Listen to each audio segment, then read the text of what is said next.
Oh, scary. People are like, what the fuck? It's not even Halloween. Shut up. It is in It's some Halloween in places. Australia, damn it. Yeah. See? Happy Halloween, Fringy. Yeah, Yay. that's right. So Since it's everybody's happening over nice there and already, what can we expect? What's going to happen? I'm not sure. I haven't been awake that long. Oh, yeah, that's fair. As long as it's not like an overabundance of demons this time around, just your handful, because we've got stuff to do. Just a regular sort of number of, an acceptable number. Yeah. Manageable amount. Manageable is the way to put it, I think. So, hello everybody. We got to make you aware immediately, because time is actually running out. Oh Yes, my it is. god.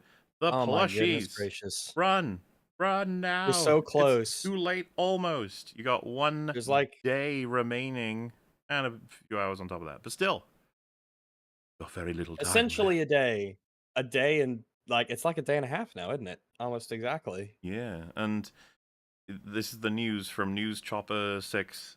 We've got, I have passed over 1,000 units, as has Rags, as has Wolf. Fringy is well on the way, which means Wolf will indeed be chained down and forced to play Gollum. Rags Oh my goodness. very likely will, because, let me check here, because I didn't have this prepared. Ooh, it's close. It's it's the hoodie's at 952. 952. If this gets to Ooh, 1K. boy. Rags Oh boy. will also be chained down and forced to play Golem, the Not motion only picture. will I be chained down, then we'll have to be chained together. So oh yeah, many we got to do more of chains. that. Yeah, That's right. that will happen. So But yes, this is seriously. If you've been holding off, if you've been procrastinating, if you've been thinking about getting one, if you're pretty sure you want to get one, now's the time. Because you've only got you've got a very short amount of time left, and then that's the end. And they then will they're never gone. be purchasable Right. again. So go and check them out. Go grab yours if you want one. I actually did ask about Derp Wolf. Apparently, it's been scrapped. There is no way to get access to it. I'm so sorry. Fools! I know. How could they have done that to Derpwolf? I know. Scrapped? What are they going to reuse the material on another one? You know, you'll see him someday as some part of like they've got like a physical promotion somewhere, and he'll just be one of the random. But we'll be like, hey, it'd be like a Frankenstein of like half of a face. I found Derp Wolf. He's out there. It's cruel, but that's how it works. So yes, if you want Disgusting. to get the Mole of the Longpire, Rags O'Lantern, Werewolf, or Fringy the Raven, they're all only available for another day. Right. I need to double check and see, because I already have a hoodie, and I already have Rags, because they gave me the prototype Rags and the prototype hoodie, so I really only have to buy 3. Wow. This guy. Why don't you buy backup hoodies in case you're too cold? You need extra hoodies. That could happen. Right, yeah. If I am wearing a hoodie and I'm still too cold, I got layers and layers. I thought you were going to say I've got different issues because I must be in fucking one of the poles or something. But yeah. I like to stay toasty, you know. Yeah, I got my layers, you know. I got my long Under Armour, and I got my thinner my little thinner long sleeve shirts, and I got, oh man, I still got my my ROTC. I don't think I was supposed to keep it, but I did. But this ROTC like military green sweater. Those you know, you've seen them where they have like the kind of like the pads on them and they're wool and they're kind of tight and green. Oh man, those things keep you warm. Ooh, sure. You'll be sweating up a storm in those. And then I put the hoodie on top of that. It'll be like an oven in there. In case you were unaware, if you buy any one on its own, you get it for the price as seen. For every one you add, you get 5% off until you hit all 5, and you get 25% off the entire collection. The EFAP Halloween collection. Very spooky. And, of course, indeed. Tomorrow you'll be unlocking the end of the Nightmare on Elm Street arc, which will give you probably one last reminder about these guys, in case you were thinking about it. But yes, before we would do any such thing as ending a different horror movie arc thing, we got some other horror movie to talk about. One of, if not the greatest horror movie in existence. I'm going to go ahead and bet that is not everyone's necessary position here, but I'm just saying, okay, one of them. It's up there, right? Well, at least one of them, at least. Oh yes, absolutely. Do you think The Shining is better? I already know your answer is yes. I like it more. Yeah, that's what I fucking thought. I Better haven't is the actually seen The Shining. what? Really? I know. I Really? need to. Yeah, I Get 'em, haven't. Cap. I need to. No, it's all right. Don't You can fuck see with it now, and you can Yeah, watch it, I've- and you'll enjoy I've it. heard it's really good. I just haven't seen it yet. Yeah, it'd be You a gotta fun get watch him. sometime. Gotta I've, get him. I'm What do you want me to I'm do to very- him? Get him. You gotta come you at gotta me, get the bitch. bat. Do it. Get the I'll bat, cut alright? you. I'll Hey, cut Oh, you. oh my I'm, god. I'm the Frank's gonna friendly cut one you. here. Run. Don't I'll got cut a me. knife. You gotta Got a cut knife. them. Well, I'll cut you with sharp criticism. The others, I'll use a knife. Okay. Ugh. I'll use a Well, blade. I always keep a blade hidden. It's from that time when So I was threatening. in ROTC. I always got I've got a bayonet hidden away, squirreled away, Well, in case someone comes at me. all I'll say is The Thing has been a long-time favorite of mine. It's always referenced by us as an example of how to do horror right, how to do a hell of a lot more than just like one layer of kind of scaring an audience, doing lots of different things. The special effects are lauded in The Thing as being some of the best that film has ever seen, and I guess you could say That's what people say first. That's often the Yeah, first yeah. thing people will say, that the special effects are so good and they hold up because of how impressive they are and how practical they are and how incredibly well they have aged. Oh, Oh, yeah. yeah. Like They- a fine dude, they age wine. better every day that passes. Like it's just Mhm. modern day is helping it out so much. But the other thing I was going to say, of course, is famously did not do well in the box office at No. all. And People- released the same day as Blade Runner as well, which also It famously also did did badly. not. Yeah. So if you make a movie in 1982, I think, don't release it on that day. Yeah, avoid It's that day. cursed. Well, If yeah, you're and listening Another from the movie come out past, that day? it didn't do well, and it got poor reviews, very poor reviews at the time. that's so weird. Yeah, well. It got Well, really there's a low bunch of bad things reviews. working against it. I mean, Alien had just come out, and then people had expectations of it based on that, and then and you had a bunch E.T. of came you out had that year ET as as well. well was another thing. You had established a sort of Imagine watching the alien this is sort of a after friendly ET. entity, right? Yeah, and then there was a bunch of other box office competition like Poltergeist and Mhm. Tron, I think, and some other stuff. In an era where people were really spoiled for quality films in a way they might not have realized at the time. I can't, And then dude. for some reason, they looked at the thing and said, "This ain't good." I can't Mhm. imagine fucking Wild. seeing this in the 80s. Like it just in the theater. I don't know. Me personally, I feel like I'd be blown away by it. It's specifically the effects of it. But hey, you know what? It would be interesting to go and talk to the audiences back then and see what they thought. Maybe it was too horrifying, or maybe they were like, "I don't get it." Like, oh, not great. Mm. In any case, I shall hand the reins of this EFAP over to Mr. Fringy, who's going to guide us through this wonderful movie, and we're probably going to discuss all kinds of things. Oh yeah. Mr. Rains in By the way, Antarctica. I've kind of been losing my voice, so just bear that in mind. You might, I might. I'm just Bring us the saying. thing. But Yeah, Here's it's the the thing. thing. no, I got how you the know. thing. no, Go. Ring, ringy. He's going to go. nothing like that. We're going to be like, Nothing oh, like it's It's gonna all go. bad No, now. no such thing. No such thing. If he went, we'd be like, no, that's Fringy. Yeah, that's right. Yeah, that's right. Yeah, that's right. If I see, yeah, it's Oh it's my all good. gosh, You I didn't didn't come hear it. It through. must be him. Oh, did it not come through? Oh shit. No. The fact that we heard, Discord like, the- muffled Hey, it look, means right? it's definitely him. Look, all right, we should move past this, okay? We gotta talk about the thing. Oh, We gotta okay, talk about it. Yeah. Well, Suspicious. I know it's already pretty apparent what everybody thinks, but I would like for everybody to give their 1 minute statement on the thing, going from left to right. So Cap, why don't All right. you provide your summary of your thoughts on the thing?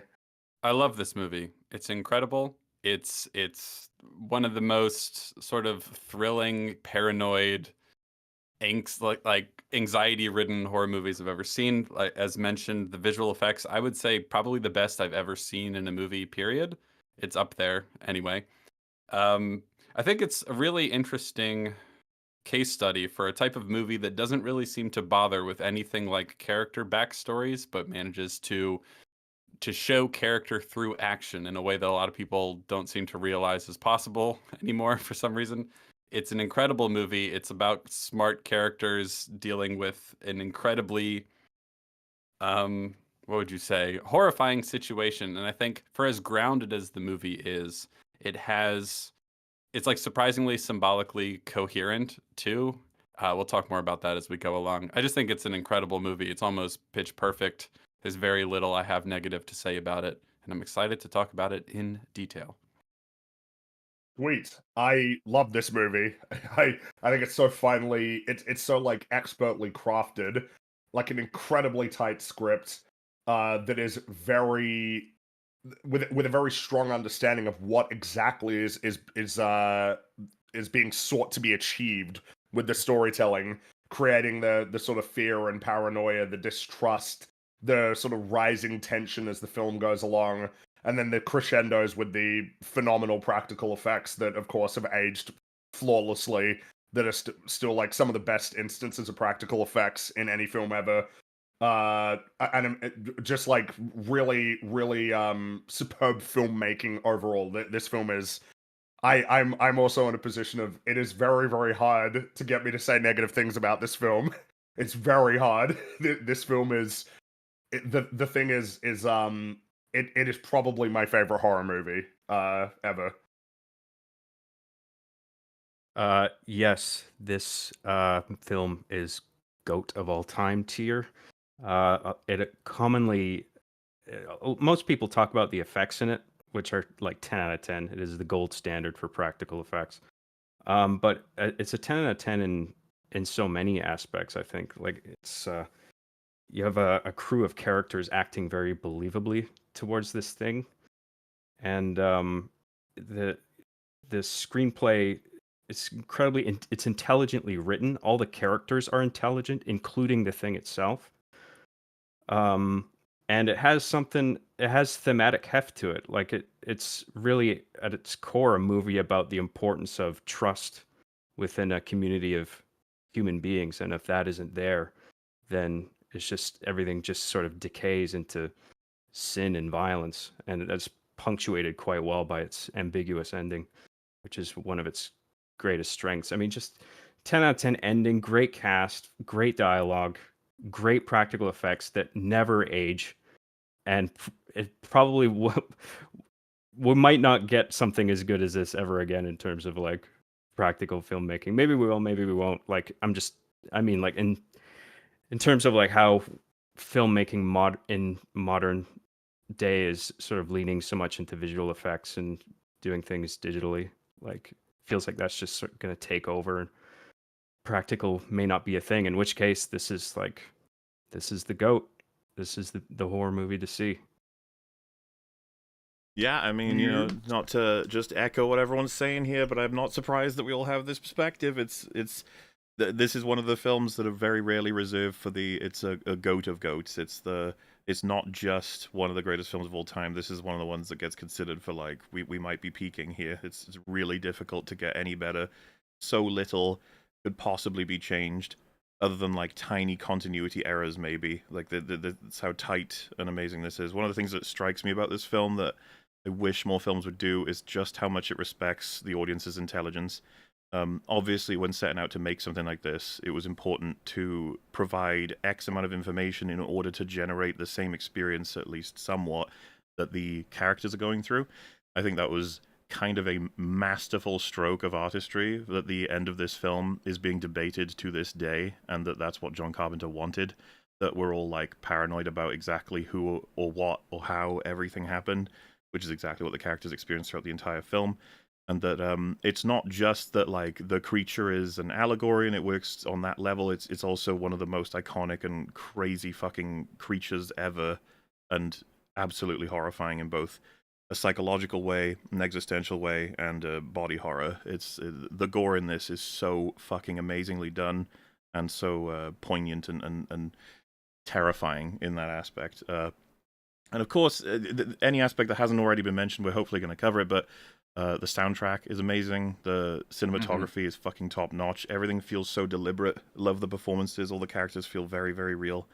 Gotta love the dialogue too. And I look forward to discussing all the information we get about different pieces of how this story unfolds. And I wish they made them even a fucking quarter as good as this these days, but they don't. Oh, right. Well, the thing is, it's a great barf bag movie, all right, but isn't any good. Well, I found it disappointing for two reasons. I think that the superficial characterizations and the implausible behavior of the scientists on that icy outpost, mainly, characters have never been Carpenter's strong point. Oh He says no! he He's likes his reading this. movies Oh to create no! emotions He's in his reading this. audiences, and I Oh guess he'd rather see us no! jump 6 inches than get involved in the personalities of Oh, I characters. think I know. I think I know. This who time, you though, are. despite some roughed out typecasting and a few reliable stereotypes like the drunk, the psycho, the hero, he has populated his ice station with people whose primary purpose in life is to get jumped on from behind. The few scenes that developed characterizations are overwhelmed by the scenes in which the men are Oh just boy! setups for an attack by the thing. True. And that leads us to that second problem, plausibility. We know that the thing likes to wait until a character is alone and then pounce, digest, and imitate him. By the time you see Doc again, ooh, is he still Doc or is he the thing? Well, the obvious defense against this problem is a watertight buddy system, but time and time again, Carpenter allows his characters to wander off alone and come back with silly grins on their faces until we've lost count of who may have been infected and who hasn't, and that takes the fun away. The Thing is basically then just a geek show, a gross out movie in which teenagers can dare one another to watch the screen. There's nothing wrong with that. I like being scared, and I was scared by many scenes in The Thing, but it seems clear that Carpenter made his choice early on to concentrate on the special effects and the technology, and to allow the story and people to become secondary. Because this material has been done before, and better, especially in the original The Thing and in Alien. There's no need to see this version, honestly, unless you are interested in what makes the thing, or in what the thing looks like, or what it might look like, while starting from anonymous greasy organs, extruding giant crab legs, and transmuting itself into a dog.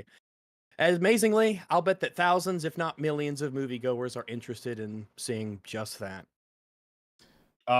So Roger Ebert gave The Thing a 2.5 out of 4. He also gave the 2011 prequel The Thing 2.5 stars out of 4. Jesus.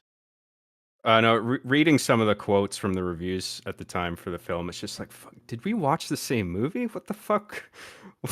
Like, it's like, it makes you question whether there's any justice in the world, you know, when a movie like this What's gets the made point in and nobody living anymore? appreciates it. And Yeah, well, pretty it's- funny. The review's like, oh, I'm sure a lot of people would like this. Well, didn't make that much money, so you know. it's tragic to think that John Carpenter would have made this and then thought, based on the reactions, I made a mistake. Yeah. I shouldn't have made this movie the way I mean, that I did. he got torn to shreds when this came out, and this was one of the films that contributed to his disillusionment with Hollywood. The other one, obviously, Big Trouble in Little China. Which is another fucking Mhm. legendary movie. Yeah, another film. For the record, though, that- he's aware of just how much people adore The Thing at this point. Yeah, so fortunately, Yeah. there's that. But I mean, obviously, at the time, this cost him. I think he had like a multi-film deal with Universal that fell through because The Thing didn't do so well. I think I've heard him say that this is his favorite movie of his in hindsight. So at least there's that. So, Yeah, well, it's one of those. It's one of those pieces of work that people audiences just weren't ready for. Like, 2001 had a similar thing. Like, a bunch of older Yeah, audiences right, hated it, but yeah. then you had all these young college students going to go see it, saying, "This is fucking amazing!" Like, Mhm. and then it gets appreciated much, much later.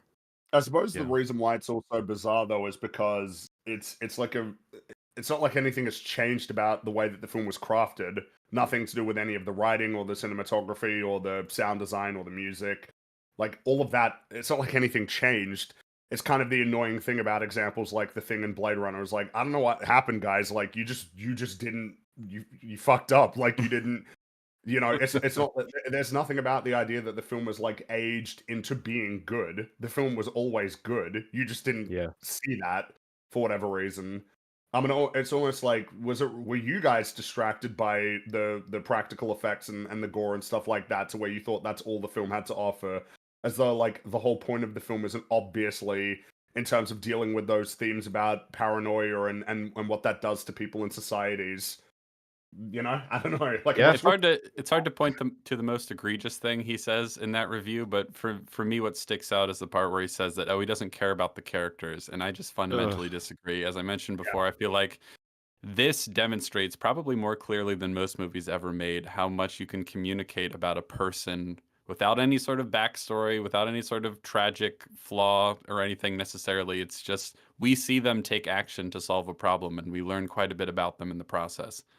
And It's this how is you learn about people Mhm. in the real Real, world real for the most people. part. They'll feel real. Yeah. You don't really get people's backstories until you know them, and oftentimes you have to prompt them to give their backstory. Well, of But course, you just and notice it's the way that like, people behave. the backstory is going to become irrelevant once like the threat emerges. It'll be that the backstory will sort of come through in terms of the way the characters will interact with each other, and it may well even play into who they don't trust, right? Like which characters they actually suspect of having been assimilated. Mhm. Maybe not based necessarily on what facts actually are available to them about why somebody would be, but whether or not they actually disliked that person or had problems with them before this situation arose. But I mean, that's the reality. Once the situation starts, the focus is entirely on the present, not characters sitting around like, oh man, this reminds me of that summer, and like, Like, we don't need to know if McCready was divorced or something. Like that doesn't matter. Yeah. It's not Exactly. that you couldn't include that or little details like that, but it's just it doesn't need it. And I feel like a lot of people have this weird idea that you need that. Well, it's funny because something that in terms of because we can spend a little bit of time talking about the meta surrounding this film before we dive into the scene by scene breakdown. This film is based on a novella called "Who Goes There" by John W. Campbell. Have any of you guys read that or know anything about it? I've No. read the plot synopsis, but I've not actually read it. Yeah, I I've read heard about Jurassic it. Park. Ah, there you go. There you go. Yeah, cool. Well, that's a book. Because that's right, it is a book. It's a book. Yay. You have the novella, then you have the film from the 50s, and then you have this film. And the intention with this one was to be more of a faithful adaptation of the novella. And you read the novella, and obviously there are deviations. There are definitely like changes. Not all of the same characters, not the same ending. Even the characters that are in it don't necessarily have the exact same traits, but like you can still see a lot of the same like elements present in that story, and it's in that story there's not like this emphasis on all of the characters' backstories or anything like that. There is the focus on the present situation and the paranoia and distrust that the existence of the thing provokes, as well as all of the conversations about like the existential threat that is the thing, and all of the same kind of questions and the same counters getting developed. So it almost feels weird that it's like the thing is getting shit on for something that the original novella that is very well regarded, rightly so, doesn't get criticized for. Yeah, that's Yeah. odd. But I do Raj, are wonder you- if maybe Go when ahead. this came out, maybe there was a certain. I wasn't alive in 1982, and so I can't say for certain. But I wonder if when it comes to a movie like this, and the fact that it's like a gory horror movie, if that maybe colored the perception, and kind of unfortunately he got taken in by that and didn't give it its fair shake because of the style or kind of movie it was trying to be, and it got swept up in similar kinds of movies. Maybe it reminded him of movies he saw when he was younger that weren't good. I can't say for certain, but it is weird that it got missed out on for what it really was. Very I find strange it I find it so thematically rich and focused and important, simple in a good way. It has like what it has to say about the importance of trust among human beings, I think is it's important. And all the creature effects is just icing on the cake in my view. And there is so much of it as well. So it's just like you're getting the best of both worlds. And it's funny how it with a lot of movies you hear the right way to do it is to never or show your monster as little as possible. But this goes balls to the wall, just Depends on how in good your your face. monster I think- looks. Yeah. Yeah, I And it think it works. takes the. I think it kind of uses that, but in an inverse good way, where if you do get that reveal of what exactly is lurking underneath the flesh of any of these people and what it can become, it really actually adds a lot to the horror of who it could be. Instead of imagining, oh, is it just like a spooky killer with a knife or something like that? No, it's an insane alien psycho space monster from hell.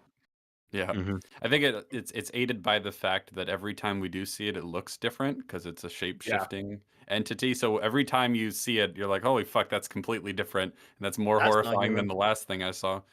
And Yeah. it's worth praising.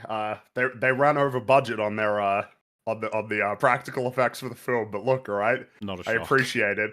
I An respect it. investment in because, the future. Rob Botton was the makeup special effects artist on the film, and he works very hard. He works very very hard on the film.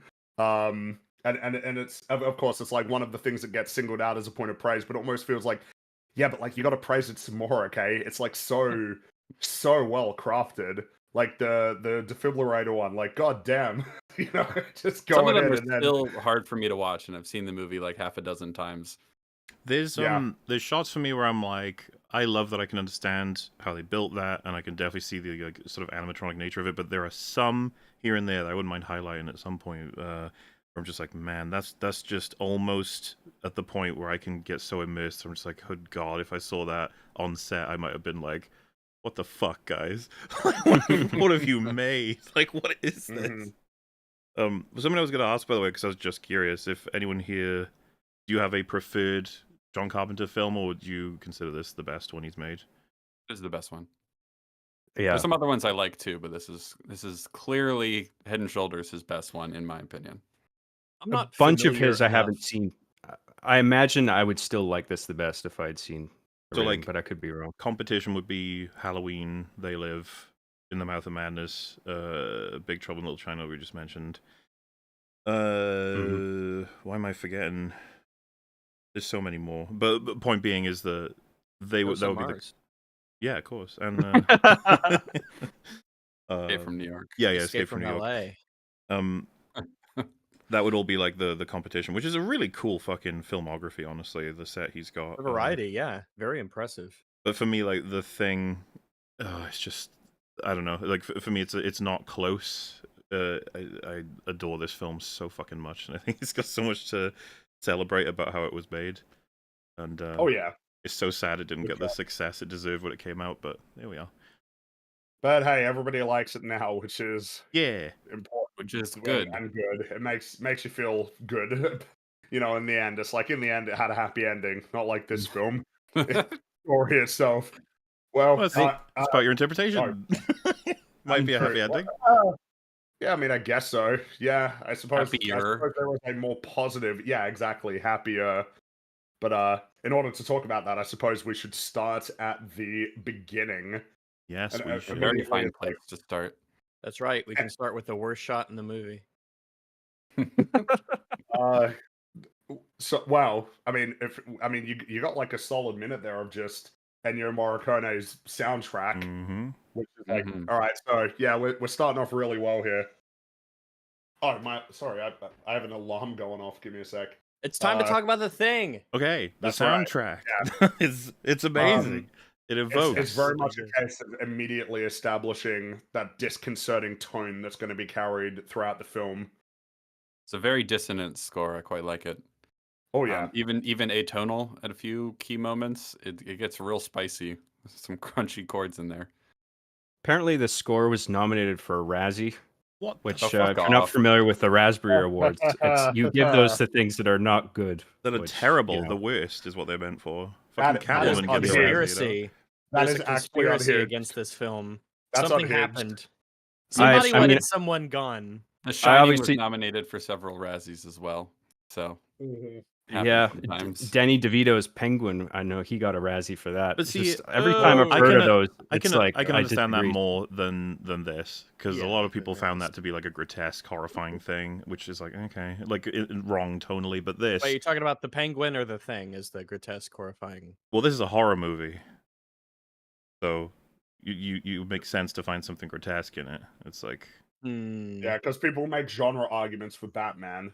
yeah. You know, Oh. why But that's what I'm saying, though. definitely the As case. much as I would take issue and argue back, I can at least understand why someone would come away with that after seeing Batman. But seeing this, I was like, what? What were you expecting? I don't know. Yeah, whatever.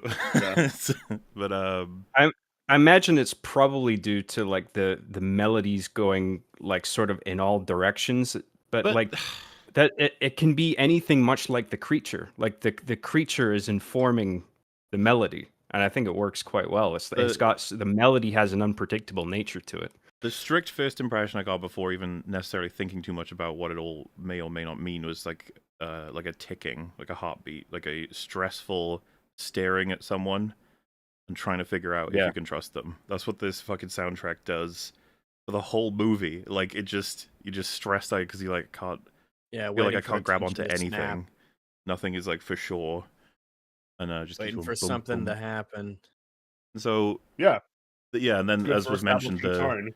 discordant beats coming in every once in a while of just perfectly representative of the chaos and horror that is the creature getting one up on you in any way, shape, or form, keeping you off balance. Like I don't know, how could you have anything but good things to say about it? Maybe Yeah, and like Fathomable, isn't it? much of the many of the best movies ever made, it knows when not to use music as well. There's really long sections of this movie where I don't think there's any music at all, and it really helps. Mhm. Absolutely. almost- I would say you compare and contrast, right, to the 2011 prequel movie, which has a very insistent soundtrack Mhm. that is coming in constantly, playing like suspense action music whenever the thing starts attacking anybody, compared to in this film when there's like no music typically for any of the encounters with the thing. Yep, It's just the diegetic sounds, which I think was the correct choice. I'm absolutely. certainly appreciating that more and more when I see it. Just having no music, just It let feels the more chaotic, sounds and right? Because everything. like in a sense the music is providing a certain rhythm and pace that's consistent, you Yeah, know, as And it music tends to do, compared to if it's just the sounds of people screaming or shuffling or, you know, like things breaking and the flamethrower. It's like, yeah, it's all there's no like tempo that you can sort of latch onto. It just seems chaotic. I those wonder if in moments a seem. way, Sorry, I I was just wonder gonna say if those moments seem to last longer too without music. Yes, I So you agree. can Yeah. get yeah, in there's them. no guiding Well, yeah. background. How Sort long of. does it feel like Gowry and Childs are sitting there tied up on the chair while Forever. Palmer is transforming? Yeah, it feels so long, and like McCready trying to reset the flamethrower, and it's just not working. It just feels like so protracted I've always felt so painful. bad for them in that moment. It's just like it's so Yeah, unfair. exactly. And then they have to sit there tied to the chair while Windows is getting shredded, and they can't do anything either. It's like it just contributes to the feeling that they're all so helpless. I do wonder as well if there's that part of our brain that recognizes if you're hearing a soundtrack, there's a subconscious like, oh, this is a movie, there's a soundtrack playing, there's music playing. So if by having no soundtrack at all, it does kind of help, even in a subconscious way, our brain just be like, yeah, this is actually occurring. I don't know. I just feel Mhm. like there are too many examples of not using music being like ending up in these. No Country for Old Men basically doesn't Oh, have a soundtrack. so good. And goddamn, you know, like the shootouts in like just having only the sounds of the world, it really does create a different sort of sense, and it feels like that's kind of the point, right? Because it's a deliberate use of music. I mean, already right out of the gate in terms of trying to like establish tone, but also knowing when to pull back. And I guess that's the thing, right? Like it getting nominated, I would have to assume that if you're considering what film has the best or alternatively worst soundtrack, you have to think about the music in the context of the film, not just the songs on their own. Yeah. In a vacuum, like how do they contribute to the storytelling? And in this case, it's actually like unbelievable. that a bunch of people could sit there and go, yeah, this is one of the worst soundtracks, actually. I can't believe that. No, it's crazy. Maybe they confuse a lot of the soundtrack with just like ambient noises. Like it isn't music. It's just like it's a like subtle tension building, or it's a sense of unease, or it's Yeah, but like there are a couple of tracks that are just like actually kind of nice to listen to in their own way. Like one of the tracks that I really like in the film is the one that's playing when Blair is running the simulation, where Oh yeah, yeah. where it's starting to sort of project like how quickly the thing is going to take over the world. And it's like that's just a song you can listen to, you know. And then of course I think wasn't it that there were unused tracks from the thing that got used in Tarantino's The Hateful Eight. Am I mistaken, or was that? Oh yeah, the that was case? definitely inspired by the thing somewhat as well. Yeah. Well, it's just that I'm pretty sure that there were some tracks that were from the thing that actually ended up that didn't get used in the film that got used in that movie. I think. If That's I'm like not my favorite mistaken. thing about Hateful Eight is the soundtrack. Yeah, it's pretty good.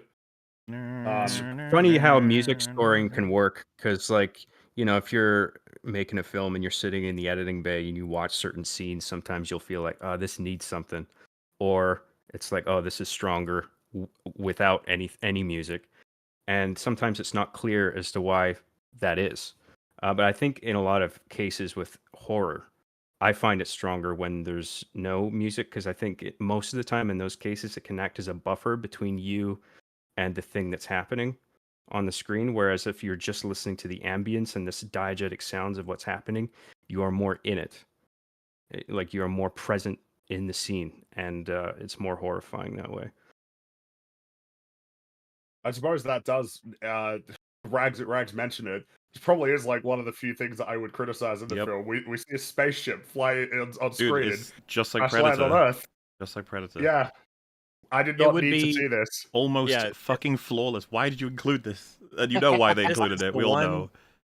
the one thing I would have removed from it. I It's the one think that thing, starting yeah. with the credits in space, okay, I'm with it. Yeah. We could just start in space and pan to the planet.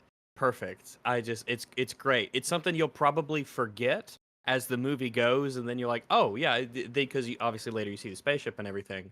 But like, oh, we already know there's a spaceship. There's an alien coming to space. That's the thing. The thing is in the spaceship. It's coming to Earth.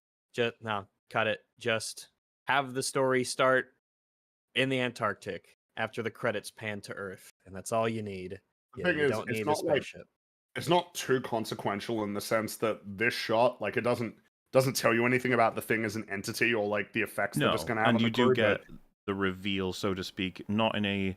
So I actually am more okay with this one than the Predator one, because in Predator I absolutely adore the build-up being a confusion on whether or not something else is happening, but we already know something else is happening because of that intro.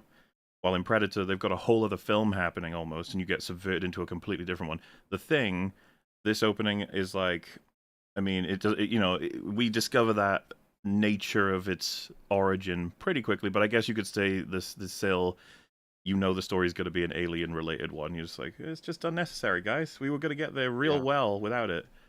One, especially when you can go for it. I think we had a similar complaint with Prey, where there was like a very obvious sort of shot, I think, of like the alien spaceship landing on Earth, and the protagonist lady, she like kind of watches it or sees it or whatnot, and I was like, oh man, we just didn't need that. We know what it is, and also like, we just don't need to see this. It's just we just Well, don't so need this. I'm not even kidding. If you show this film to people, like, I'd be half into like the whole maybe start the film after it.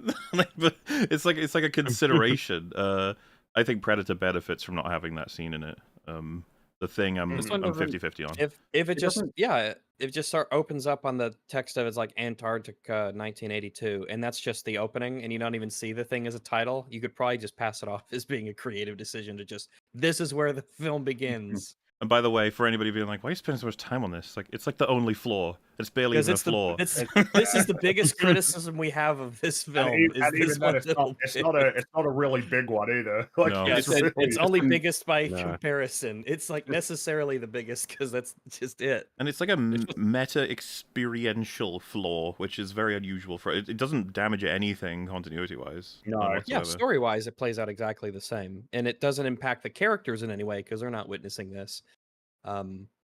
But I in just a think it'd be sense, better it's to- like it's just thinking about in terms of viewer expectations, because we open up on the first like proper scene of the film where we find ourselves in Antarctica and there's a helicopter descending from the mountains into a flat. Yeah. Before that, I just want to compliment. I love the thing being revealed by fire in the title.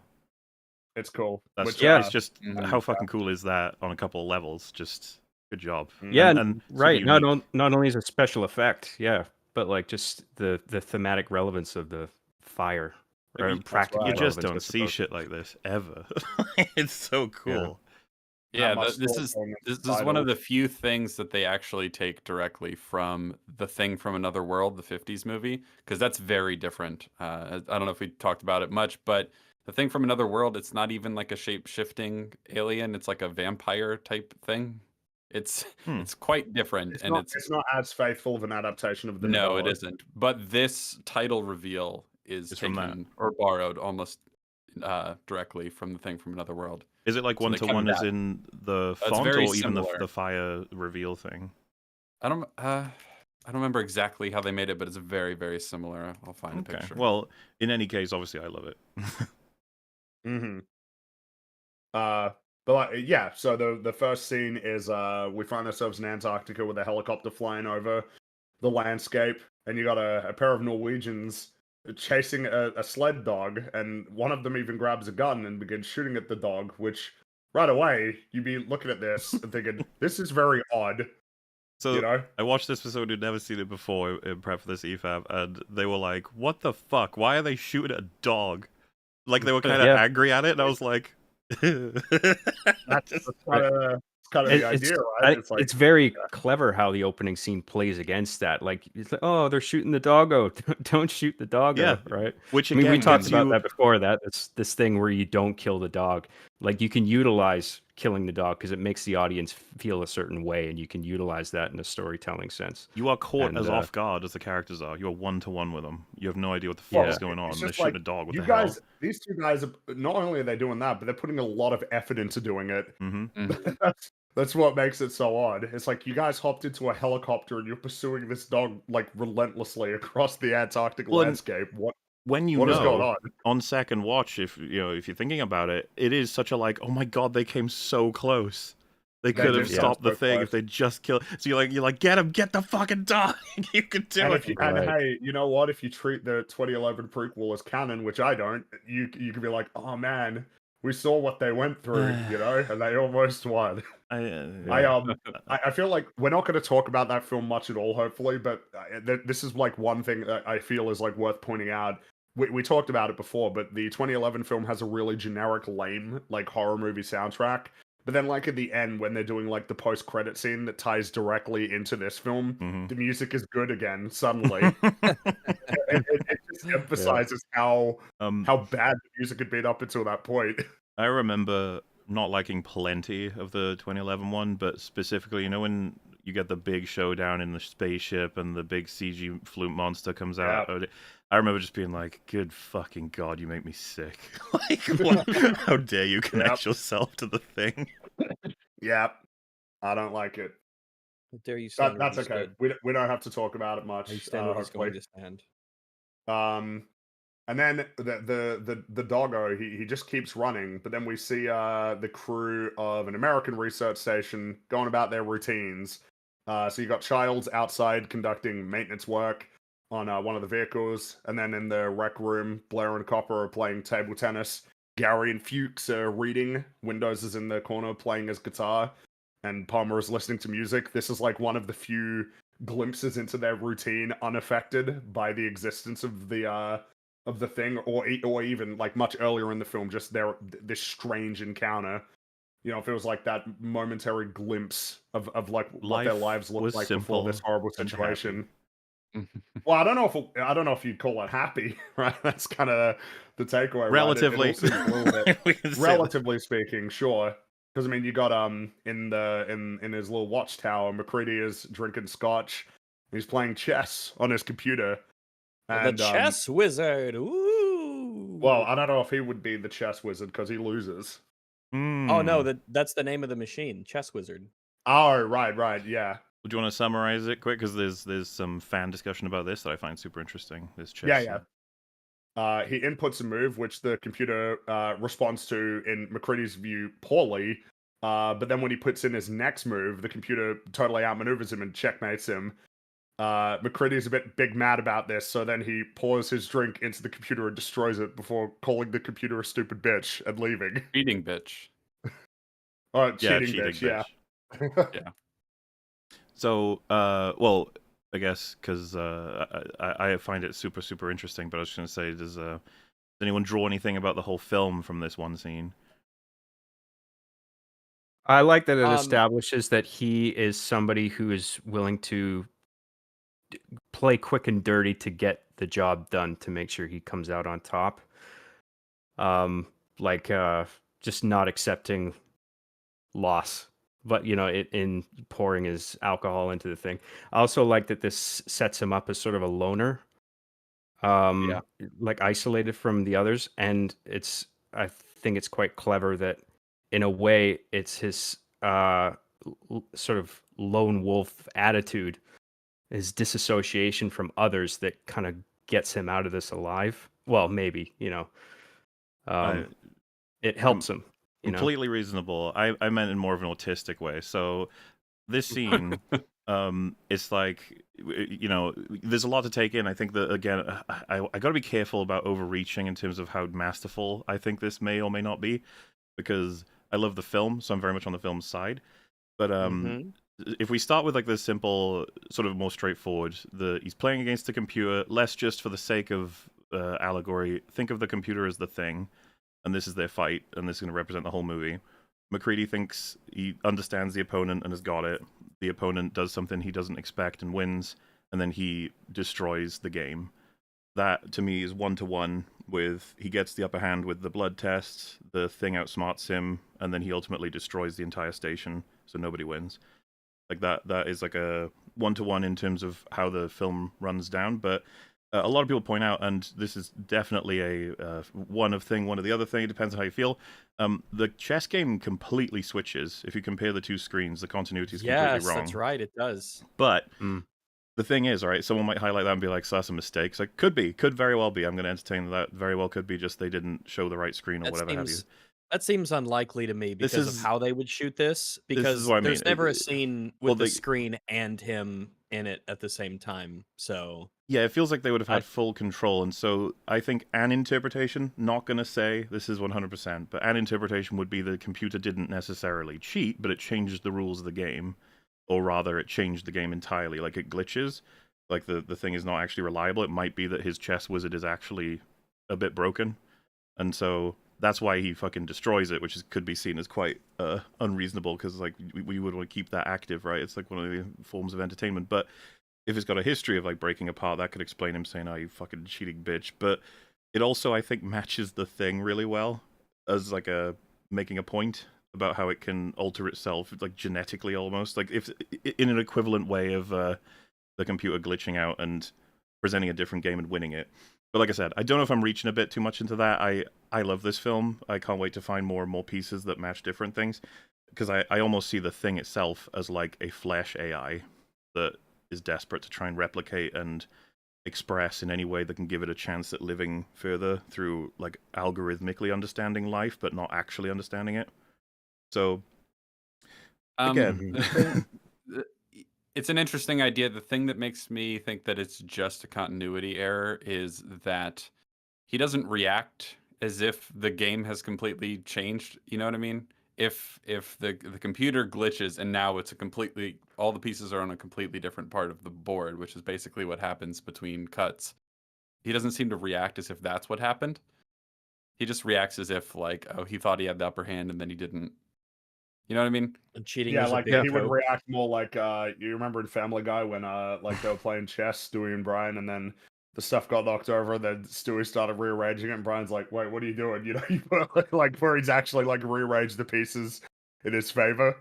Yeah. You figure that he'd have more of an angry reaction potentially. Yeah, like I said, but I mean, he is pretty big mad. I mean, he pours the drink into the computer, you know. So Yeah. I think it's explained by a continuity error. It's just there's something to at least draw from it. It's not like worthless as a mistake. Yeah, you make it. It makes me think if it's a nod for us, almost like an Easter eggy kind of thing. I think if none of the other things that we mentioned, it could just also be interpreted validly as a jump cut to just sort of summarize a game that took longer than is depicted. I don't think so. The game is like the pieces dramatically switch if you check the two boards against each other. Yeah, but that's why I'm saying like the time could have passed to allow all those pieces to move from one Different place to game. another. You know what I mean? I'd say that would be very confusing. Depending on the to everything. dialogue, the jump cut may not be valid. Like I need to watch the scene again. Can't remember. Yeah, I don't know if the pieces are congruent with the same game. I just can't remember. I think it's more that surface level thing that you said. Well, not that it's necessarily surface level, but just the obvious thing that like he doesn't like to lose, and then he destroys the whole game so that nobody can win, which is kind of similar to what happens at the end. So. And then we see the sled dog running over to the American research station, and the Norwegians are still on him. Naturally, this is quite loud, so a whole bunch of the Americans head outside to see what's happening. And then they get to see the Norwegians start to throw grenades at the sled dog, which feels like a even more of a dramatic escalation. It's just a case of, man, you are desperate to get this doggo, aren't you? Which obviously, watching at this point, if you have no clue what's happening, it's a case of, wow, you guys are like, what the fuck? Like, this seems as wacky insane. as it is, it also feels there's just not going to be a good explanation for this. Like, whatever you guys are doing with that dog, this is just too much. There's nothing that could explain it's this. too much, exactly. Except obviously, all of the characters who make it, much further in the movie will have a really good understanding of why this is happening. But unfortunately, it's too late. The Norwegians land, but one of them he fumbles, he drops the grenade, so that blows him up and destroys the helicopter. And then as the sled Which dog, is pretty funny, I just want to say. That he goes, whoop, and it goes behind. Oh, dude, the struggling to find it. It's such a like, oh. Yeah. Well, it's a bit awkward because the other fellow, I like I don't know what he said exactly, but it seems like he's telling him, fucking forget it, like run away, like it's over, you dropped it, you're not gonna find it. Yeah, it's because he manages to get away, he runs off, but it's a bit awkward just trying to find it. I think it's justified by the fact that they got the big old gloves on, and these aren't military guys. Oh, sure, yeah, and they're desperate. Yeah, and they're yeah. It is comical, but I can believe a cylinder like that slipping out of a glove like that. There wouldn't be much friction there. It's just funny. It goes yoink. Look at it go. Yeah. Whoops. Yeah, he rolled a 1 on that one. Yeah. The last Norwegian, he starts shooting at the sled dog, and he hits Bennings in the leg, and everybody else ducks for cover. But inside, Gary has grabbed a pistol and shoots the Norwegian in the head, that's the end of the Norwegian crew. Mm-hmm. And now they have absolutely no clue why this was happening, and are only essentially from this point left to draw conclusions about why in the world what they just saw happened. And can I just say, everything they do with the dogs in this, holy fuck, they got everything right. Like, dog immediately running to the group that don't know anything about it, trying to lick Bennings, which is it's just like, yeah. And then when they start firing close, the dog immediately starts running past him because it's like, fuck, it's gonna get me. It's so cool to watch knowing that's a very intelligent creature trying to pull off a particular set of goals, while when you first watch it, oh, cute dog, and he's scared. Dog, and exactly. But the thing is that the more that time goes on, the more that you start to see the dog acting in ways that are like, that's a bit sus. Mm-hmm. You're a little bit, what are you doing? What are you up to? No, There's- we get yeah. I was just gonna say, I mean, we can talk about it later too, but probably the best performance from a dog I've ever seen in a movie. Yeah. Really good. I don't know. Have I you? believe, I don't know. Have I you believe- seen 101 Dalmatians? I think The this, live action one, you I think mean? this dog has been Yeah. in a lot of I movies have not. actually. This Pretty this good. dog. He's got a long career as a dog actor. This one. Yeah, it is crazy how talented the actual dog seems to be, like outside the story. Like it, Yeah. like it knows what's going on set. Like Trained like it well. knows. Yeah. Yeah, it's like, is this my close up? Yeah, this is my moment. So, as the crew starts to extinguish the fire that's engulfing the helicopter, Clark comes out and comforts the sled dog. Which, I mean, you later find out he's the team's dog handler. Which we've already gotten glimpses of character already, but this feels like an easy one to point to. It's like, yeah, he's the dog guy. You know he's the dog guy because he's Yeah. like the only one who went to comfort the dog. That's character, like plain and Mhm. simple. Well, and it's good for the audience of like knowing when we find out what the dog is, we're like, ooh, and we agree with Exactly. the Yes. assumption of like, he's sus. He's very sus. The misdirection. Bewildered by what they saw, McCready says the first goddamn week of winter, which, pretty heavily implying like, man, these and, guys like went crazy really early on in the winter, cabin fever, He gets Bennings a drink as well. Just hands him over it really quick, like for the pain. Yeah. I'm guessing it's just like I just like that as a Mhm. detail. Yeah, Oh yeah. it's good stuff. I like too that when I gotta remember the name's here McCready. He comes out with the bottle, and then even when he dives in the snow after the shot, I think he still got it with him after he dives. Like Yeah. that instinctive, like there's you're no not reason necessarily why just it's gonna not, drop things. Like I'm carrying something. I'm taking it with me when I dive. Yeah. Save the booze. That's right. Yeah, exactly. You got to. I gotta save it for the next time I lose at chess. Back inside, Copper, who, again, you talk about instantly establishing character, he's the doctor. He's stitching up Bennings, and he basically concludes the same thing that McCready does about, like, why in the world would any of this happen? And the conclusion is cabin fever, it's isolated, it's really... Which at this point already, you can already point to, like, because we get more and more as the film goes on of emphasizing they are in a remote part of the world. Even if you obviously have an understanding of Antarctica being an incredibly remote location, we've already got the big sweeping shots of the landscape surrounding them, in which there is absolutely nothing. Already the sort of emphasis on these guys seem to have gone crazy, perhaps in this case for something that's more benign, that being that the isolation has gotten to them. And then just emphasizing that again, like it's and first week of winter, right? With the awareness that everybody would have of, well, winter's going to make things harder for you in Antarctica. We're already starting to really establish they are isolated, which will become obviously more of a problem as time goes on. There's a funny line in here because there's a lot of speculation about why this could have happened, why they went crazy, whether it's reasonable for them to have gone crazy so quickly. And Knowles comes roller skating in. He goes, "Maybe we're at war with Norway." Yeah. That's a fun one because it's a case of the joke is. 1982. Well, it's a good joke to emphasize like how long it takes for news to even get to them. Like it's a funny Mhm. joke that a character would make, but it emphasizes again they're so isolated that like maybe that could be happening, they wouldn't even know. Yeah. They'd be finding out much later. There aren't too many jokes in the movie, but there are some scattered throughout that are pretty funny. And Yes. there's little lines like that that are quite amusing. We see Windows in the radio room trying to contact McMurdo Station, but he can't reach them.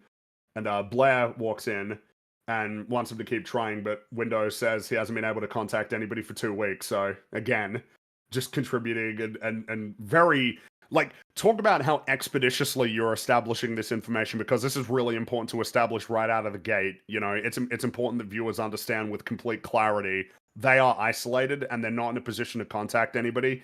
And there's good reason why they're not in a position to contact anybody.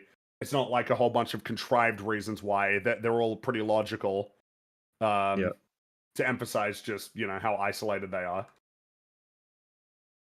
And also, like, Windows is a bit edgy about it. Like, he's a bit sort of like, oh, god damn it, like, I can't contact anybody.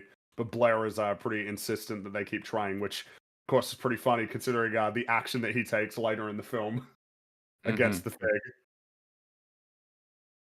And when you look at something like that, you think again, like, well, that's got to be deliberate, right? Of all the characters that they got, of trying to be like, we got to contact people to let them know what happened, that it's Blair, the one who will most aggressively initially act against the Thing and prevent it from being able to make contact with anybody. Wilfred Brimley, right? That's right. Wilfred Brimley, currently, or at least when this was filming, Ascended. alive. But currently ascended, yes. The crew is all assembled in the rec room, and they've discovered that the Norwegians belong to a crew of 10 that only arrived in Antarctica 8 weeks earlier. And Copper is pretty insistent at this point that he wants to make the hour-long trip over to the Norwegian station so that he can investigate what happened. Gary is pretty dismissive of the idea. He thinks that the weather conditions aren't good enough to go, but Bennings thinks that that making the trip is viable. So it's basically decided, like, he's insistent. He wants to go check it out. I don't know if there was anything that anybody would want to add in. Well, I wonder if there was Bennings is the one who gets shot, isn't he? So I wonder if there is an element of him being like, damn it, I got shot. I'm gonna figure out what the hell's going on. You know, guy came over here with a gun. I got shot. I need to figure out what's going on here. Well, it seems like Bennings wants them because he ain't going. No. It's McCready and Copper who will end up going. And then you see McCready outside. He found 15 cans of kerosene in the wreckage of the helicopter. It's like, man, 15 cans, huh? Like, it's I just love how all of these things, it's just a case of, dude, it's too strange. It's just too strange. You have to be wondering why. Like, why in the world would they have done all of this? One thing to notice here, I think that it's interesting. McCready doesn't want to go up. He's like, no, the weather's too bad. I don't want to go up. And then later in the movie, once shit is hit the fan, that question will come up again. And he's like, no, we're going anyway. Fuck it. We need to know. Well, I really like the dynamics in this scene because Copper comes out and says, yeah, McCready, get your gear on, and then McCready looks up at the sky, and he just kind of sighs. And then we cut to, maybe a few minutes later as they're preparing to take off. And like, as McCready's walking over, Copper's immediately like, look, he just starts saying, like, several reasons why they should go. He's like, we're the nearest ones. And McCready basically says, like, yeah, I mean, I get it, but it's dangerous. We're taking a chance. And then Gary, who inside was complaining about the weather, says, stop complaining. The conditions will get, clear once you're high enough. And McCready just sort of glares at Gary for a few moments. He just sort of looks at him, like, kind of pissed off, kind of like, what are you doing? It feels like it's establishing pretty quickly, like, yeah, it doesn't seem like McCready likes Gary all that much, which I think it's safe to say that this contributes, this helps emphasize later on his particular mistrust of Gary later on. Yeah. He's not especially, I mean, he's kind of standoffish to everyone to a degree. It's true, but like he's nicer to Copper than he is to Gary for sure. in this conversation. But I just think it's a really interesting choice to have the main protagonist in a movie this much about paranoia and distrust be someone who doesn't seem to like people already. Yeah, exactly. It's seems like a prime candidate for for a protagonist of this story. And different to in the novella, he's not nearly as much of a loner character. In any case, the weather was actually a serious danger for the cast and crew as well. Sometimes they were flying with zero visibility to get to and from set because there's a lot of location shooting. Well, a bunch of it was in British Columbia, actually, where I'm at, and then in Alaska as well. Up by like the Panhandle, so around the border area between British Columbia and Alaska. That was because they shot a lot of it on like refrigerated. Well, there was no like area that was big enough for them to have like a fully refrigerated set. So I believe they brought in a bunch of air conditioners and like humidifiers and stuff to sort of emulate the effects. But then when they moved to shoot in Canada and British Columbia, the conditions were there were several days where the weather was just so bad that they couldn't film. And they were shooting in like summer and autumn as well. So obviously it'd be a lot worse in winter. But yeah, that was afterward because Carpenter was kind of like unsatisfied with how many of the scenes were characters standing around talking inside. He sort of it got rewritten to where there were more scenes that were outside when they were shooting in Canada and Alaska. So yeah, I guess that would have the effect of just that constant reminder of their isolation where they are. They're not just in a room anywhere. They're in the Antarctic. They're not going anywhere. Every time you step outside, it's just snow for yeah. ever, and they're not leaving. And Well, a yeah, lot of another- the scenes outside, it's just like Yep. you just can't even see. There's like a mild snowstorm, and you can't see but 30 feet in the distance, and it makes it, even when you're outside and you can make a film feel claustrophobic, it's really good for that, the vibe and the setting and the moodiness of it. Yeah. And those outside, especially the night scenes outside, are so stylish with like the really crazy blue moonlight. It's just Yeah. it looks so fucking cool, man. Yeah. I love it. While we're on the weather, another thing I really like about this bit is the use of fades to white between scenes while it's Mhm. snowing outside. Sort of Mhm. keeps you in, that claustrophobic weather. Like I would have much preferred that rather than like a fade to black, for instance. Kind of reminds me of like Ocarina of Time or something, where you're running around Gerudo Desert and through the different sections, it fades to like a light brown to sort of keep you in the idea that you're in like a sandstorm. Yeah, I like that. I It's cool. appreciate that. It's just attention to detail. Basically, the conclusion of the conversation is Copper's like, "Well, it's up to you, McCready." And McCready says, "Man, you really want to save those Swedes, huh?" And it's like, "Norwegians, all right, where are we going?" And then they take off. But meanwhile, we look inside, and the dog he's sitting under the tennis table, table tennis table, and he's looking. It's like, Look. man, you are. It's just like that's odd. For me, it's like the camera is try to be objective, but is a subtle assistant to the audience. It's like, keep an eye on this thing, okay? That's odd. Mhm. Yeah. Just watch him. Yeah. Yeah, there's an Um, element of, is it showing us scenes of the dog because like, oh, the dog's here and it's part of the, it's part of the group now and everyone gets their shots, or is it like, okay. It's I mean we basically like find out the reason why that's the case pretty quickly. Because we see Benning sort of storm out to, I guess you could call it like a wall mounted radio, and he's telling Knowles, who's got his music really high, like, "Hey, do you mind turning it down?" And Knowles is like, "Yeah, okay," and then he doesn't. Which He I find pretends to. amusing. Which He's just like, "Ah, yeah, okay." can act as perhaps some easy cover in case any noise might be made soon. That's true, and it's Mhm. telling us because you get the sense like Knowles is kind of easygoing sort of guy. Benning's not so much. Though I mean, to be fair, he just got shot, so Yeah, you and know, he says as much. you He's know, like, man. I got shot Yeah. today. And then we have frozen today. the camera slowly drifting around parts of the empty station, and then we see the dog. He rounds the corner and he starts walking down the hallway. Very The acting very is so like good.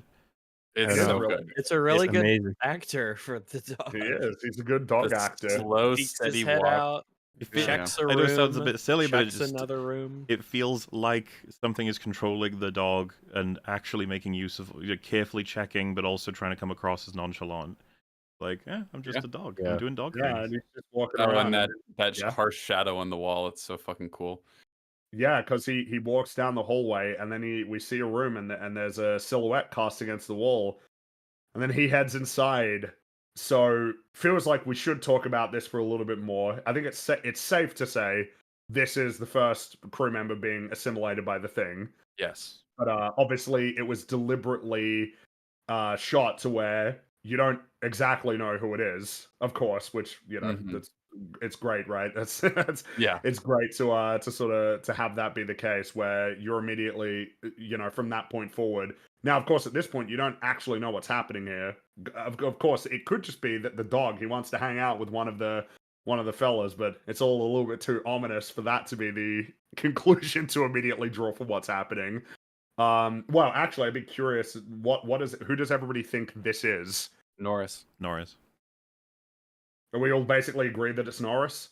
I think so. The silhouette can't fit everybody. Obviously, everyone's not quite here, but I think it is because it The thing can't is that be. there's two clear candidates for who this would be, which is Norris or Palmer. I don't think it's Palmer. It doesn't look like I don't him. think it is either. The hair It isn't looks like right. Norris. Yeah, the hair is like that. It's got that distinct kind of. It's got like that. What do you call it? The lip where it kind of sticks out in the front just a little bit and Yeah. poofs just enough. Well, there's also the question of how it assimilates him. Does it? Because if it gets him With love. aggressively, it's going to shred the clothing, which is actually a hugely important detail. Well, the thing is that we find out about the shredded clothing later, and it's not clothing that we ever see Norris wearing. It could be that he was wearing it like underneath his jacket at like his because I think he's wearing like a sweater, and I think it's like a collar shirt. I mean, it has to be because you can see the collar there. Whereas what you see is like long johns. It's like a long sleeve just t-shirt. Yeah, that's my So- question. The point of it is to suggest there's a couple of ways you can be infected by the thing, and it can be as simple as it licks you. Well, yeah, So- because they later essentially conclude that they can't like eat food that anybody else has prepared, because that could be a way that they get assimilated. Also, to help everyone So- in chat out, I thought Fringy made it clear.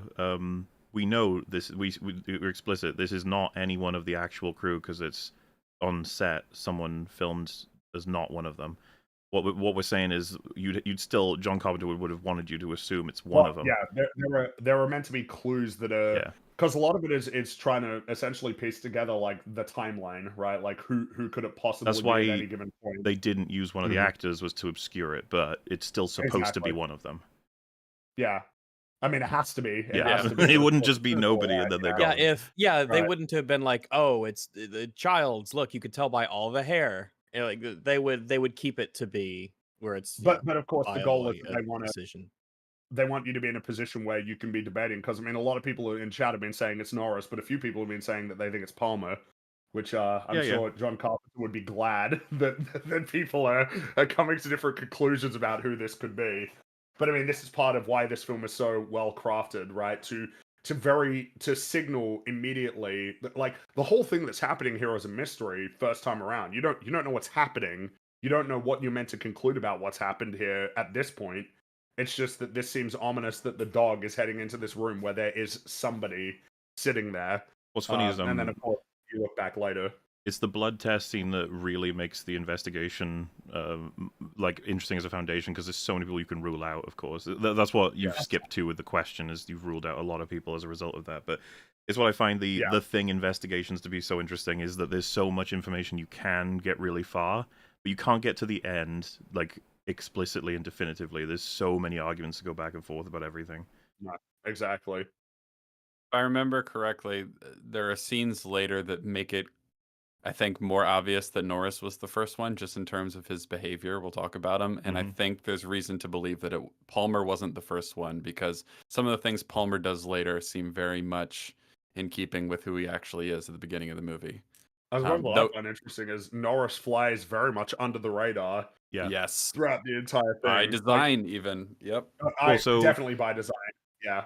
I'd say even more by design, unless you guys are referencing this specifically, that the thing chose him after keeping an eye on everybody. It was like, I think this guy might be the one to go for, because everyone seems pretty chill with him, and he's like next in line for command of the station, right, after Gary. Mhm. Or at least it's implied that Gary would choose him. It's an interesting question if he chose him specifically or not. I think the thing is that I think there's good reason to conclude that that is the case, because again, jumping ahead, we see that the thing is smart enough that he would deliberately like cast doubt, like the McCready shredded clothes. Mhm. That's the thing sabotaging. That's the thing fucking things up for McCready and making it seem like he's assimilated. So if it's smart enough to sort of figure out ways to play them against each other, it's got to be smart enough to figure out like who To choose a target. who's a good target. Here's a so here's a question. I don't know if it really matters either way, but I'm just curious. Is the thing as smart as people because it assimilates a person? Is it only as smart as a dog at first? Man, So the I think thing is that The answer is going to be super complicated because it is a complicated creature. I actually think its intelligence is almost down to just how many cells it currently has of use. Like it's when you rip it down to like a puddle of blood, it's probably going to be. I think is this made reference to like it'll have instincts at that point, but the more cells it has access to, the more it can power itself up with like complex biological function. The more if it's a dog, I think it's capable of making a lot of really. The thing is, strong it's decisions. something that's it's something that might be the basis for what will become like future sci-fi things, whether it's the grave mind in Halo or the necromorphs in Dead Space. Once they get enough flesh and mass and members, essentially, it gets super smarter. The bigger, once it's like human amount of cells, that thing is fucking super smart. Yeah, because people are rightly pointing out that it knows things that the humans don't, obviously, because it knows how to build a spaceship later. Yeah. So I guess I'm just wondering if, while it's a dog, it has the same sort of computational brain power as when it assimilates a human, but it really doesn't matter. I'm just curious. something that is kind of explored a bit in the novella is the idea of whether or not the thing is accumulated vast wealth of knowledge from all of the species that it may well have interacted with throughout its like history as an entity, which is interesting. The idea of how much knowledge is it accumulating, because at the end of that story, the Blair thing is like building a teleporter. Like it's very, very intelligent. Something really cool, just like a fun tidbit, and this obviously you have to ignore all third-party content for this one, but did it crash land or did it assimilate a creature that was flying its spaceship and crash land because it was in the middle of doing that sort of thing, right? I do like that that's something you can speculate on, because I don't think that you can definitively conclude whether that is the Thing's spaceship or if that's one of the many species that it's conquered. Yeah. And it's also important to note that we don't actually know, as far as I'm aware, if there is a time gap between the opening credits and Antarctica 1982. Oh no, that's definitely explicit about that. There's a huge time gap. It's 100,000 years, isn't it? At least. Oh, okay, I got you. Yeah, they talk about how the it's so deep ice in the is ice and everything, cycling up like things that would have been buried deep. So. I gotcha. Yeah, exactly. That it's for a long time, and that it's just been sitting there waiting, in a sense, which is nice and spooky. Yeah, like tomorrow. Oh my gosh, it's just like tomorrow. So now we see MacCready in the air approaching the Norwegian station. You see smoke sort of pluming over the mountain, and then you come around and the entire base is smoldering ruins. Wait, what are you laughing at? It's just the fact that it's like, you want to know what happened here? Well, you can watch. It's like, no. I don't need to find out why there was an axe in the wall. I don't need to find out. It's so cool, and they make it lame. They do make it lame. They absolutely do. Isn't it so satisfying that now you know? It's funny about the axe in the wall, ignoring the backstory they tried to give it in 2011, is that later there's like an axe, like the axe comes back in the American station as well. You know what I mean? Mm-hmm. Like little details that we see happen to them will happen to our guys later, including many similar objects and rooms and stuff. So it's kind of fun. So they set the helicopter down in the rubble, and MacCready goes inside with Copper armed with a rifle. He calls out again to the Swedes before being corrected again that it's Norwegians. He goes on an arc for that. It's great. Yeah. He does a little bit of an arc, and then the pair slowly move through the building, and they find the axe wedged in the wall, the bloody axe. But then you also see like the interior itself is covered in snow and icicles. So in a sense, it's kind of like, in terms of like the amount of time that would have passed right between when all of this happened is a little bit unclear. Though I suppose because it is Antarctica, you can presume it's not like too long. I presume it wouldn't take too long for the interior to look like this. Basically, probably not too long. Look, I don't live in a country where it snows regularly, so you got to help me on that one. Yeah, I think they do a good job at keeping it. I think they keep it decently ambiguous as far as how many buildings are there, which ones they actually visit, what the time span is. It really does get you wondering, like, oh shit, what happened? Like, this is clearly old. It's been here a while. What were the guys who flew over here? What were they doing? How long were they doing it for? Were they planning this for a long time? Were they hunkered up in a bunker somewhere, or Such a great how way desperate to are they? generate. It's like you're seeing the remains of a horror movie during your horror movie that's going to be directly reflective, and it starts to piece things that we've seen before together. While, like Fringy said, it's actually going to foreshadow as well. Like, how Yes, cool is that's that? right. It's Yep. it's I mean it's great, and it's very much an instance of why would you even feel like you should do a prequel movie about what happened here? money. Because people love the thing. I don't need to see that. It's perfect. Leave it alone. Stop touching it. So One of the yeah. regarding the temperature in terms of how a building comes to be like this, obviously if the generator is sabotaged and they lose power, it gets to like somewhere between -40 and -80 degrees Celsius at night Yeah. on It's Antarctica. really So, cold. yeah, Well, so yeah, that and can it's happen pretty winter. quickly. It's winter, so even colder. So 'Cause wear a jacket. Antarctica is very Wear a cold. hoodie. That's right. An EFAP hoodie. Yeah, an EFAP hoodie. That's right. Where to? When they go inside, they find the corpse of a Norwegian sitting in a chair, and his throat and his arms have been cut, but it looks like he's like committed suicide himself. And then Copper starts grabbing all the notes because he wants to, he figures even though they're in Norwegian, it's like, yeah, just get the notes, which is probably a good idea. Thank And you for doing that. Information.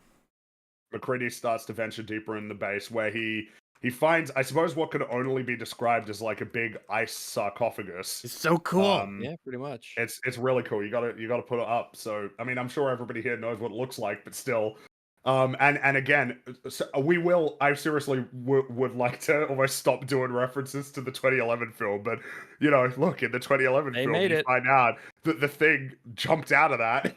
Yeah, jumping Yeah. out. Dude, it's Yeah. weird how many memories you're Like unlocking, this- because like I remember seeing that scene because it's a black like creature that just flings up into the sea. I remember being like, oh, Yeah. it's also disappointing. It's so stupid. I also just love the piece of music that's playing during this exploration scene. Mhm. It's the one where like there's like a really high violin melody that's just kind of wandering atonally. It's just really tense Really and good. chilly. Oh yeah. And I mean, I suppose it'll be interesting to find like opportunities to praise the cinematography since it is masterful. Oh yeah. But it really is just a case of like knowing when to, because it's a pretty long sort of shot ending on a nice little symmetrical frame, seeing the sarcophagus, and it's very much it's just like what is to be made of this right now, and if it was the staggering of the information that the characters receive, because at this point, like, this is odd, but you can't necessarily infer that this has anything to do with an alien at this point. But obviously, once later on they go to the spaceship and you see the big carving of the ice out of the ground, you start to piece it all together and go like, oh shit. And of course, it leaves you in a position to wonder, what did this thing even look like? Which is it's fun, right, to not know. Though again, in the novella, you do kind of, well, it could be the alien that's on the ship, but in this case, you don't even get to really know like what the alien looked like at all. Which in itself can contribute to the mystery more. It's like, oh shit, what was the thing that was inside this ice? And then eventually, what did it turn into?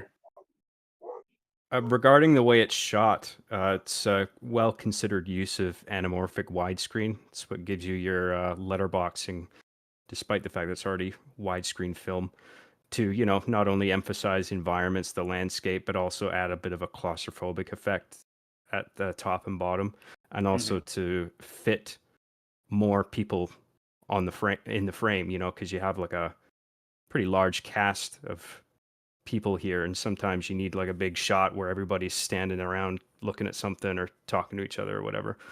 Just lots of factors that went into that decision. It's not just for its own sake, just because it looks quote cinematic or something. Exactly.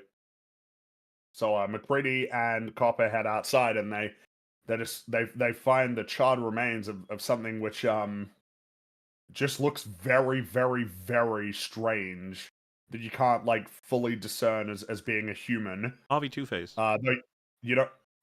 Well, because of course you don't get your super duper clear look at what it looks like until Yeah, it's fly shot back. really well They because it's do. in like they take advantage of the depth of field and the profile that it has against the the white background and the two of them that are in focus in the back, and you're like, ooh, what are they looking at? All this, Mm-hmm. ugh. Yeah, because they're saving it for the big reveal. But as they head back, the dog, he's waiting, he's watching, looking out the He's window. watching. Such a good shot because it tells Yeah. you so many things. I guess first time around it's not going to be as much information because you don't know as much. But the idea that the dog is like, I wonder if they found it. Fuck. Exactly. Then he's thinking about what plan he needs to Dude, enact. there's something brilliant about the idea that before they would do an action, they were like, okay, you need to look very concerned, but also relatively like you're in control. There's actions you can take. If you got that, it's like, mm-hmm. He He's nods his locked head. in, man. Look at him. And then he does it, and then he looks at him. Did He's- I do it? yeah. Did I do it? And he's like, yeah, you You did. fucking nailed it, dude. You know, All the dog shots are unsettling because all its movements are very minimal and considered Yeah. and right. controlled, and like it doesn't do like dog things. It's not rolling around. It's not scratching its ear or anything like that, or rolling in garbage. Like it's just like Hey, whoa, okay, staring first off, intently. okay, calm down. All right, Jesus Christ. Calm It's down, kind of Ray. back. Oh, they're like Yeah. rolling in the No. mud. They're like Oh, he's rolling not around doing in dog trash. things like rolling around in crap. Oh my god. Please. Jeez. Racism Yeah, I has become know, too rampant. jeez. It's true. Yeah. But yes, it's Watch it. unsettling how static the dog is and how focused, and you start to wonder things. That's so good about Exactly. the film. And then I guess you don't need to wander so much because Well, actually, Copper says I guess on that note, it makes you think: is that intentional? That it's just like focused and thinking about what it's going to do and being deliberate, or does it not even know that those are things that a dog does that are just like normal dog behaviors? This strange Yeah, we four-legged don't- creature from another world. We're not getting like definitive answers on exactly Yeah. how the thing performs as like a creature and how much like I think because you can even argue you get different results at different times, at different actions, and it's probably very related to the thing's complicated. It's not a strictly straightforward beast. I would say that it definitely needs to take some time to learn how to pretend to be human well, and I think there's really something nice about how like flying under the radar Norris is, especially early on. He doesn't say a lot, Mm-hmm. and I think if we assume it's him that he's the first one, he's just kind of watching, learning how to behave to a degree. And there's just a complication of exactly what kind of memory are we dealing with the thing. Because if it's gone through all the people in the prior outpost, you'd think it has a lot of info, but to learn an individual human is still very different than learning all humans. Yeah. Well, of course, bearing in mind that it's made pretty explicit that when it splits, creating new entities that have their own sort of agenda that may well not, the thing will potentially work against other things. Which of course is really interesting as an angle that the thing will even sabotage other thing if it protects itself. Yeah, well, there's a whole thing to unpack there with the nature of the thing, because like people who are assimilated, they don't know they're the thing, and so like if somebody does something to sabotage the uninfected crew's ability to like suss it out, like do they know what they're doing? Like, is the thing able to compartmentalize an infected person's awareness of what they're immediately doing, or give them lapse in memories where they don't even remember doing a certain thing that goes against the interests of the uninfected? You know what I mean? Like, What are you I would basing that say on? Like, well, the crew actually talked about that and agreed upon it, that if a person is infected by the thing, if they're one of the things, they don't know they're the thing. They behave in such a way where it's just like, I'm not one of the things, you guys, and they are saying that honestly. Well, that's acting, right? I'm not sure I agree with that. I don't think I agree with it either. The sense that I got, because I remember that there was when they were doing the blood test, Windows, when the test was happening, he looked like simultaneously nervous and like ready to jump on McCready in case it went wrong. But that definitely came across to me as like, well, that a human, from their perspective, a human might look at the situation and go, "Fuck, am I actually infected?" But I definitely got the sense that the thing absolutely knows it's the thing. Yeah. And is as bullshitting and faking it, right? That like the thing has a full awareness of what it is and is employing strategies to consciously outmaneuver and subvert the other humans. Yeah, This is something that honestly confused me. I just remember reading something. I could be wrong, where the John Carpenter and the crew sort of agreed between themselves, like the people who are the thing don't know they're the thing, or like the thing. I think has a constant awareness on some broad level or like a cellular level, but then when a human being is like falsely like imitated, created, you can create like a brain within that person that doesn't know that it has been assimilated, and so it can act very convincingly to convince others that it's not a thing. I don't know. I could be wrong. I don't know. Well, I it thought might that be was something crazy. they intended. I haven't heard that personally, but I don't think that comes through.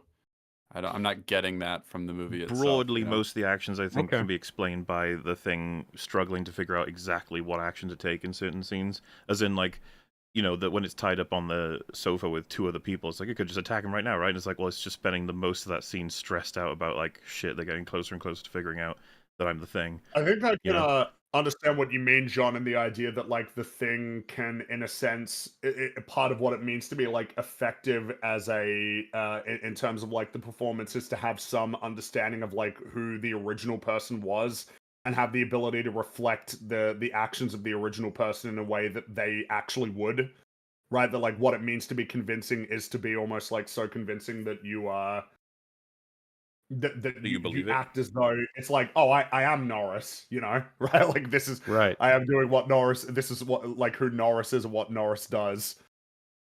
Yeah. But And so it's up to think about. well, talk about. I don't think we get an explicit example of that, but we also don't get something that would be interesting to do of someone getting infected very in a minor way and realizing it before they've been fully And taken over. gradually, Like, that like could they're like, be- oh shit, I'm done. Which Whoops. is all right. a theory we- that Blair realized too late that he was infected and tried to kill himself, but couldn't make it. I'll save it for when we get to what happens to Fuchs, but there might be something to talk about there. Oh yeah, sure. That's another example. We are jumping around. I think Fringy was all right with that, right? Yeah, no, we can jump around. That's Just, totally fine. It is If we're chatting about it. a fucking hilarious visual IMO, but when he goes to see Blair, the noose is just hanging next to him. And he's like, Noose, I feel yeah. fine. Like, you know, I'm it's ready to come back inside now. Yes, I wonder if Blair was realizing too late, and he might have been intending to kill himself. There's a couple ways you can interpret it, as is the thing and its power. Mm-hmm. The Hopper shows the rest of the crew the corpse they found at the Norwegian base, which has got two faces and looks very mangled and I mean, just obviously like, oh, what the fuck is that? You know, that's very much the only takeaway from that. Which is this is like the first instance of the really great practical effects, you know, in the film. Dude, the Yeah. wetness of it and the steam It that's looks coming off slick it. in the steam. Fucking Yeah, hell, like it it's looks got so good. like it's got heat Yeah. coming off of it still. You're showing it right now, but there's that really, really agonizingly slow dolly shot. We're just going slowly to the left, slowly. Everybody's to the looking right. at it. Yeah. Everyone's like, silent, just like, what the fuck is this? It's great. And like it And doesn't. the dog. There's The no. dog is looking at him. There's no tennis ball. There's no like, guys. No. Here's some concept art. It's just, that's what it is. There it is. It's Yeah, like, and you might be like, whoa, hang on, no hate. It's like, no hate, but this is amazing. So you can do it other ways. Some hate. Some hate. The dog is looking at this as well, just staring at it. Yeah. My brother, Yeah, my that's a good fallen one. brother. I will avenge you, Gregory. Well, no, he don't give a fuck.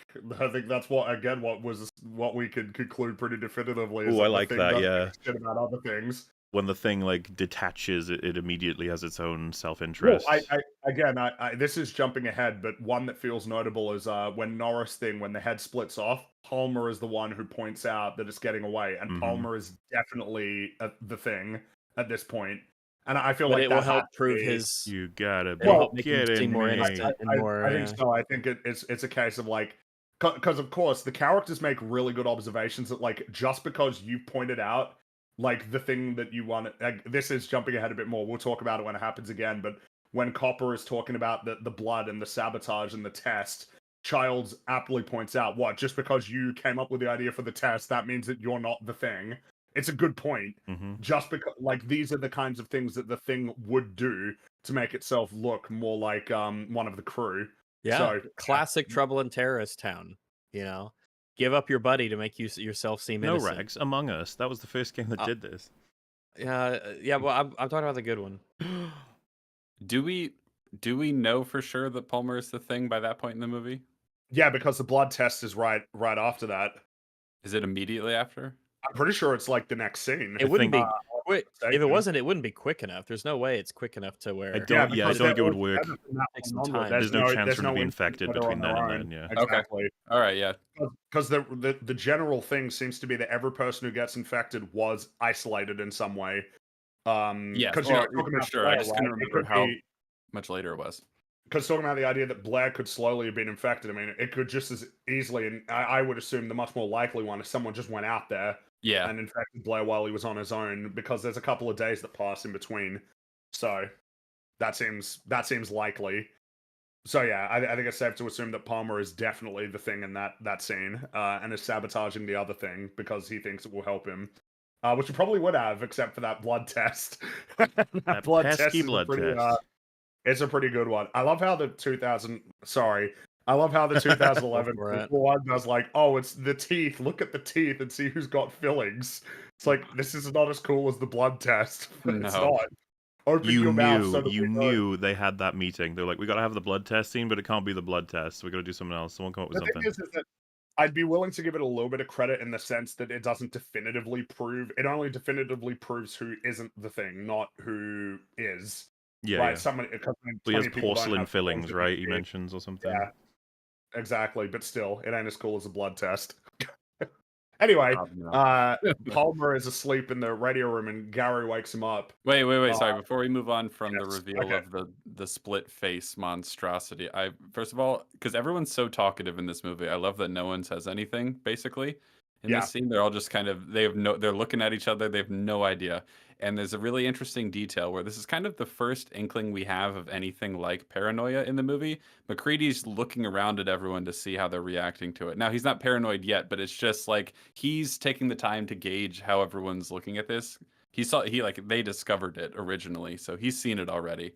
But he's like looking around at everyone else, just kind of watching them and seeing how they're reacting to it. I just find it really interesting. Do you think Yeah, because like, what is he he's thinking? starting to have the No, earliest thought? not. I mean, I the wouldn't- fact that I it has a wouldn't say that yet. face. Yeah. I'm not saying he's paranoid yet, but I just like I I think find it there's really something there. interesting. Remember the shot that goes It's a from very specific shot. it goes from the Yeah. split face up to him looking concerned. Mm-hmm. I got to imagine the point there is this can look wasn't like this you. wasn't a guy, right? This wasn't a Yeah. like You see something like that with a human-esque face, and I think it's pretty intuitive for someone who's even mildly clever to be like, "Holy then- shit, can this thing like look like us? to cut to the Mhm. dog being like, "What? Yep. what What are you guys doing in here? Why are you looking at me? I didn't do nothing. This ain't I'm me." And just that's- a dog. I'm just That's a, the I'm power just- of editing, man. It's just Yeah. a simple cut, but it's like, oh, what the dog doing? You guys are No, up to some interesting especially now that things in we're- here. Yeah, we're back from the camp where the Norwegians were from, and that dog is what they were trying to get. Mm-hmm. Palmer is asleep in the radio room, and Gary wakes him up. He fell asleep because he was trying to contact other bases. Clearly, they ain't working. And he explains that the weather conditions are definitely going to get worse, which, you know, is just setting up how much even more isolated they're going to get. And Gary tells him to stick with it. That's basically the gist of what happens there. You know, something about Gary, I've forgotten when it happens in the film, but I think it matches his general demeanor. There wasn't much of like a, hey man, how are you feeling about having killed someone? Like, and you know, they make reference to he popped his gun off at one point. I can't remember if it's Windows or Palmer that says it, but he gives them an expression that's not fun. Like, I did not enjoy killing somebody. and he's never given time or attention in any way, shape, or form by anybody for that. And I wonder if that keeps him on edge as well. The fact it's like, yeah, I casually took a human life, which I've probably never done before. You know, it feels like something again it's up for us to play with and think about, instead of it being like cringe and explicit or you know, like blatant in a bad way. Yeah, because he's old enough to where you could believe he's like, I mean, if this takes place in '82, you know, he could have been in numerous conflicts at that point. He's guy with a gun. He could be an ex-cop. He's old enough to have had a lot of life experiences that would lead you to believe that he has processed it well, but you don't know. Because if it was like a super young guy who did it, you know, like we had the young, oh, this is I just got out of university and now I'm at the research station, and boy, oh boy, I'm so interested in studying how snow works. And then he's the one who does it, then it would be weird if it was never brought up or mentioned because he's so young.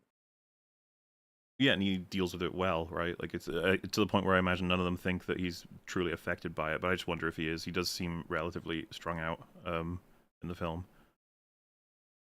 Oh yeah. We then see Blair conducting his autopsy. He's concluded it on the Norwegian and found that there was nothing wrong with him physiologically. So he wasn't drunk or on drugs. He was of, I suppose, sound mind in a sense. And then he moves on to dissect the seemingly dead thing, and finds that the internal organs are, as he describes them, normal, which is just like, huh. Creepy. I mean, that thing doesn't look very normal at all, but and it feels like they emphasize that by, you know, showing the look on its face having right such after he says it. beautifully constructed, you know, physical effects like that, such that they can autopsy them convincingly with blood and flesh going different. Like, some of my favorite things in a movie. It's just like, you didn't have to do anything else. You just had to hit record. Well, we notice it in modern stuff when they don't have an example was, do you guys remember a show called Echo? I don't. So there was a part where when her prosthetic leg gets busted up, and the guy's holding it, they had an actual prosthetic leg, I think, but they didn't have one that was like damaged. So the entire damaged prosthetic leg that he's holding is CGI because they couldn't spring for just banging up a prosthetic leg. So it was really bizarre to see the fact that this very clear prop that he's holding in his hand that has significance in the story was CGI. It wasn't actually a thing he was holding. And it's like, holy shit, my immersion, what little I had at that point of Echo, was like shattered. And this guy's reaching in there with his real hands, pulling out this goopy, gloopy, slimy organs and stuff, and he's cutting through the outside skin of it. And you're like, yeah, that's an alien from another planet. I believe you, Jonathan Carpenter. you have Thank you, convinced Jonathan. me. And I just want to know, when will someone do something about this? Why are people not talking about the alien invasion in the Antarctic? Where did you get this footage, John? Night has descended upon the station. We see Palmer and Childs are watching. They're watching like TV, but they're watching, it looks like pre-recorded tapes that they must have had to bring along with them, because, you know, I doubt that there's any signal in Antarctica. And then you see in the rec room that you know, Clark and Fuchs are playing pool. Windows is reading. Gary, Norris, and Bennings are playing cards, and the dog he bites Bennings, which makes him big mad, and he tells Clark, like, "Hey, can you put him with the other dogs?" And Clark obliges. Wait, did you say that the dog bites him? He does something to him. He just startled him. Oh, sorry, my bad. Yeah, no, yeah, of course, because if he bit him, yeah, that's right, my bad. He's startled, all right. He's startled about it. Okay, he's on edge. If I can just be a little bit of an autist again, because I know it gets discussed, right? Because people get obsessed. Okay, there is a shot where Palmer is taking a toke, if you will, and he passes it over to Childs. This is seen as definitive evidence that Palmer cannot be the thing yet, because the saliva and passing over a thing, that would mean Childs would get infected, and he's not by the time he hit the blood. But that's a bit of an autism take. It's like I said, you can entertain it, you can not. I guess it depends on how much. If like can the transmission be that minor that it could work, or Does it need to be something else? They have we- speculate that it could be that minor. We don't know for sure, ultimately. But it's enough to discuss reasonably. Mhm. But I don't think there's any clear evidence as if something that small can work. But it could. So We're also Interesting alone to think about. at this can point. we? One Yeah. other thing, sometimes when you watch these old movies, it unlocks memories.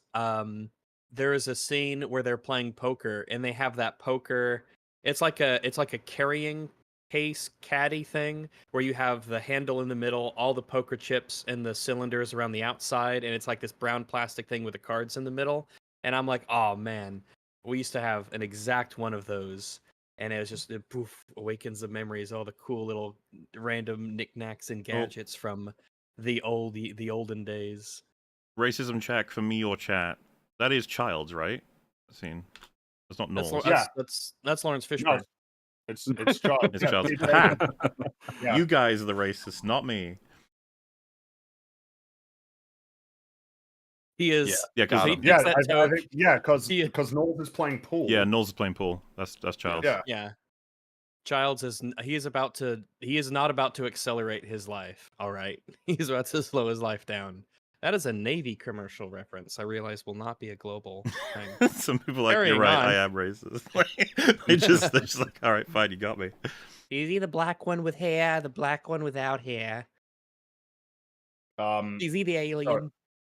Clark puts the thing dog in with the other dogs, and you see all the other dogs they're sort of laying about as dogs do, and thing dog just kind of like sits down in a very stiff way. Yeah, Feels like again, you gotta just show like the way that so he's sitting. good. It's down so with it's the so other it dog. really feels like the thing being like, well, I guess this is what dogs do. I'm doing what dogs do. I'm sitting down. Yeah. And he just stares ahead straight at the wall too. Doesn't it's so yeah. creepy. It's just the dog's a really good actor. He is. What's Good wrong with you, job, dog? You're being all He's a very weird. good actor. And yeah, he puts him in, and then Clark leaves, and the thing dog begins to transform in front of them, and all the dogs they're scared. They're very scared of this evil dog. They're That is now rightfully revealed how evil scared. he is. Dude, the fact they Yeah. got one of them trying to tear out the metal to escape, I always feel so bad seeing that dog. He's so desperate. Yeah. Mhm. Sad part of the movie. It's a It is. tragedy. Mm-hmm. And I love the Uh, shooting of the like just the way that it sits there and it stares, and the guy turns off the lights and it's just kind of left to linger, and all the other dogs are resting, and creepy dog is just staring like he's just waiting. It's The It's like shooting blood. oh, it's out of- so gross because it's like, well, you're It's so fucked gross. once you get that shot on you. I guess it's over. Yeah. And how it like the vibrations and then the sound design on the thing. I don't know how else to say it. It's just fucking creepy. This monster, whatever the hell it is, and that's kind of the point. You don't know what it's gonna do next. Yeah. It's hard Okay, to so here- discern. Here's a question because you just brought it up with like the getting the blood on you. They speculate that a very small amount would be enough to cause an infection, but then also they say, and we definitely see every assimilation that takes place, it's like it's consumed and digested is the word they use, and then it like brings the foreign cells in and then changes its own cells to replicate them, right? It's a very sort of like eating, assimilating type process, right? Mhm. Do we actually think that if you just got some blood on you, that would be enough to transform you into the thing? Or no? Honestly, it feels like that would follow in the sense that it would just take Maybe? ages. Like if it is, it's the thing seems Yeah. to be the thing through and through. Like every cell is because the thing. remember the autopsy shows, even though the outside is super fucked up, the organs are human. So I do wonder if it's like an inside out process or if it's piece by Well, it piece, or duplicates- depending on what it. such that it would pass a test like that. I don't think it would come up as the thing liver, or it would come up as a human liver. Yeah.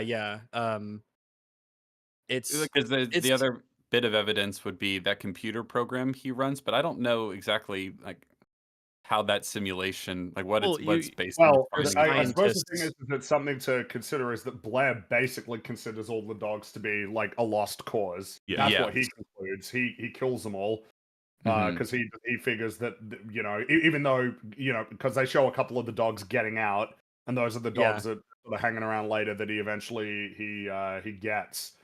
So I think there's reason to conclude, especially with the way that simulation plays out, that is the way that it works, and it's part of the reason why they don't want to the food thing, right? Yeah. Is that's a real concern. Is like, oh well, maybe if he spits in the food, that's enough.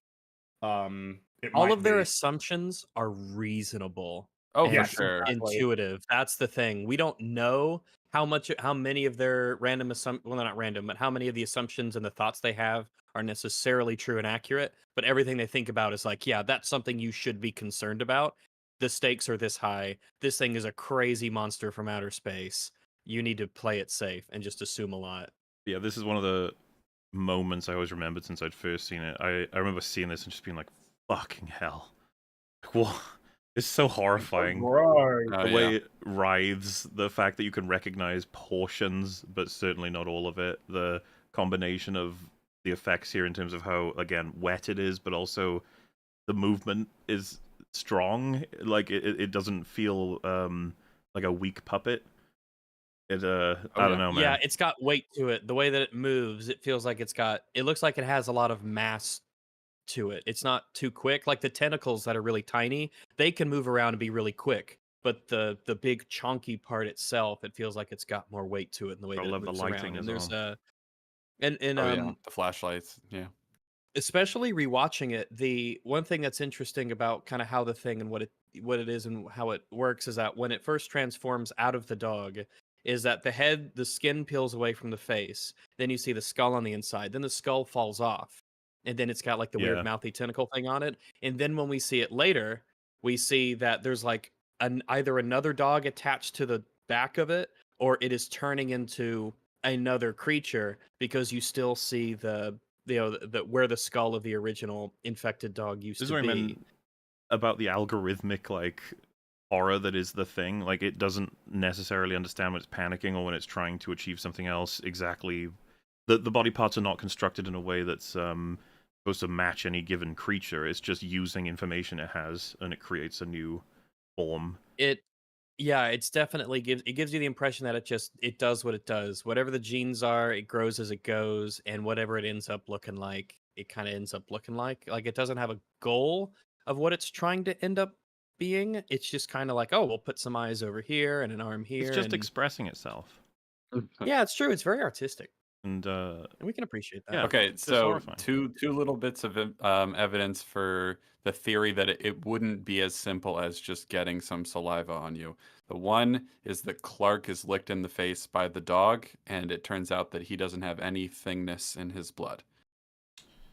Well, and Um, Bennings also was getting at the beginning, and Yeah. he's definitely not assimilated at that point. Yes. I If it think was, I you think if might- it's on the skin, then it can. you might be like, able to just get away getting with some- saying that Bennings wasn't actually licked, as autistic as you can get with looking at that scene. The dog doesn't quite make it, but I think Cap's right about Clark. Yeah, And then the other bit of evidence that it's not quite this simple is that if it was that simple, wouldn't the thing just like be much more subtle in terms of spreading itself? Here's the thing: if it were to jump up onto the table as the dog and then do the shoot a liquid in a 360 thing across the room and hit them all while they're doing random shit before they've even figured out anything that's happening, it's like you could argue that's a strategy, but It does have to I'm talking- transform a I'm bit ta- before it can do that, though. Well, that's where I'm going with this. It's like you could argue maybe that's too much of a risk, or that it wouldn't want to necessarily, or maybe it isn't even fully aware of all the different ways it can necessarily transmit. But you would think there are strategies it could take that seem like it would be more useful if it would truly transmit solely by a touch / a lick of a bare ankle, for example. And with and I think there is also the element of, because it has some level of intelligence, it narrowly escaped the Norwegians. It was it had luck. It had a bit of luck in getting away from the Norwegians, so it might be like, okay, I can't fuck this up. Yeah, like trying So to be as being careful cautious, as fucking being possible. Careful, exactly. Yeah. It looked like the goal here was to infect all the dogs, but it didn't manage to pull it off, at least in time. Well, that's the conclusion that they draw essentially, is that they interrupted partway through, and that if Yeah. they had gotten there later, they wouldn't have even known that anything had happened. Which leads yeah, me to think if it could just lick all of them, it would do then why that. wouldn't it just do that? Compared to what seems to be the case, which is it has to get them one at a time because it's kind of it's not Involved. like an instant Multiple, process. yeah. Yeah, that's I why would I'm more argue, inclined to I'm more inclined to believe that it's reasonable for them to worry that just getting a drop on you would be enough, but I don't actually think that's how it works. I still think there's something to it, especially because the line between, say for example, a lick versus a slobber versus vomiting liquid onto you, it's like how much material needs to be on you before it counts. Yeah. Well, I And not think every it is material likely has to because obviously the way that we understand biology is not all of our cells can do all of the things. So it's very likely that it can't just lick you. There are particular elements of the thing's composition that do that process, not just any part of it that gets inside of you. It would have to It is be any the- alive cell, I think would be the logic Yes. then. And so I if think so. saliva has alive Maybe, yeah. cells in it. Well, and remember the blood when Palmer's blood, right? Like the blood kind of tries to run away. Mhm. So to what end, right? Other than Exactly, to yeah, be which- able to perpetuate. And if there isn't an explicit shot of the dog licking Clark, you would still be assumed it would have tried that. Like, especially with how connected he is Yeah. with the dogs. How smart it is, also. Also, how smart it is, But yeah. That is also that, right? Maybe the dog was smart enough to go like, man, they're probably going to suspect him though, so I should go What's for funny someone is, else. that is actually That's possible. potentially That's reasonable. viable. I think it is. I think the fact that it tried to fuck over McCready and make it seem like he was the thing is indicative of a Well, and level the of fact that scheming. the first person the audience and the characters would suspect would be the dog handler. Yeah, exactly. Is Clark, which is part of why it's such a cool subversion. That it's like, no, Clark was good the whole time. But I mean, that's the thing is that that's kind of how it goes for the whole thing, right? Because like Palmer and Norris are never really like suspected ever. Obviously, they're suspected in the same way that everybody's kind of suspected, that everybody has doubts. But like the people who are really suspected was Clark, Copper, and Gary. For a significant amount of the runtime, all three of whom were definitely not assimilated. Which again, I love that misdirection. It's so great. Oh, and there's that as well, yeah, right? Like sabotaging the blood. The sabotaging of the blood naturally casts doubt on Norris and not on Norris, on Copper and Gary. Yeah. Even though there's an incentive to sabotage it anyway because the test. For probably would have reference, been some people might not be following this conversation super well without knowing everyone's names and the events of the film, but I would say what's happening right now, I'm almost certain was hoped for by Carpenter. I think he wanted this for people to be like, it's you. No, it would have been him because of this. It's like, no, he went there and did that. Well, if it works like this and does that, so he'd be like, Exactly. like, Yeah. He'd be very happy. While we're on that, and in partial defense of what I was saying earlier, there's a little blurb off of Wikipedia I think is really interesting. I like to read out. It Sure. says, as part of the thing's design, it was agreed anyone assimilated by it would be a perfect imitation and would not know they were the thing. The actors spent hours during rehearsals discussing whether they would know they were the thing when taken over. Clennon, who is the actor, David Clennon, I think he played Palmer, said that it did not matter because everyone acted, looked, and smelled exactly the same before or after being taken over. So I think this can be interpreted in like a production sense where like you want a good, convincing performance from people and you tell them as an actor, like you don't know you're the thing, but your character knows you the thing. The character knows they're the thing. So Yeah, like I I think wonder at the if that very was least it's a cool to possible direct them. avenue of interpretation.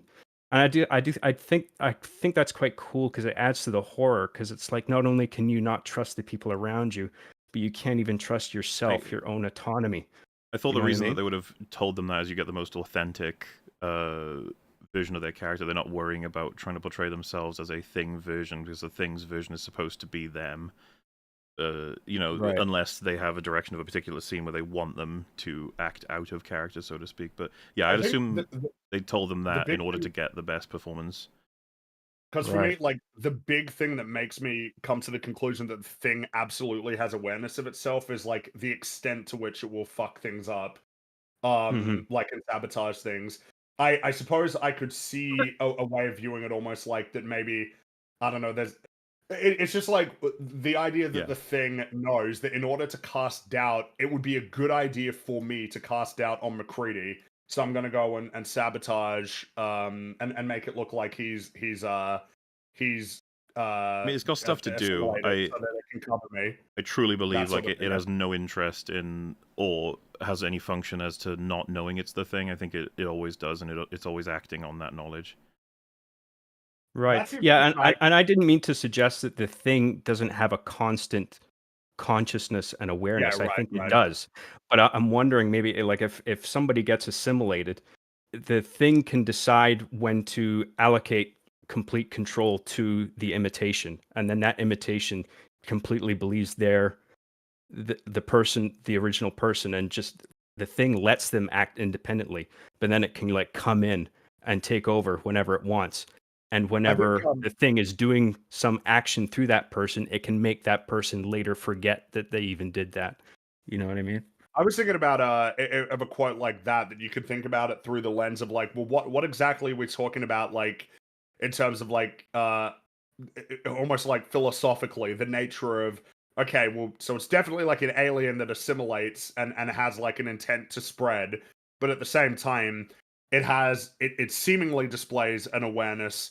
I suppose it depends, because in the novella, it's pretty much made clear that like the thing has like telepathic capabilities of a sort, that it Yeah. has the ability to understand what other people are thinking, it has the ability to essentially absorb all the knowledge of the person that it assimilates. And so at that point you're starting to get into those sorts of interesting questions of like, okay, well, if we're dealing with an entity that has a will to spread and multiply, but it has also accumulated all of the knowledge of a person such that it can imitate it perfectly, what exactly are we dealing with as an entity?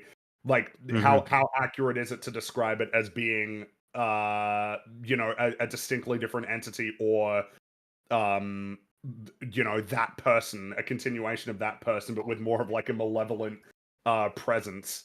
I feel like these are all worthwhile things to be talking about. Hell yeah. Yeah, the idea that it can absorb from you the knowledge that you aren't the thing, and that becomes a part of it, so that it essentially loses that like understanding of itself, is an interesting concept. Oh yeah. I'm sure John Carpenter would be happy that these are the Talk kind about of his movie questions you 40 can years ask. later and I ask think he'll just and be so happy on that about people it like comes it now. to Yeah.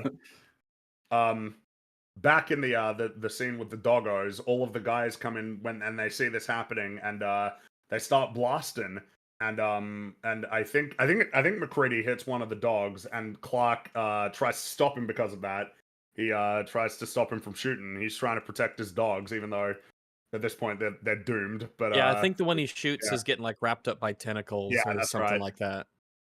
And It's an so he interesting jumps thing in. because it plays both ways later when we're meant to suspect him. You can think back to this moment That and he's think, trying to why did-" protect the other Yeah. things. Yeah. Yeah. When Um, a much easier read is he's trying to protect his dogs. Yes, that's what I'm saying. It works both ways, which I like. Right before this, however, like you can hear the sort of demonic moaning happening, and McCready hears that, and he's like, "What the fuck is that?" And then he immediately pulls the fire alarm. It's just a Yeah. nice little detail. I like that he's quick on his feet. He's like, "Something is wrong. I don't know what it is. Let's pull the fire alarm." He's a Yeah. man of action, and I quite like all his Yeah. decision making. He's very much he accepts leadership that is thrust upon him, as kind of becomes basically the case later on in the film. He's a doer. Yeah. He's Yeah. a man of action. They they blast the thing when it's like trying to jump up on the wall and it's continuing to transform, but Childs has come in with the flamethrower, which McCready told him to get, and they blast it with the flamethrower, which that kills it. All of the shooting didn't really do anything, but the flamethrower seems to have been very effective, establishing their weapon going forward, their weapon of choice, flamethrower. Yeah, you do Fire. wonder, like, what would a bullet do to a creature that does this? Like, it could just transform and rearrange its cells and everything. I think It's it like, really is oh, the well, idea the fire is like a total destruction, right? It's like yeah, the it just fire is roasts it all, Consume. destroys As the oppo- cells. as opposed to the notion of, yeah, especially if the view is that all of the individual cells in a sense kind of have their own existence of their own, then would shooting the thing in the head, would that even do anything necessarily? Whereas fire just feels like, yeah, it's pretty This definitive. is, Ken Brockman said, "Fire is man's oldest foe. It is remorseless, insatiable, unquenchable." And they put it out in the background. He's like, Now I'm thinking about the thing where there was the riot in like Springfield, and then Ken Brockman to Artie Pie. What everybody wants to know is my house okay? You mean is your giant castle okay, Kent? Artie, don't hate me because I bought at the right time. When's my right time, Kent? When's my right time? Artie Also, Pie. contributing to the sort of symbolic cohesion of this movie, this like weird shape-shifting demonic monster thing from the depths, this foreign, strange, chaotic demon creature, and that they destroy it with fire, that fire works against it. That's a nice little touch, the sort of purifying, cleansing fire type idea. Man's first major accomplishment as a being, fire. yes, Changed when everything. we unlock the technology tree with fire at the core. Pretty much, yeah. Oh, you think you're a clever little machine? Well, what if I just pour some beer on you? Who's so clever now? Beer, our second most important invention. So Hey, a drunk man with a flamethrower is a force to be reckoned with. The following morning, Blair has taken apart the dog thing, which at this point is barely recognizable as a dog. And Blair starts to essentially relay the first like exposition of the characters essentially having like something of an understanding of what this entity is. He says that they're dealing with an organism capable of assimilating and perfectly imitating other life forms. And he believes that they managed to kill it before it could imitate the dogs. And basically that if they had been too late and had succeeded, they wouldn't have even known what had happened. Which already at this point, they've all got to be thinking, right? They've all got to be sort of wondering, okay.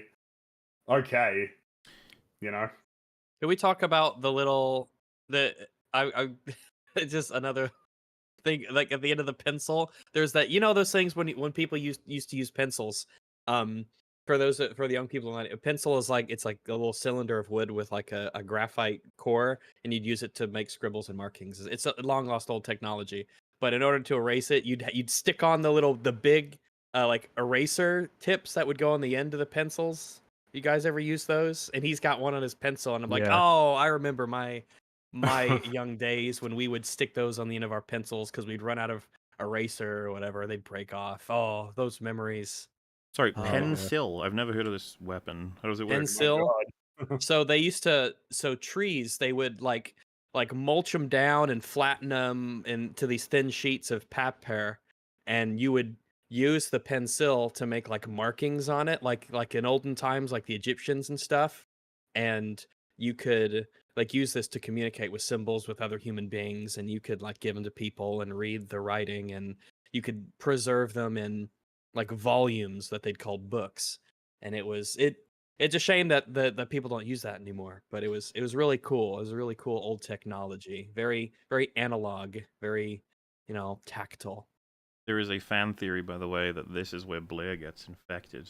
It's just I'm just throwing it in for fun, not for. No. Man, the thing is that I feel like him destroying the radio room like clears him in a sense. It absolutely does. Yeah. See, look at this. This happens when you don't even hear it out. You don't think the theory accounts for that, you fools? I'm sure that the theory accounts for it in the sense that he could be doing that to make himself appear as not being.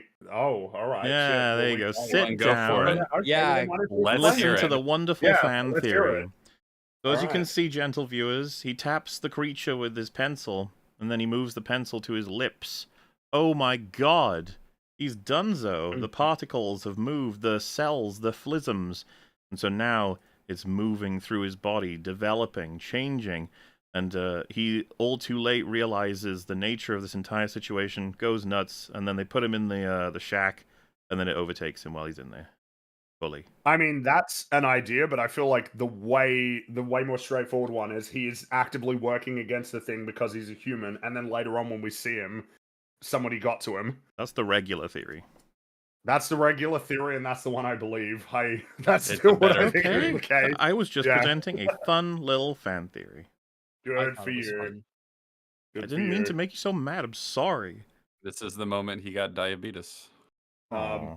I mean, It's anyway, fun. Diabetes. It's fun that that pencil thing's there because it could be interpreted as Yeah, a it's fun. calculated production move, where it's like that's how the cells get transferred, or it could be just a quirky actor thing where the guy was just he Did just it. like wanted a prop to help him like act better or something. I don't need know. something to point with. Yeah. Exactly. In this scene, Blair is extracting blood from the remaining dogs, the ones that are still alive, and he asks Clark if he noticed anything strange about the dog, and Clark responds, "No, I mean just he was just wandering around the camp all day." And then Blair is he's just giving him a look, right? Because Blair is immediately suspecting what we're all thinking, which well, I mean, of course, we know at this point pretty much, but he's now sort of catching on like the dog thing may have infected somebody, and there's really like no way to know exactly who that could have been. It feels like the explicit beginning of the. I don't know if I can trust any of you fuckers. That's right. He's definitely looking at him sus, Hmm. and it There's seems like something- even yeah. There's something interesting about Clark's performance because, reading it one way, he's just a little weird and antisocial in some ways. Like the way he responds to his questions is kind of stilted. Mhm. But then you can read it another way, obviously, that he's lying and that he's like, a thing pretending to be Clark.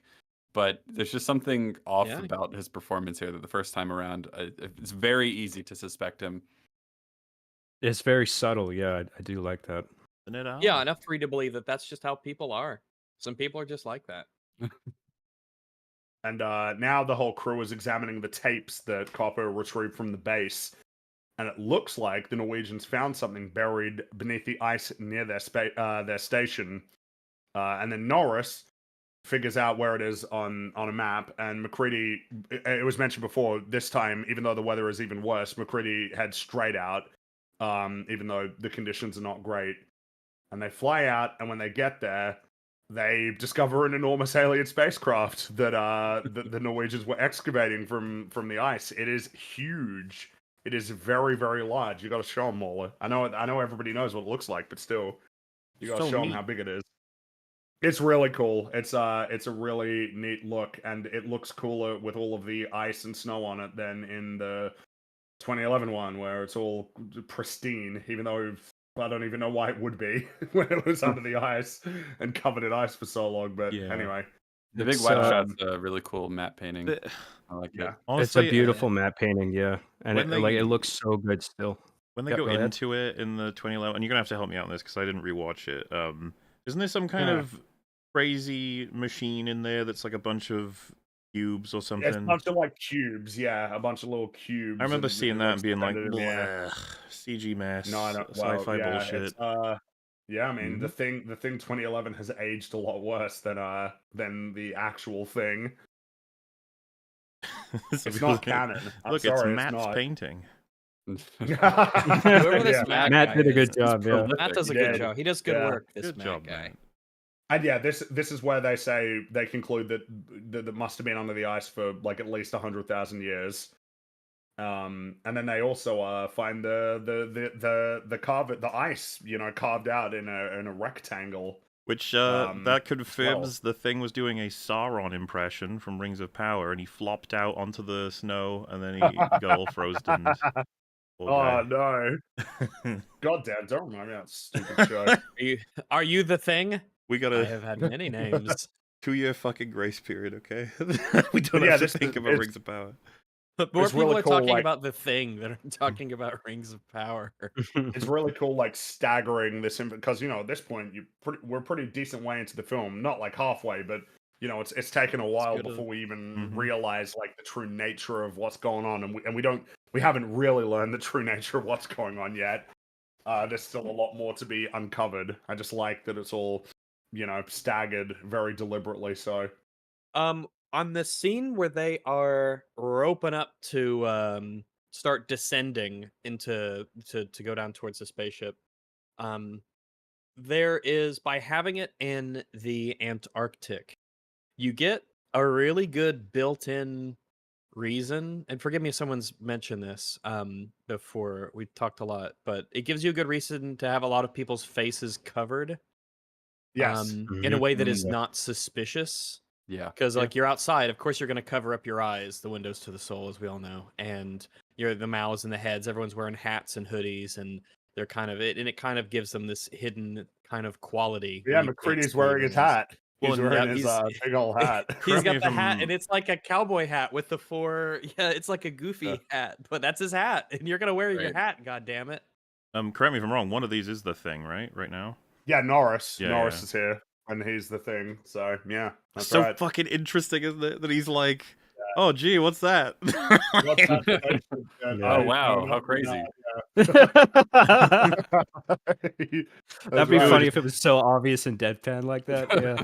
He's like, Oh my god, you dude, guys, look, it's he fake. fucking pushes one of them off, and then the other one goes, "What the hell?" And he goes, "Oh my god, he slipped! Oh my god, that's crazy." Oh Wow. god damn! My goodness. This shit must have been Um, here for 90,000 years. It's like actually it's 100,000. But What's that noise? to yeah. Rags's point, this is especially true for like there's a nighttime scene later before they do the main test where McCready's talking to them all and he's like, it could be any one of us, and we're doing this slow pan across the group, and they all have like they're all outside at night, so they're all covered up, and it's like, wait, which one is that? Is that Norris or is that? Yeah, that's right. Doc, That's who's that?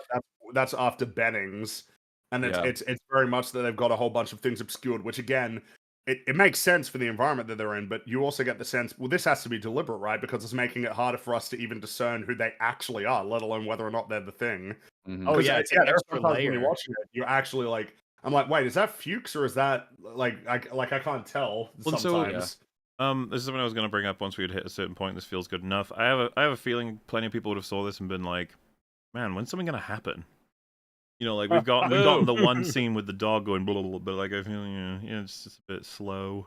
And it would be like, That damn. dog scene was fucking. I don't know how you're not wowed already by that. Like, Exactly. But like so much is always happening, so much information, and if you can't see kind of where the movie is going, all this information will be hyper relevant the more we progress as well. Anyway, is kind of where it's going. Just, Yeah, well, unfortunate. some people only count plot beats as like gory, slimy things happening. Which Well, is when really we- Only yeah, action unfortunate. scenes. Any are when monster things happen. scenes. Yeah. Yeah. Annoying, because now we got another talkie scene that's good and important, No. like all of them. So they're back at the base, and Childs thinks McCready's story about an alien landing on Earth and getting frozen in the ice like absurd. He thinks it's ridiculous. specifically voodoo bullshit. Yeah, that's Voodoo right. fun line. And then Palmer's like, yeah, it happens all the time though, and the government knows about it. Which I find funny that he's saying this when he might be the thing right now. Like, in fact, it seems like he may well actually be, because this is where Knowles comes in asking, like who left their dirty clothes like in the kitchen trash can, which this is before McCready comes to the conclusion after what happened with Bennings, like, oh, I think the thing like destroys the clothes of whoever it attacks, which is of course like the clue for how they can figure out who's been assimilated. So like at this point, I think it's safe to conclude it's like, yeah, a second person has probably been infected right now, unless that was like Norris's shirt that he was wearing. That's what I initially assumed, that it was Norris's. Okay, Long John's. right. So I don't know. It's It could possible. be open a bit, Palmer's yeah. though. Yeah. There's a It decent could be. chunk of the movie that we're gonna get to in a bit, where like so many things could have happened. And yeah, sufficient amount of time passes because a couple of days go by, so it's possible that this is from Norris. It is possible, but that's the thing, right? It's like, yeah, you can never truly know. It's good shit. I like Palmer being the sort of conspiracy guy who's like, no man, like this happens all the time. The government knows about it. I think there's just something being added there in like the distrust of like institutions that is sort of on theme with the general sense of paranoia and distrust in the rest of the movie. Right. Yeah. Yeah. Well, I mean, speaking of which, Childs asked Blair if he believes what McCready is saying, and Blair just kind of looks. He doesn't answer. He's got a lot on his mind right now. As well, He's what you as could well- say way ahead of everyone right now. Yeah, pretty much. He's already reached the end point. As we'll see in the following scene, Blair is in his office and he's running a simulation of the thing, Again, this is where they play my favorite song from the movie. The song in Take this on Me? scene. No, Superstition by Stevie Wonder. Oh. He's sitting there and he's running a simulation of the thing, assimilating and imitating the cells of organic beings, other organic beings. In this case, the dog, and he's just sort of watching. I think he's got a clock, like a stopwatch, in his hand, so that he can like time how long it takes for the assimilation to take place. I think. Am I mistaken? It looks like he's got a stopwatch in his hand. It's like a Oh, I don't pocket remember. watch, stopwatch, yeah. Something like that. Yeah, he's As got if it. because he drops his pen after he sees it, and it seems like a fuck. That was quick, right? Like that's kind of the sense I get. I love how it's possibly the lowest graphics we're probably going to get, but it's so effective at translating what's happening. Very, very clear. It kind of reminds me of True Expendable, this section. Like, it's just this sterile delivery of information from a source that, for all we can say, wouldn't, be completely believed. But in a sense of just like, you've just been told it's the end of the world. Yeah. Well, so this is one of the scenes that is one of my least favorite in the movie, because I don't feel like it actually adds anything, and it really just makes me think, like, what is this simulation? How do you have enough information to run this simulation such that it can spit out a percentage chance that someone's been infected? Like, you don't have all the variables to make that sort of prediction. I don't understand. That's fair. I'm pretty on board with you there. I think that this scene, if it was just if they just went by, it can look like people, assimilate people, it can blend in as one of us, then it doesn't take a rocket surgeon. We'll combine the two to make a super smart profession. But it doesn't take a rocket surgeon to be able to imagine what will happen if it gets back to, the mainland, so to speak. Yeah, I suppose the only feels thing like is that it's showing him doing the work of him sitting down and actually trying to figure it out, because that's like the task that he's been doing the whole time. But he could be the one to like present this concern or worry. Well, so I think that this is done to make sure the audience understand why he's going to be doing everything he's about to do, while I think it would be really cool to have had the scene be that he's still staring at the photo and then he gets the gun. Because we can obviously assume almost all of this. It's pretty straightforward. And then, of course, there's the character himself. If he's concluded it's basically over, and that even if it isn't over, it's going to be really impossible for it to not be over, then there's no point in sharing the information with everybody in a sense of, like, let's figure out this situation. It's more so just, I've got to do everything I can to make sure it does not get to... I was about to say get to Earth, but you know what I mean. You gotta show his face, Blair's face, when he's staring at the computer. It's this very resigned sort of look. Very much a case of, yeah, it's over. You could It's definitely a Brimleyism, that's for sure. And see, the problem I have, because I saw someone in chat say that, like, this is how we know that, like, on the cellular level, that's how it works. And I'm like, is he watching something, or is this a computer simulation? And how is he putting this together exactly? That's what I'm sort of confused by. I thought it'd be safe to assume that this was something happening on a cellular I would have level, thought you'd assume that anyway, based off of the way...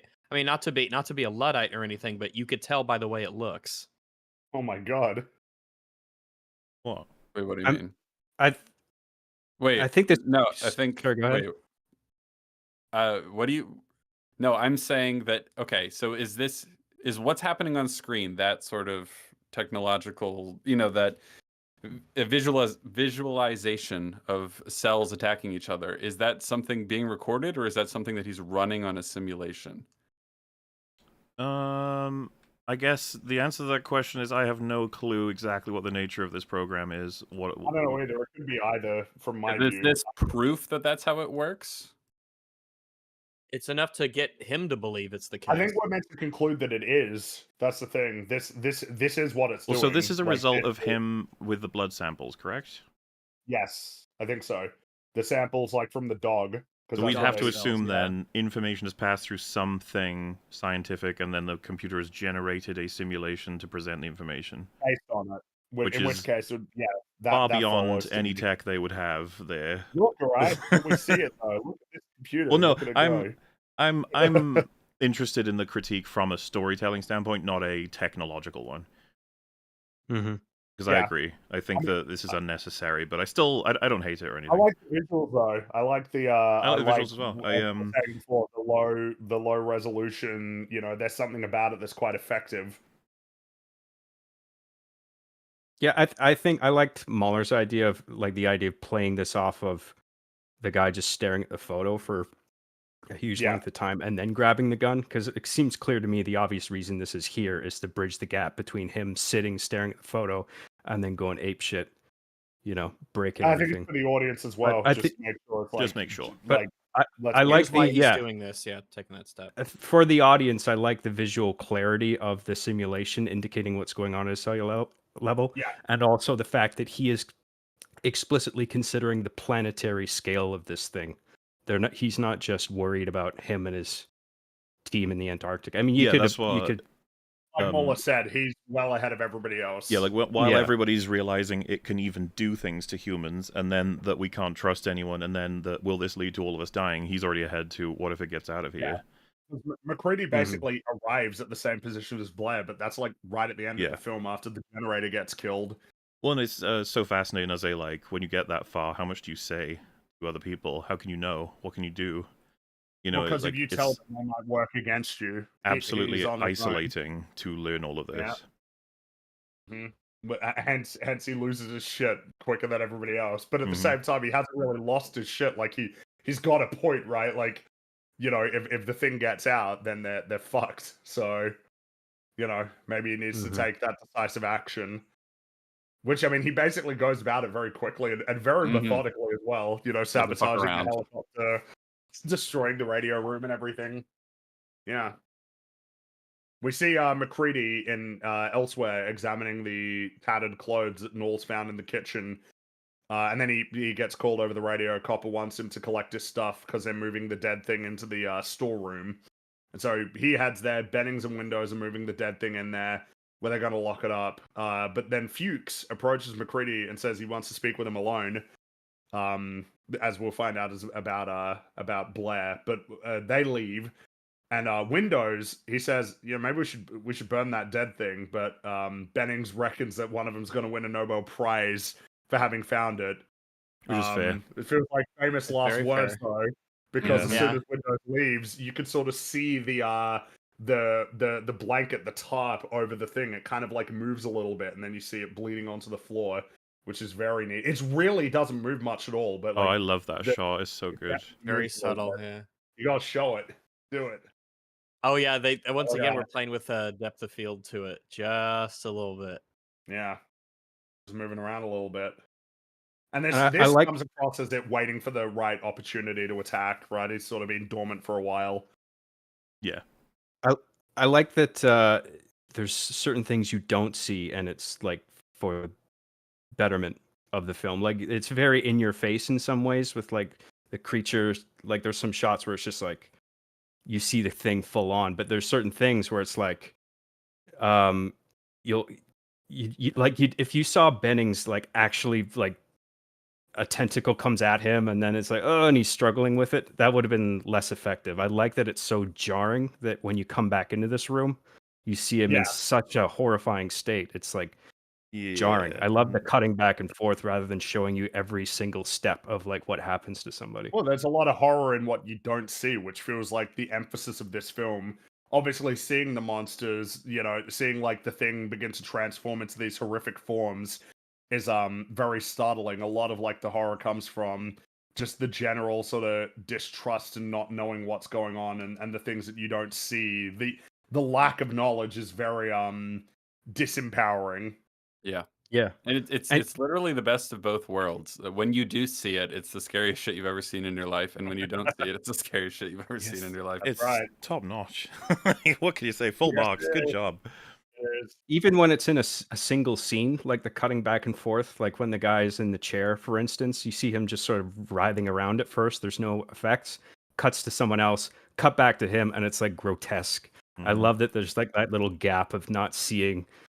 Because I feel like nowadays it would just be all done VFX one shot where you just see this gross transformation. Well, like in The Thing 2011, it'd be what you saw in that where direct comparisons of like an entity splitting into two from this film to the remake is so sad.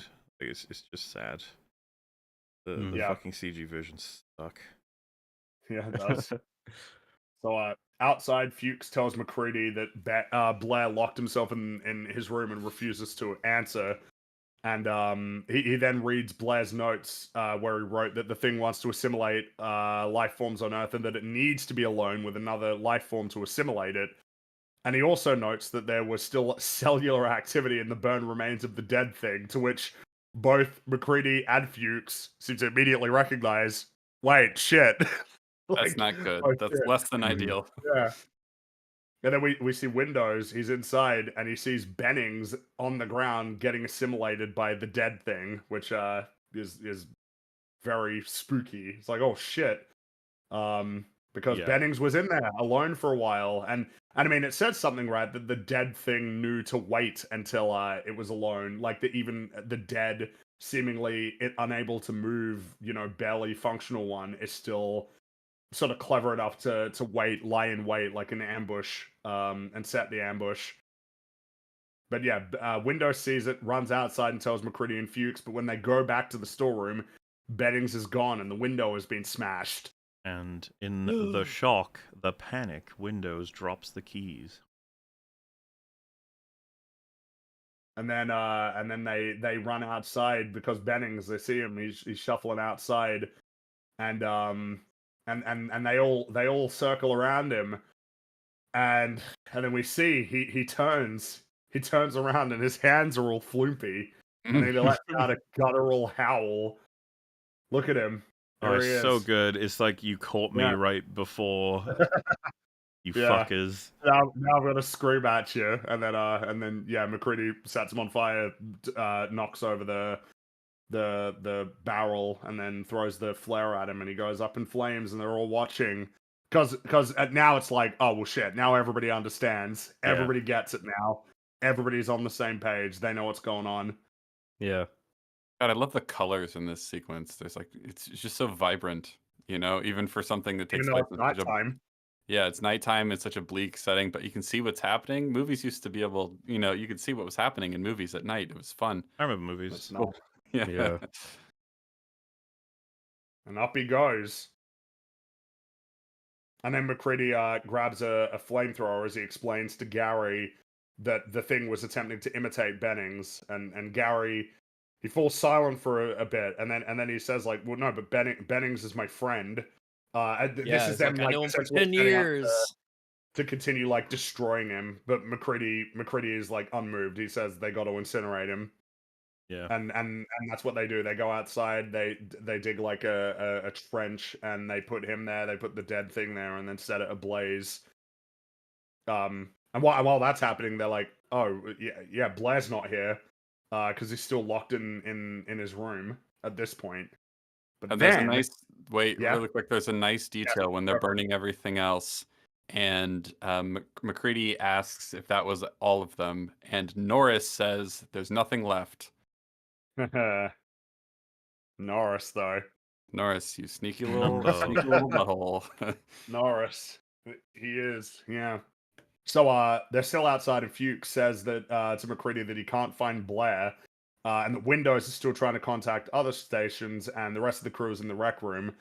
And then they turn around and they see Blair, like dismount from the helicopter and run away.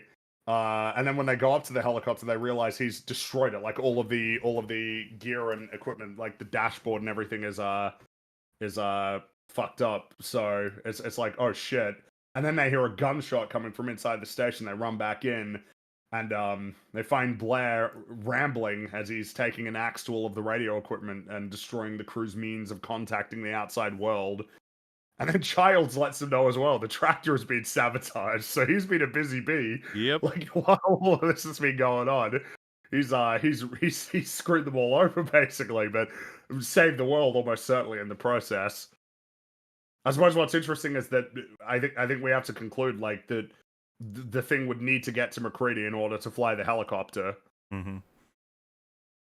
So I mean, it's kind of a case of like it wasn't in a position to escape yet, but now it's fucked. I like the idea that the thing knew it needed to be pretty careful as a result of it probably went a bit nuts with the prior team, but with this one, and it's just like fuck. One guy has already concluded what is very logically going to happen, and so it's Well, I like guess the problem is skipped. that the thing can't cooperate with other things, right? Bennings, like that was not good for him, but I Yeah. mean he can't tell the dead one, hey, don't do that, because they can't work together really. Or maybe it's Where- that they could, but like they don't seem to. We don't see much of like a. There's no evidence even of a scene where they like plan things. No. I'd be Blair curious if saves the thing, humanity. generally speaking, wants to be as much of a single entity as it can be. Like that's the preference. Which is interesting considering Which that is its very ironic. nature is creating multiple Yeah, entities. that's an interesting dynamic. 'Cause If the that's only reason part I, of its nature. I bring that up is the ending where it seems to put Knowles and Gary and Blair all into one entity. Yeah. Where Seems you think like, it. wouldn't it be more strategic to split them up? But would it be strategic to split them up if they all have different self-preservation instincts? Yeah, exactly. And they have different agendas and different goals, which it seems like they do. Especially if you conclude that Childs was the thing at the end, because in that case, he has a very different agenda to Blair at that moment. We can talk about that later, though. We'll get there. Oh, and So, apparently I was wrong. It was Cooper who says there was nothing well, left. well, then I was never wrong. mind. Whoopsie. Wow, See, you lied? Does John Carpenter I know you did know. this? Are you I the hope thing? not. Are you I might thinging be. us? Are you? Yeah. I'm Childs saying. lets them know. Oh, sorry. No, I was just saying. no, it doesn't matter. Childs, he lets them know that the tractor's been sabotaged and all the dogs are dead. Which Clark, like he runs off to find out. Basically, that's like the number one priority for him right now is finding that out. And but while that's happening, Blair is screaming the thing wants to be human so that it can escape and assimilate the entire planet. And then McCready and crew jump in and subdue Blair before attending to Windows, who himself got wounded by Blair during this whole encounter. So they got him, but like he's already fucked up all their equipment. So He does a really good job too. Like not only of fucking everything up, but also put it up with like a team of guys coming to get him. getting him. Yeah, he's still doing it. He's determined. Well, one of the things I really like about this scene is that, like, yeah, this is how kind of like clumsy and dangerous a real fight is. Mm-hmm. There's like chaos and it's not organized. And I actually was thinking there's that part where he takes the fire axe to the table because when he throws the gun and he's out of bullets, which is always fun when Yeah. you see him throw the gun. Yeah, He McCready comes in with that table as a shield and the axe goes through it, and I'm like thinking, oh shit, like Mel Gibson he could have died. Like, holy shit. It's like, damn. Good thing Mel I know. Gibson didn't die, guys. I'm really glad Mel Gibson didn't die how when they dangerous. were shooting Yeah. this. Because when you see it go through, it's like, oh yeah, that's real. They actually did that. That's like a thing they really did. So it's just Did yeah. you mean Rags? Do you know that you do know this is Kurt Russell, right?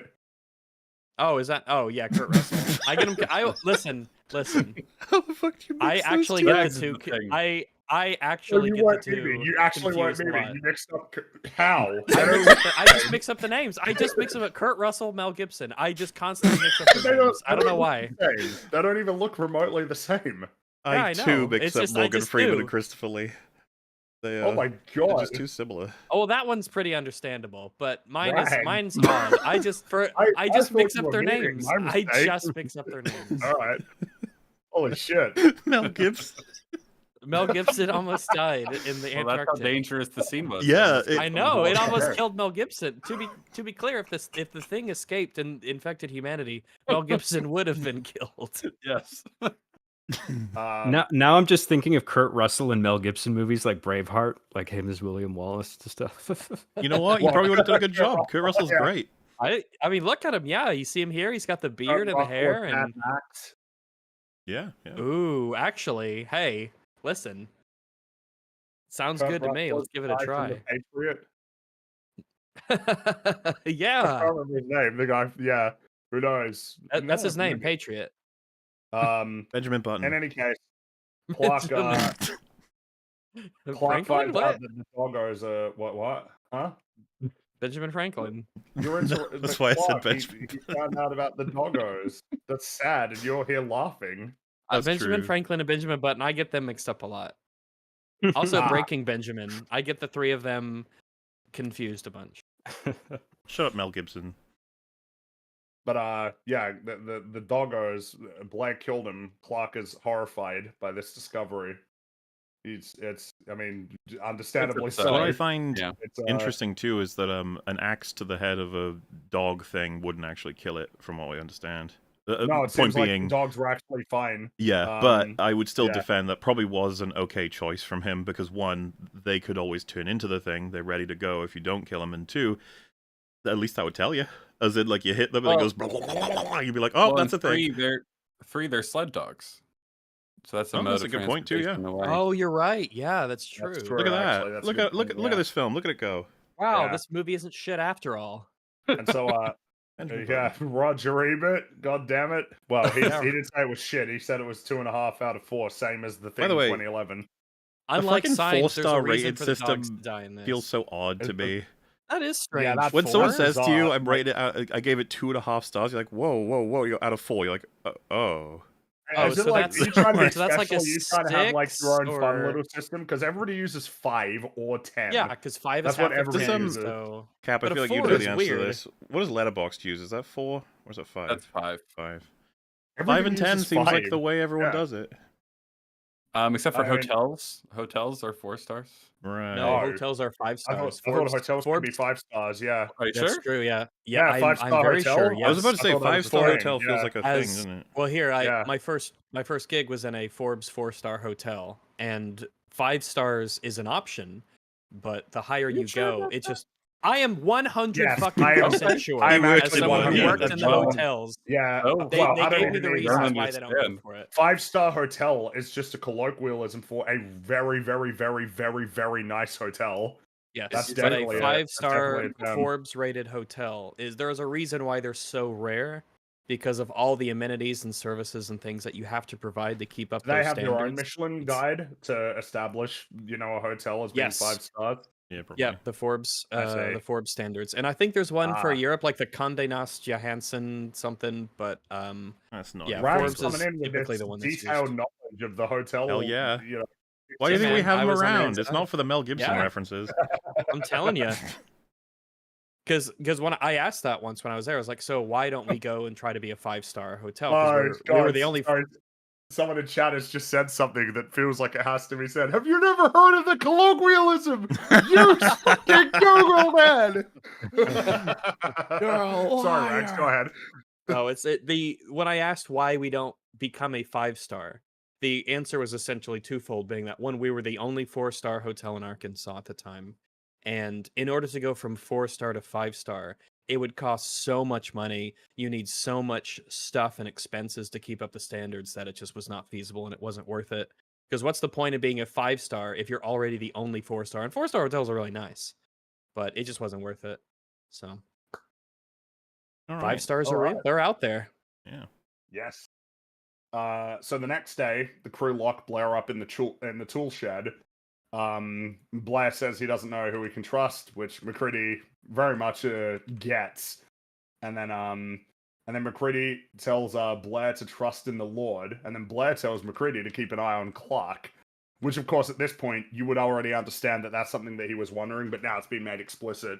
All eyes are on Clark as being The dogs, yeah. likely candidate Dog because of man. the dogs.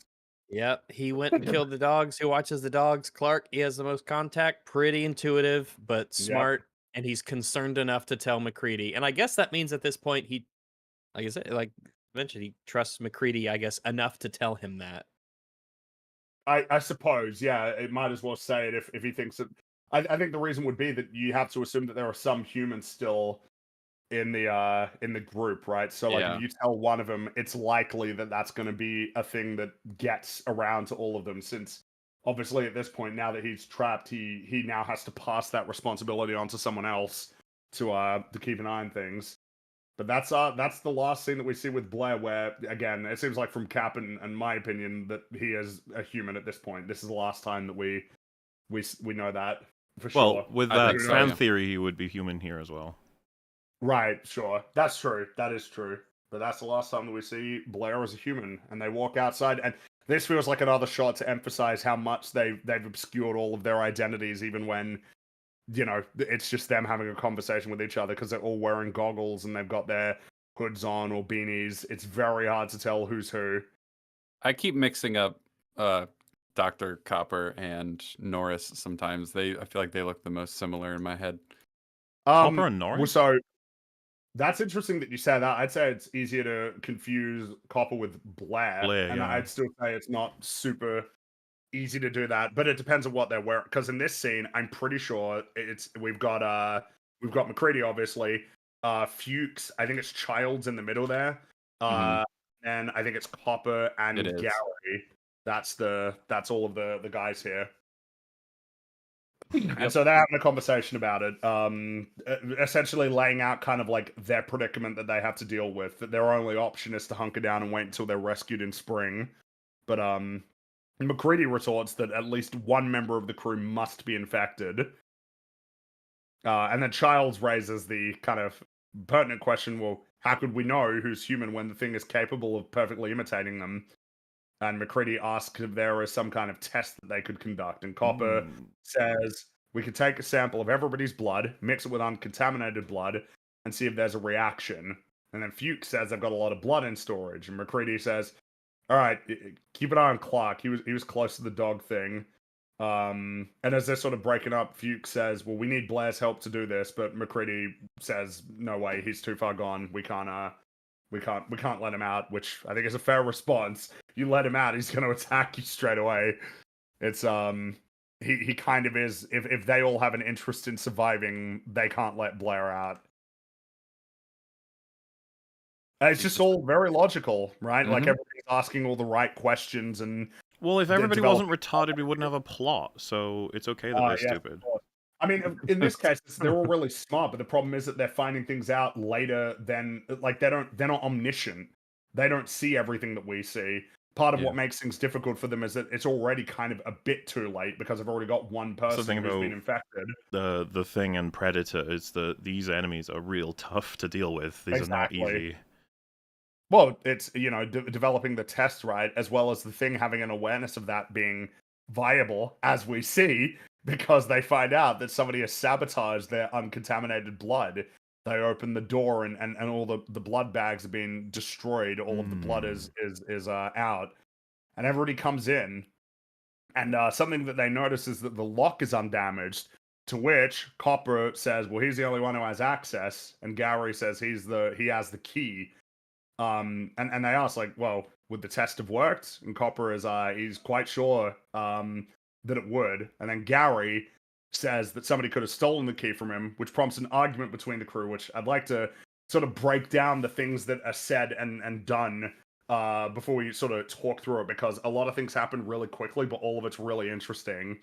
Like, Gary gets very defensive when Childs is like, oh, come on, someone stole the key from you, get real. Like, he gets really, really mad at that. Which, of course he would, because he's a human, and even if he wasn't, he would get mad about that, because that's like the best argument that can be made, is that someone took it from him, which we have to conclude is definitely what happened. And there's a desperation in his eyes too, because he realizes that that's not playing very well. No, that exactly. Yeah, and Windows is backing up while this is happening. Like, he's like, oh shit. And then Clark, the second he says anything, multiple people jump on him. Like, Childs runs up to him and lunges at him. He barely even gets to finish his thought before everybody's on him, because they all suspect that he's the Thing. And then Gary says that Copper is the only one who had any business with the blood. But then Copper's like, well, yeah, but Gary, you could have done it. You had the key, which of course is a really valid point. And then probably my favorite point that gets made is that Childs, he says, like, just because Copper thought of the test doesn't prove anything. Like, that doesn't prove anything. Which feels like already getting well ahead. A dumber writer would have that be compelling to people. But, like, a real storyteller would go, well, wait, somebody would be smart enough to know that just because he said that doesn't prove anything. The Thing could say that. Yeah, or someone in the group might be convinced by that and mention it, but it doesn't have to be a unanimously agreed upon thing. Well, yeah, it's a good strategy. It's a good strategy for the Thing, because even though Charles points out, like, well, yeah, just because he said that doesn't prove anything. Like, on a subconscious level, you'd be like, Yeah, yeah, but you're like, would he do that? Like, you're would the thing buying do that? time. Yeah, if you're the thing and if you are instrumental in coming up with a process, it buys you time to be kind of quote unquote safer to do stuff later. Exactly. It's and of course it's really cool that the thing, because the thing doing this, either Norris or Palmer, I think it's safe to assume at this point. I mean, or at least Norris. Um, like this is, you want to sabotage the blood anyway because the test is probably going to work. But then also you've just got that. Yeah, I mean, this cast out on Copper and Gary, both of whom we later learn are definitely not assimilated. There's a lot of interesting things happening here because like you can't help but feel bad for Gary in this sequence because it's so sus. Like for him, It but is we so know he's sus. actually clear. And Yeah. then the story of the keys is that Gary would have had them. Windows would have got them off him. He would have seen the thing, dropped them, then someone would have picked them up at some point, and then it would have been moved again back to Gary finding them / not. The one thing that's curious about this scene is he doesn't reference giving the keys to Windows. Yeah, that's what I was No. about to ask. How does he get them? Because it was said that he would have gotten them from him. So either he forgot, and that actually explains Windows panicking because he's realizing they might turn on me in a second because I was one of the last people to have the keys. Mm. Um, Oh, that And- does and make I mean, sense, actually. I didn't think Yeah, about that's that. right. And then he does the logical next step, I suppose, with the panic in mind, which is he runs over to grab a gun. I mean, it's so it's just like I want to feel safe. I want to have a gun. Yeah, exactly. I But don't- unfortunately, he's not quick enough because Gary gets there with his gun and stops him. But the whole thing is, it's really tense because like Windows is so reluctant to like disarm himself. Well, it's just and then even we have yeah. the benefit of the foreknowledge of what's going to transpire, but at this point, it's like, holy shit, is Windows, is that guy, is Gary, and we're getting the same experience all the characters are. I don't fucking know who the thing is. Exactly. Yep, you are so it's one of the great accomplishments of this movie is really getting you into the same mindset as all the characters, discovering things as they are, having the same paranoia as them, not knowing who's who, sharing in that distrust. It is something that so many films and shows completely fail at, and this one Mhm. does a great job in. Yeah, Well, I it's- think it's- it's a difficult thing to write. Like when you have a small space with so many characters and they're all intelligent and they all have different goals.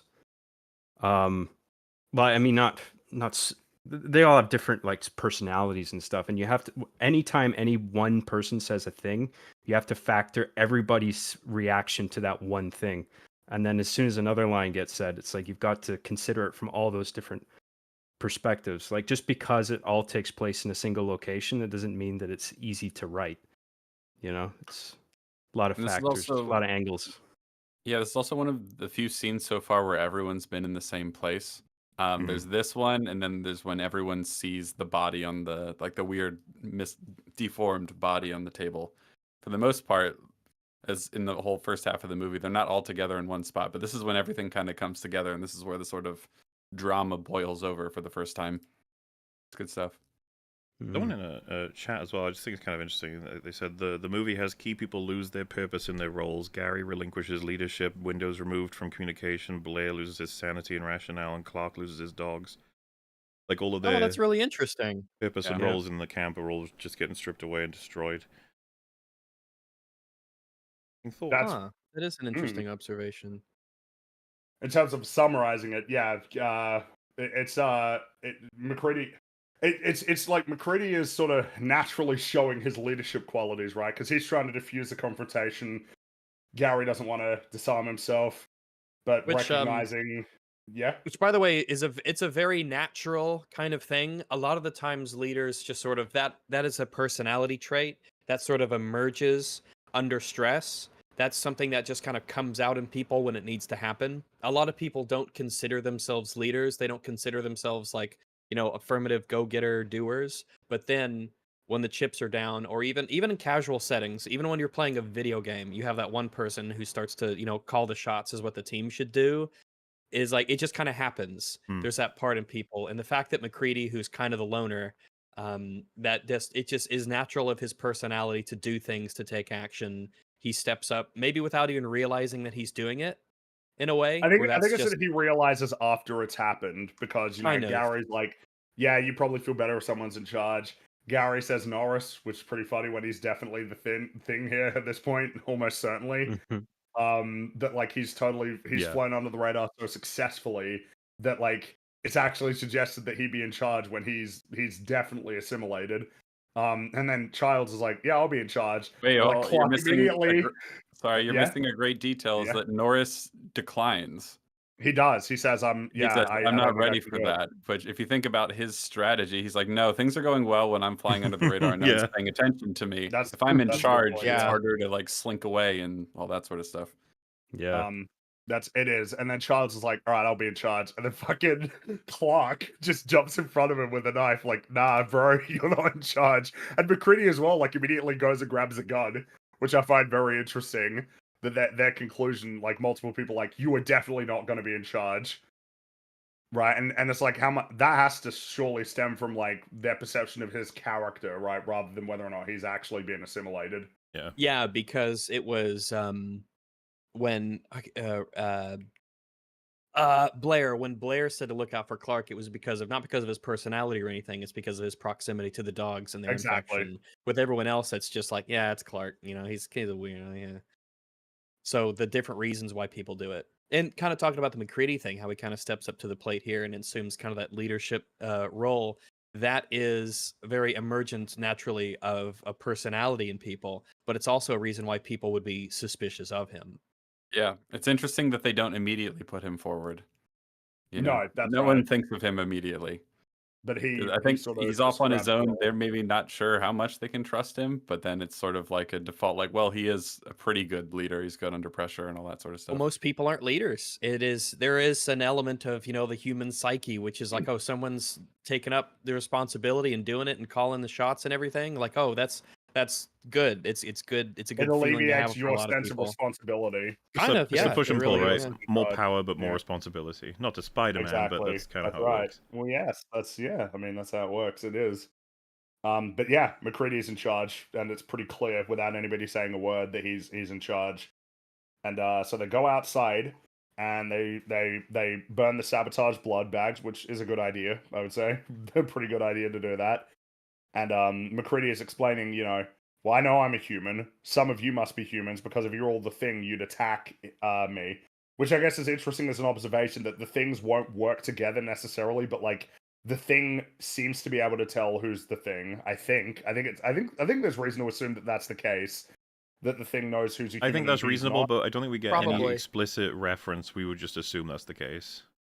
Yeah, and the idea being, well, if everybody had been assimilated and McCready knows that he's, not assimilated, it probably is reasonable to assume that they would all just attack him at this point because, Yeah, Well, you yeah. know what's that's- interesting? If they were all the thing, and then they got McCready, you'd have a whole different film of, all right, guys, we did it. So how we getting to Now what? how we getting to Earth? How we How getting we the getting outta population? here? How we gonna do this? It's like, yeah, I'm not sure actually. It's gonna be tough. It's and Well, I just build a it is spaceship. it is unironically interesting to see. Like, I know it's a bit of a meme. I mentioned like Among Us, Trouble in Terrorist Town, and games like that. And then you watch this movie, and you're like, oh, like when you see it out, quote unquote, out in the wild, when people are playing games with imposters and traitors and things. A lot of the things that people do to win those games are just naturally emergent from this stuff that you see in this movie and how people play out. Like obviously, if you're McCready and you know that you're good to go, you're innocent, you're not the traitor, blah blah blah, and you know that of the other people that'll influence your decisions, which can make you more suspicious. But I recall instances where like if there's 3 people in a TTT game or whatever, and you know that you're innocent and there's one traitor left and there's 2 other people, you could be like, whichever one of you isn't the traitor, if you kill the other one, we win the game. Just to be clear, I'm telling you right now, that's what will happen. And sometimes it wins games or not, but it's cool to see that human element that comes through even in video games was like- of a similar style. The other thing I like about it, which this film acknowledges, is you can take references for certain actions as like evidence of a motivation, but then you can take it as evidence of a bluff of that motivation. or a double Exactly. bluff, and it's like fuck. It's what makes it impossible to figure out who's who, because, like, there's a reason. It's like, oh, well, Gary had the key, so he could have done it. But it's like, yeah, but the thing could have done it and made it look like it was him, or like, well, Copper suggested the blood test. It's like, yeah, but I mean, if the thing had assimilated Copper, that would be pretty good to do, right? To make it seem like you're trying to help. And hell, you could even apply it to wow. Blair would probably be pushing it too far if you were trying to make that argument, because he is like really sabotaging himself if he's the thing, Yeah. To what It just end? seems Especially unlikely. Not impossible, but not unlikely. impossible, but highly unlikely. I'd say so. It just doesn't. Yeah, doesn't what is really the possible advantage he could have got from that? Yeah, because like all it does is make it harder for him when enough time passes, he can become suspect again. A day or two is enough. Where it's like, well, that action means nothing now because you could have been assimilated. So yeah, it's something to think about. One little piece of evidence that maybe Palmer is the thing by this point is the fact that in all this he says absolutely nothing. Yeah, same strategy as Norris. Yeah, flying under the radar. And he was a chatty Cathy in a lot of the other scenes. So yes, he was. Makes you wonder. The idea of the thing being able to identify other things is interesting, because I would think that there is some collective consciousness at play where if you just had two things alone in the room, they'd both look at each other and be like, we know what's up. We both know we're the thing. But it would be much funnier. I'm sorry to interrupt, but if they both shot out their tentacles and they're like, "Oh wait, this whole time, oh my god, dude, I had no idea. No, I didn't know either." Yeah. Well, I think on that point, I think one of the initial endings that was considered is that Childs and McCready are both the thing.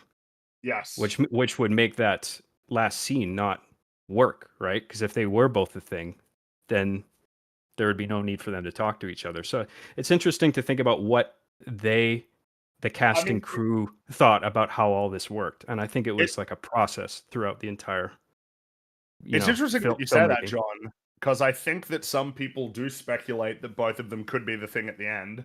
Well, we should just wait, but both, neither, and one of, they're all good theories. Yes. In any case, in this scene, the conclusion that McCready has come to is that the thing doesn't want to show itself, but it would rather hide in its imitation because it's vulnerable out in the open, which, by the way, again, I'm sorry to compare it again to the Thing 2011. This is like such an important thing in terms of like nerfing the thing. It's like it can be killed, and it's kind of like not too hard for humans to do that if they have weapons. Whereas the thing in that movie is like super duper strong and fast. To where it makes you wonder why it would even hide. Like it seems like it should be pretty easy for it to win. Unlike this one, where it's a lot slower and harder for it to enact any action. Yeah, in the 2011 one, like it just like stabs people and kills them like pretty instantly and quickly. It's like so like you can't help but think like, oh, why didn't it just do this to everybody in the John Carpenter one? That's kind of weird. Maybe it's the reason why I find it very easy to treat that film as non-canonical, which I do. Yeah, it just doesn't act like it's the same creature. That didn't happen. And now they say if the thing takes over the crew, it'll have no enemies and it'll be free to take over the world. But in 6 hours, a storm is going to hit the base, and the crew will have to figure out who is still human. And McCready makes the choice to separate Copper, Gary, and Clark from the group. Since he suspects them most of being infected, which of course is very interesting when none of them are infected. Like, absolutely none of them are. They're all humans. Which is like, man, talk about a misdirect. Like, of how wrong they got it. Really successful misdirection in this movie. As long as it's reasonable for him to think that, then it's just there's good evidence against all of them. Clark spent the most time alone with the dog. Copper and Gary were the ones who had the easiest access and means to destroy the blood. So what you're saying is the thing is real fucking happy right now. He's thrilled. Yeah, he's pretty happy. I mean, I guess he's still big mad that Blair destroyed the helicopter. But it's like he said, if they're patient, they can wait until spring, and then they'll be good to go. And then Fuchs says, well, I need Copper's help, and McCready says, like, nah, no way. And they get brought inside, and Copper, Gary, and Clark are injected with morphine to subdue them before they're tied to the couch. and then we have a time jump. McCready is sitting in his room, and he says it's been about 48 hours since the storm struck. So that means from that last scene to now, like 2 days and a little bit. It's been 2 days, and the thing he notes, because he's holding the destroyed clothes, it appears to destroy the clothes of whoever it assimilates, but the name tag is missing, probably on purpose. So nobody knows who's been infected, and consequently, nobody trusts anybody. And McCready recognizes he can do nothing but wait.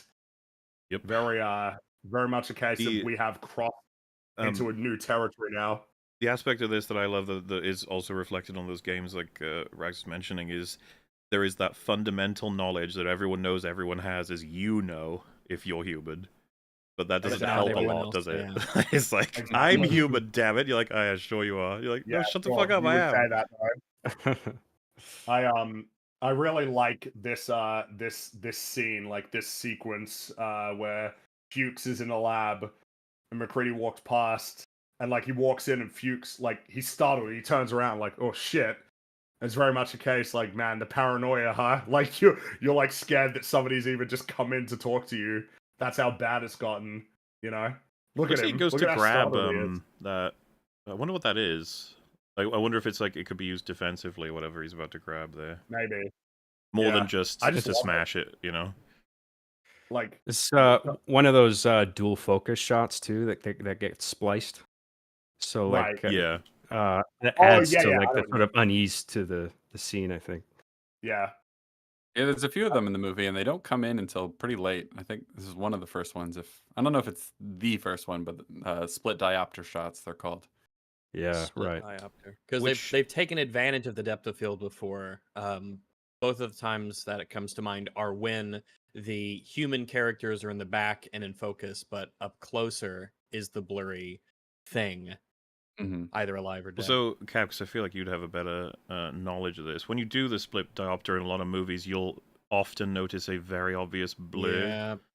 Yes, the line between the two. I think that, there's a deliberate move in a lot of this film's ones to have a darkness between the two to make it so you can't see that fuzz, which I think is a really good choice.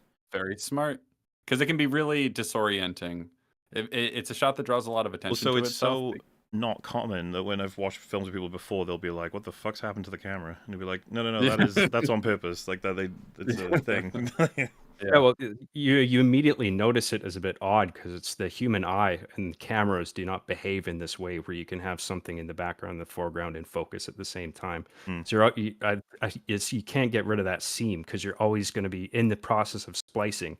You're going to have there's going to be a point where the blurred meets the non-blurred. So putting it in the sort of dark, underlit background, he was very smart. It's very clever. Helps a bit. Yeah, that's right. Yeah. Nice one, John. Carpenter. Yes, exactly. Carpenter's I also quite like, so his initial reaction is genuine fear and paranoia, but then he kind of, it's all internal, but there's some sort of like, but he wants to trust Mac. He wants to be able to trust him, and so he kind of softens a little bit. Like after that immediate sort of fear reaction, you can see him, he kind of like... Yeah. I don't know. He chills out a little bit and talks to him like he's on his side, because he suggests that the crew, this is where he says they should make their own meals, eat out of cans, so the thing can't infect any of them that way. It's like, well, that's the kind of thing you share with someone who you assume is probably a human. Yeah. Yeah, and of course, even McCready's kind of looking at him sus as well, Everybody's looking at everybody sus. Nobody trusts each other. It's really bad.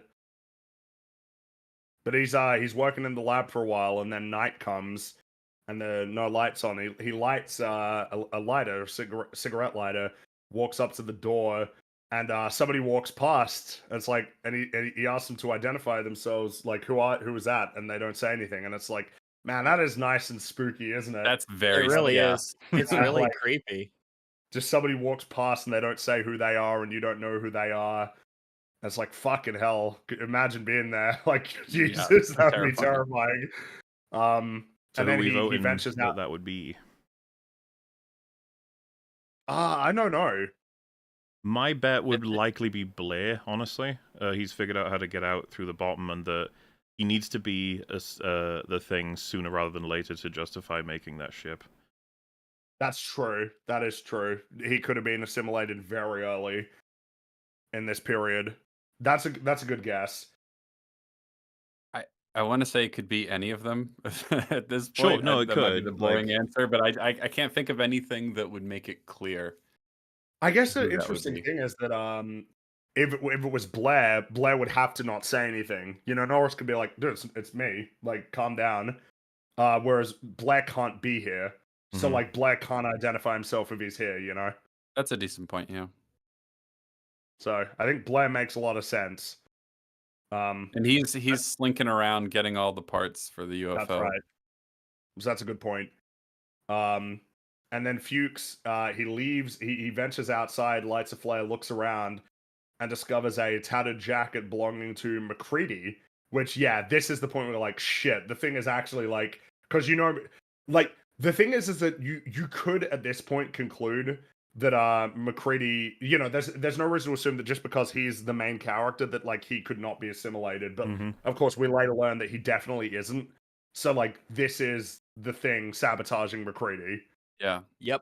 And it's already Costing down shown. on Well, and this him. plays really well with the next sequence as well, right? With what happens with MacReady and Knowles That's and right. everyone. Like for the audience, I mean, as well as the Yeah. characters. And I want to talk about the meta of this because I feel like if this movie was a movie, like if they made a movie like this today, it'd be so reasonable to assume they would never do that with the main character.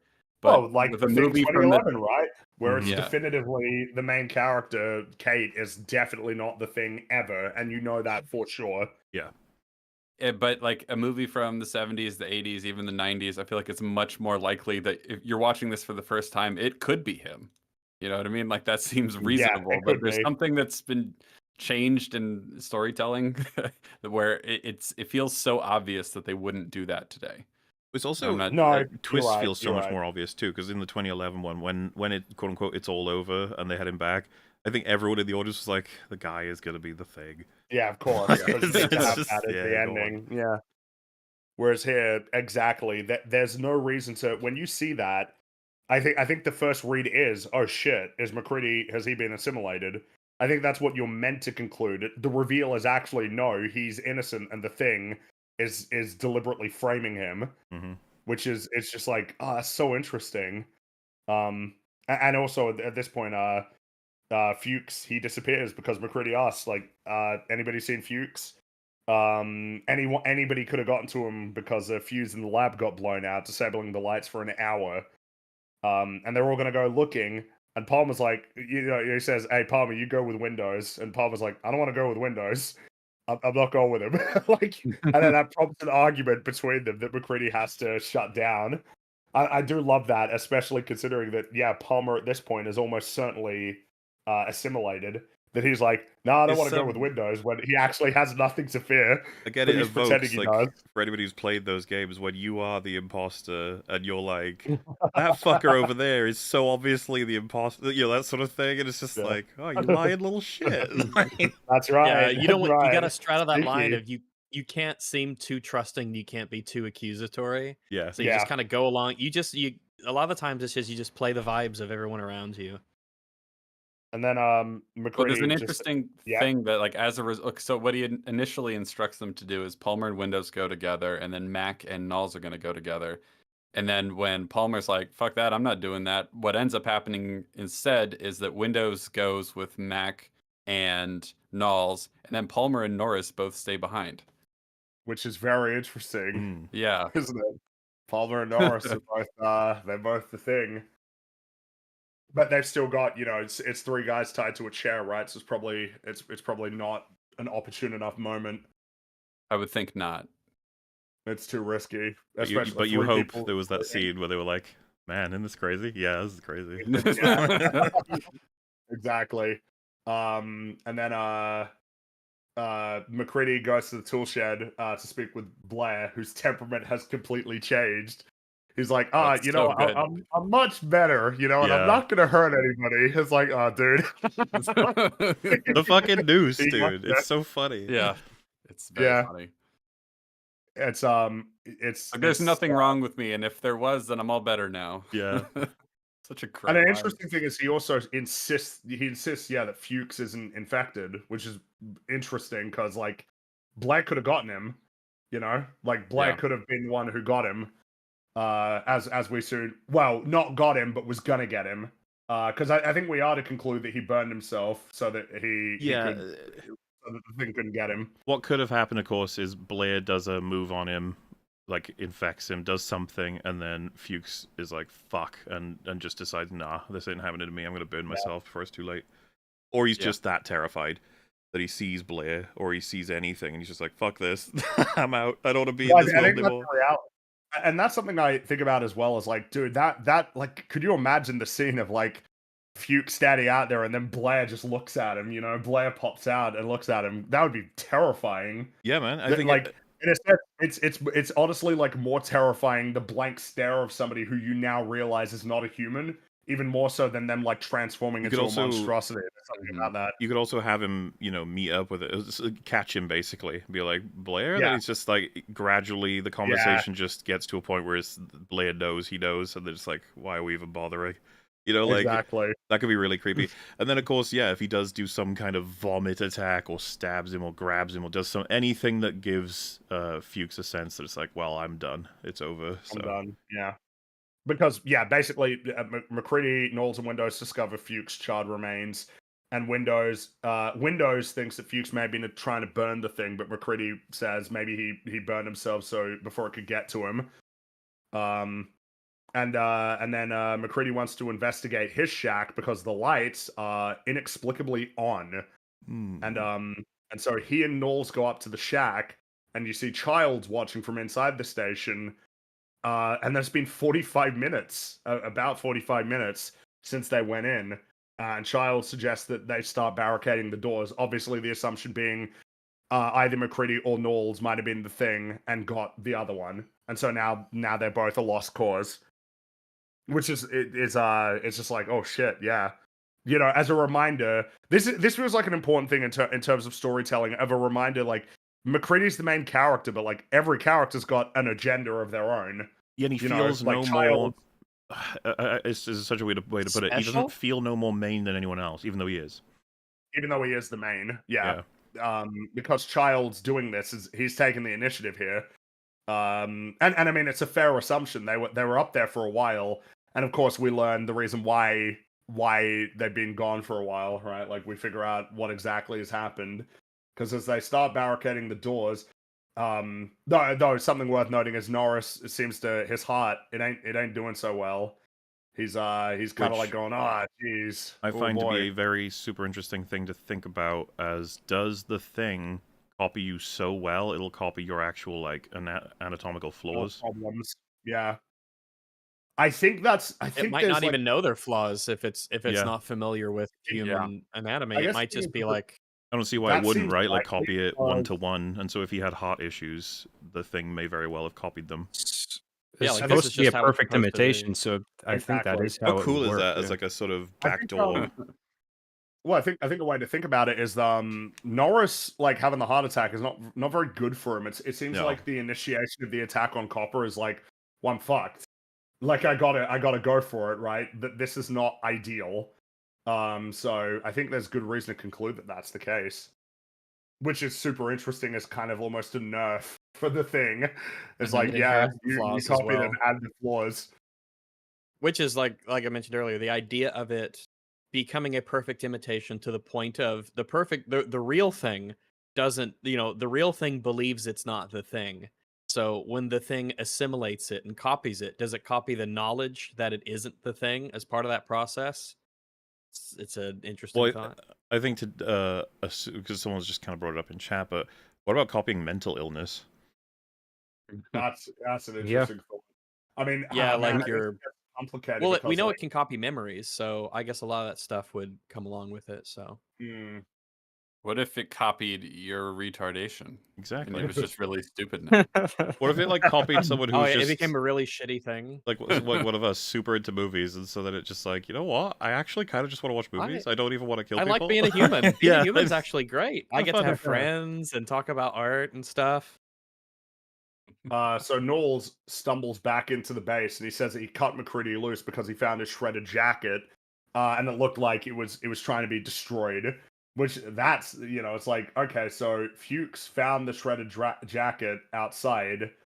He found it, and then he died, and then whichever thing went to get him must have gone into McCready's watchtower and then done that, which is interesting. It's almost like he wanted to instill that in Fuchs, but it fucked up, and so now he had to move on to a new strategy. Ain't that interesting? Yeah. And that's so cool. Like, goddamn, that's super interesting. And so now dude, we the fact that we have Norris and Palmer actually like discussing what's happening with each other when they're both the thing is so cool. And so and again, when you talk about how smart the characters are, Knowles is like, yeah, McCready's infected. And so then everybody's looking at him like, so you could be then, right? It's like 45 paranoia, minutes the distrust, time, it just leads you to think some things. And but then as they're all having this argument and fighting, they start seeing the doorknob is turning. McCready's trying to get back inside. And, dude, I love this conversation because I had multiple thoughts at this point of like, don't let him in, obviously. And then I was like, well, yeah, but if you let him in, that at least we know where he is right now, And it's like, well, yeah, but then it's risky to do something like that. What if something happens we can't control? And it's like, yeah, but we can kill him now. And like that whole conversation happens. All the characters go through all of those little. Yeah, McCready is busting through the window. Yeah, it's so good. And I think it's cool. Maintaining the. Sorry for just one more thing. Go for it. Maintaining the integrity of the logic is integral to keeping it scary. I mean, if this movie had all the creature effects and slimy stuff and everything, like if it excelled at all of that, but then you had characters making fucking dumb fuck decisions constantly, going like, "Oh, why are you doing that? Oh, well, I get it on a screenplay level because you're trying to force this gross set piece to happen." Like it wouldn't be as good, right? You'd get turned off. So the reason it all works is because everybody's behaving intelligently and in an understandable way. And I hate this idea that if you make your characters dumb or if you make them smart, then you can't do like the creepy, gory stuff. Insane. It's like the idea that you lock yourself out of that if you have competent characters. Out of a hack. That's what it is. It's who's the writer who doesn't want to work hard. So he says, well, no, I'm not even obliged to work hard. Yeah. So the right approach is that you have characters do smart things, other characters do smart things in response, and then it's like, then what happens? Like you can find creative ways. Despite everybody behaving intelligently, you can still find ways to be like, oh, like what if the creature came in and did this thing here? Like just because it's everybody's smart doesn't mean you can't have those creature moments. Right? They're all intelligent and still losing. Yes. It's like, that makes the thing even scarier. That they're all really smart and they're doing smart things, but they're still struggling to counter it. It's like, think of it in a video game, right? If the boss is piss easy, then it's like, oh damn. But if the boss is really hard, like beating Armstrong feels good because Armstrong is a hard boss to beat. In Metal Gear Rising. I don't know how anybody here has played Metal Gear Rising. I know what you mean. Well, I don't know, like Gwyn or whatever from Dark Souls. Like being harder contributes to the sense of accomplishment. Or is Gwyn not hard? Yeah, that's like a Han Solo is my favorite Star Wars character. It's like, oh, you know something, but you don't know much. Yeah, look, I don't know shit about. Gwyn is like notoriously too easy. Oh, is he? Oh, I see. Who's the hardest one? Is it the two guys, the fat guy and the other guy? Goldstein and Smo probably is considered one of the hardest, sure. Right. Who is the hardest? The thing. Wait, what about the thing? I'm saying who is the hardest in your opinion? I might vote for them actually. I mean, the thing is, I love fighting them. It's like a weird mindset of hardest versus, like how in Bloodborne. I'd probably say Lawrence is the hardest, even though Orphan of Kos is the one that is like known to be. Obviously, I think he's the hardest because I never beat him. Well, like you would have more trouble on Lawrence. He's got fucking like double the health, and he can like instinct or at least come close. We should talk about the thing. Yeah, sure. That's true. We can. Including the DLC, it probably is Manus. Actually, that's fair. For Dark Souls 1. Yeah, they found out where McCready is, and then Charles grabs an axe and starts busting through the door. And meanwhile, McCready is stumbling to get a stick of dynamite and get a flare and light it, because this is, of course, his best defense right now. Is really you quick, kill me yeah. There's a great line before he goes in the supply window where Windows asks, "What if we're wrong about him?" And Charles is like, "Well, then we're wrong." Yes, it's actually a better line. It has any right to be, because it sounds so simple, but it's like, well, but it really captures a mindset of that I think is actually pretty good leadership, in the sense of we're doing the best we can with the information we can. That is the case. The idea that we're like, oh no, what if we're doing it wrong? It's like, we don't want to lead to not doing anything and just fucking dying. We got to actually make a decision. If it's the wrong one, it's the wrong one. Exactly. It's really interesting, like seeing their personalities through action, that he is one of the final people that survives. Yeah. Because he's a go-getter too. He's a bit more of a hothead than McCready, as has been mentioned in the story, but he's a man of action too. And it's just kind of interesting that they both make it to the end, allegedly. True. Wow. Allegedly. Yeah, exactly. But yeah, McCready's like, yeah, you attack me, I'm gonna blow this whole place up. He's which again this is probably the best that he could do, because Totally the is. only thing he can do now is say, like, you can't kill me, otherwise we all die. That's my best defense. It's kind of genius because it disarms everybody. It's like, fuck. I mean, fuck. It's like, the nuclear option, essentially. Yeah. Exactly. And of course, because McCready recognizes, right, the fact that they didn't let him in, it's like, right, you all think I'm the thing, so you're which gonna is kill great me, again, so... because he knows he's not. You know what I mean? Like, it's like, exactly. Yeah. So he's like, you fuckers. Like, He's in a really rough position. No one trusts him. He knows he's innocent. Well, he calls Childs an asshole, and Childs like, you would have done the same thing. You done the same thing? Yeah, he does. He would have. He absolutely would have. Charles is right. McCready would have done the same thing. And then Knowles and Norris attack him, and Norris looks like he's having a heart attack, like he fell wrong, and he's he landed on his heart, yeah. and it's at this point that's like, oh shit, I guess we got to get Copper. Even though he's suspected, he's the only person who can help him right now. And of course, it's McCready who says that. Yeah, I think McCready's the one who says to go get Copper, right? Well, what I was getting at is that Norris getting hurt like this is bad for McCready. Now it means that everybody's looking at him like, you did this, you caused this. Even though he's defending himself, right, like, as he would, but it all contributes, because when they're in the operating room, everybody's staring at McCready, which is understandable. He's holding the flamethrower. He's a stick of dynamite and a flamethrower. Well, the thing is, right, if he were the thing, let's run the story, if he actually were, he'd probably do all the same things. Exactly. That's the point, is this is his best way of defending himself, whether he is or isn't the thing. As a human, you know, the thing would be like, well, shit, I'm a human, so I got to defend myself in the best way I can that doesn't involve an attack, because an attack would fail. And there's no need to be like, all right, you got me, I'm the thing. You may as well keep it up for as long as possible. Just no, not the thing. But while they're setting up to operate on him, Clark grabs a scalpel and hides it. He is preparing to take action, but before he's in a position to do that, we have Copper being like, "Oh shit! All right, let me use this defibrillator. Clear." And then Norris's chest opens up with big sharp teeth and everything, and he munches on him. This shot is amazing. Like, this is such a cool reveal. God damn. Yeah, who would have seen that coming? No way. It's great. By the way, the tension in this scene is so fucking good, because we've got the audience is left so adrift at this point as to who is what and what is happening necessarily. The trying to save a man from assuming being dead is like an actual like tension-filled struggle, but simultaneously they keep showing that shot of the scalpel, and McCready just clearly losing his fucking mind while trying to control the situation. The assumption is the thing that you expect is Clark is going to attack McCready, and what does that mean?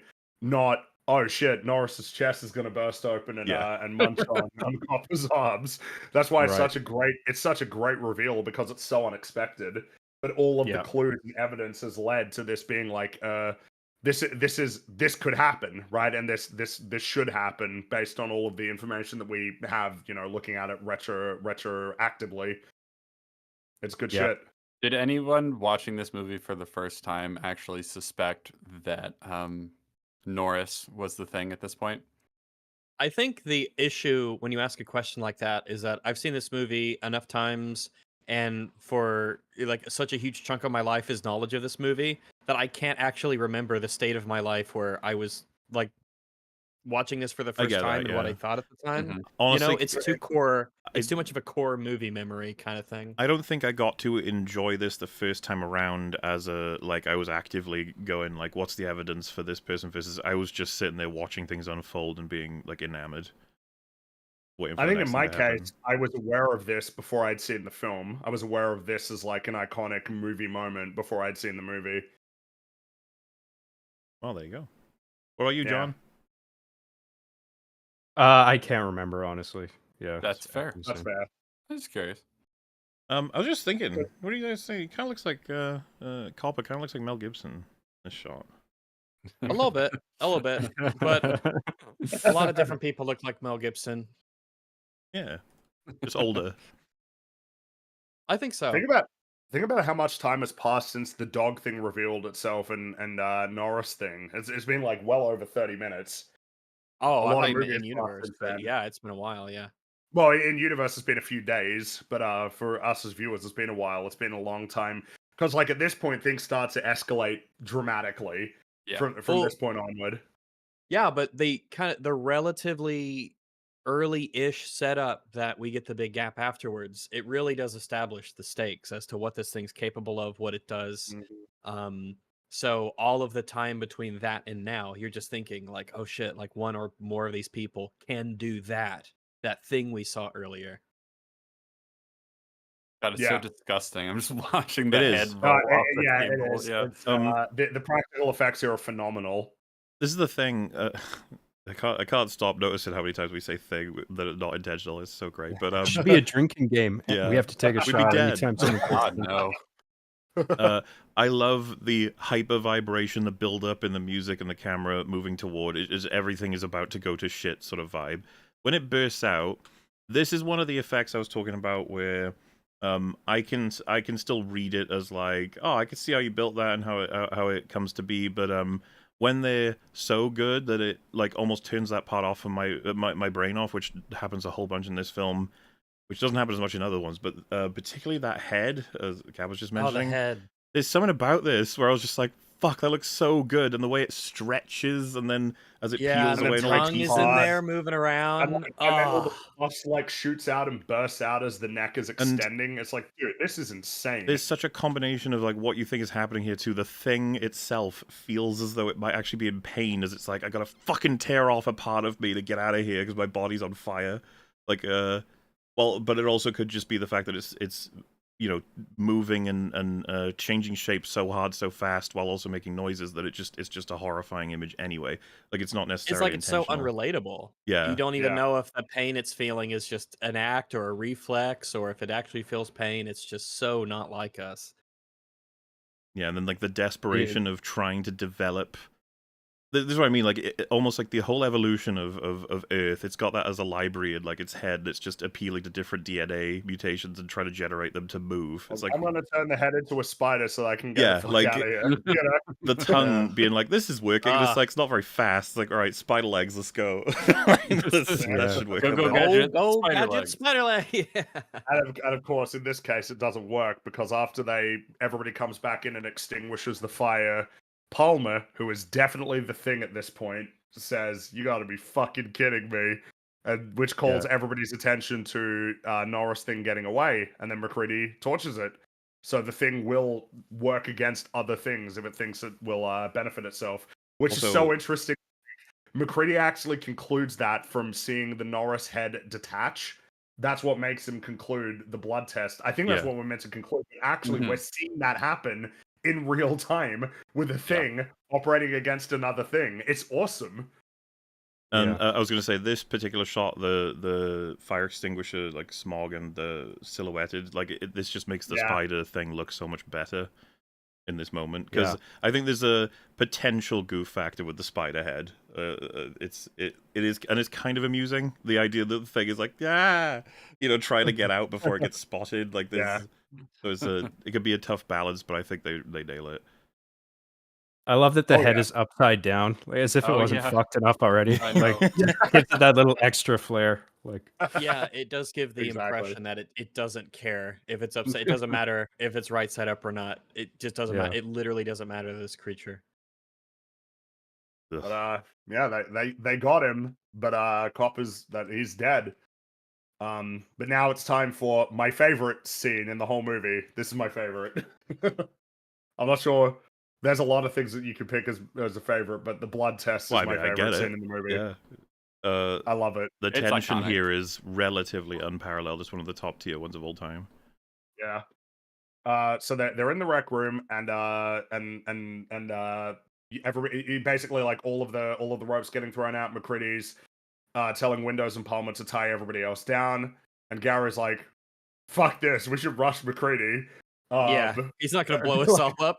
There's Yeah. no way he would. And everyone, then, no one moves. No and one then moves a Clark- muscle. They just That's right. Nobody wants to do it because it really is risky. Well- and then Clark's like, "Yeah, I was going to say, I think that's a really great representation of how there is a lot of power in a group, and there is reason to assume a thing, but like no individual is willing to start that willing up. to take the risk." No. Except for Well, except for Clark basically. The Because thing is, though, Clark's like, he thinks he has his shot, but he's wrong. You "That's know? right." yeah, he's trying to he's sneak like, oh, up I got on a him. secret weapon. Yeah. hmm And but he's And like, "Hey guys, yeah, maybe we ought to do what McCready says, you know? we Yeah, but- should do that." I quite like that after Gary suggests they just, rush Mac. We cut to Mac, and he has this look like, "You don't think I would do that? I fucking do that. I'll blow everyone up here." Yeah, I will kill us all. Yeah, Yeah. exactly. Like, oh, you think I won't do that? Yeah. And then There's a lot of Childs- moments like that in this movie where like someone says something and then there's just a silence which says more than anyone actually saying anything could. The other one that we skipped over, but it's when he initially tells them to tie up Doc and Gary and Clark. Doc is like, "You can't tie me up. I'm not a prisoner." And then there's just silence. It's like, "No, you are." Yeah, Like you that's are. essentially what the silence everybody's on means. board. Everybody agrees with McCready. Also- Sorry, buddy. Yeah, just as a connection to that, not to get ahead, but when you get cleared from the blood test, it's so palpable the trust you get when you're cleared. It's like, oh, I can That's fuck right. yes, I know you're a human now. Thank fuck, like you're solid. Now I they got can you. finally work together, and Yeah. they don't feel so alone anymore, which is an interesting sort of change in the nature of the story. But we're not quite there yet because they're setting this up, and McCready threatens to kill Childs, but Clark lunges at him, and so McCready shoots Clark in the head. It's like, oh shit. Yep. And but to show just how unhinged they all are. I say unhinged, but I mean, of course, it's a good idea. Clark and Copper's corpses are tied together because McCready wants to conduct the test on them as well. And Palmer's like, come on, like really? They're dead. But I mean, he's right. Like the dead thing, that was still alive. So they have to be sure. So it's a good idea, really. Well, it's just Yeah. such a great moment for how far we've come. They're killing each Yeah. other now, like, and pretty quickly. This is like Exactly. we not got a lot of choices left. This is just the way it is. Well, yeah, Yeah. man. And, in the span of like 10 minutes, the cast is reduced by like 4. It really goes quick. And now McCready basically gives the big speech about the blood test. He realizes that every little piece of the thing is an individual with a desire to protect itself. So he believes that even the blood of the thing, once separated from it, will seek to protect itself. And so the plan is to press hot metal against the blood of every crew member to provoke a reaction and thus definitively establish who is and isn't human. Really cool idea. Mm-hmm. It's in the novella that this one is in cool. that the blood test. Although McCready he first tests Windows blood, and I love like Windows' reaction here. Like he backs up and he's looking at him, and he's looking at him like he's ready to attack him, Yeah. like almost as if he's anticipating that he might fail the test. Even though he would, it's like, well, you're a human, but it's like that's the extent of the paranoia. Is that he's like so paranoid that he thinks he might even fail the test and have to fight for his life. But he And is in not terms infected. of the filmmaking, like before they reveal that Windows is actually safe, we're cutting to Windows a lot. like way more than Yes. anyone else. And you're watching it going like, wait, am I supposed to suspect Windows? Why are we cutting to him so much? And then ultimately it's revealed that it isn't him, but it's just such a great little misdirection. And Yeah, and then it's the perfect sigh way of to build it relief. up. Like, this is the foundation of the scene. That was like a, okay, all right, that's one down. Ooh, like, that was already yeah. bad enough. We've got plenty left. And the other thing that at this point, until you see that it actually has an effect, you don't even know that this works necessarily. That's true as well, yeah. That's Yeah. right. Because I mean, multiple characters say like they think this is stupid and doesn't prove anything, but Mhm. McCready's on board because he's like, oh, I guess you're okay. Well, Grab the flamethrower, and it's like, okay, now Max got backup. And once again, the paranoia, because you get you don't even know it's gonna work. It's like, yeah, that's what you would say, thing. Yeah. Yeah. Right. And then of course he's like, well, now I'll prove what I already know. Test himself, and Charles is like, that's bullshit. That's like doesn't mean anything. Well, and yeah, then I was gonna say that's what's kind of fun about this test as well. It's like you hate this test until it passes you, then you like the test. The test's exactly, cool, actually. then you love it. Yeah. Right. And then McCready's like, all right, let's test Copper and Clark, and they test, and the interesting one, of course, is Clark, where he burns it, and he's kind of looking like he's ready to see a reaction, but nothing happens, and then Child says, oh, so he wasn't infected, which means you're a murderer. Which McCready moves on from pretty quickly because it's something he doesn't want to dwell on, obviously. I But mean, what a cool reveal, you know? Yeah, like it's tough. I mean, they're not gonna have a nuanced conversation about this in this moment. But the fact is, like, man, he was gonna kill me. So, you know. Yeah. Exactly. But yeah, it's good shit. Man, this reaction when he says Palmer, it's like Palmer has this kind of reaction that looks like, oh shit, this is it. You gotta show it. It really comes across like, oh well, all right, it's go time now. Jigs up. Well, this happens in those games every once in a while when the evidence is definitive, explicit, and obvious. You've been caught, and you could try, but you sort of have a moment of, I guess that's it. Yeah. All right. I suppose the thing is that I don't know that the thing could necessarily know that the test will work. But you know, I mean, I guess it's the logic checks out. Yeah. So it seems like he is almost ready. Well, there's but, that, like, and he's there's not going to just- do anything until he sees. I think that's why the expression's so good, because it's like, if it works, I guess that's it for me. If it doesn't work, well, all right, I get, you know, Yeah, like it's exactly. all I can really do is sit here. So this is it. And then Gary's like, this is pure nonsense, doesn't prove a thing. And McCready says, well, I thought you'd feel that way. After all, you were the only one who could get to the blood. And it's like, dude, it's a good point. Like, it really is. There is good reason to suspect Gary from McCready's perspective. Mhm. And of course, saying, you know, we'll do you last, and then like jumping out. It's Such great. such a great misdirection that, like, Yeah. right before we're about Yes. to do Palmer, we're already rushing ahead to argue about Gary. Yeah, like So we you all start thinking assume about Gary. Yep. Palmer will be clear. we Not assume. yet. None of the editing is by accident, right? You have the shot Oh, on Palmer wow. just muted, so he's sort of like the audience is aware of him, but there's nothing. He's not doing anything colorful to draw attention. And then you Mhm. have the guy who's like, "This is bullshit." It's like, oh, maybe it's him. And then like, oh, in the same shot that there is dialogue from McCready, it's like you don't the audience doesn't see it coming. It's just so, Well, and they that's all in the also- writing, the way it's written, right? Got a bit of filmmaking masterclass too, because this little Yes. setup here is going to be pretty complicated to nail. With you're going to have that come out of the petri dish, right? So it's obviously not coming out of that; it's coming out of a device that's going to be tricked into the hand and below. So they give us a successful reading and shot with nothing to worry about to help ease us into completely believing this is actually Kurt Russell's hand when it's not. even like, though it's not. Yeah. It's so it's- cool. When you start to stare at it, you can obviously tell it's fake, but you don't But when you're while it's watching it. happening. Exactly. And seriously, like to pull us back that far to give us a good test sort of thing, while we don't need it to explode, is very deliberate. It's to ease you into thinking Mhm. it's very real. Good shit. Mhm. It's so good. This It's so angle, good. this shot is safe, but it's not. Yes. Yeah. Minor Yes. gripe I have at the beginning when they're drawing everyone's blood. They're all using the same knife and they're not sterilizing it between uses. That's Maybe they true. were. You even see No, windows. No, Wipes it on his Windows leg. cleans it, and you can tell he even looks uncomfortable about using it. But Yeah. I got the sense from this scene that they were like, just fucking go, get this done. I'm not wasting any time with. Yeah, I it's not impossible, but it does seem really stupid if they believe that it can be just a simple infection. No, yeah, I think that's fair. Like you would have a character Mhm. say, like, "What the fuck is the point It'd in be able using to work- same Oh, wow, stuff yeah, on is everybody?" that the second flaw in this movie? Do they think? Would they think that It it might could be work number that 3, fast, Friggy, or but that I'm a- not sure. Oh, We're wow. sub 5, I Only know 3. that. Yeah. I think someone should have demanded it be cleaned between each use. I think That someone should just straight up say, use a different tool for everybody. yeah, that as well. But He just wipes it on his legs, like, oh, that'll do. Just wipe it off.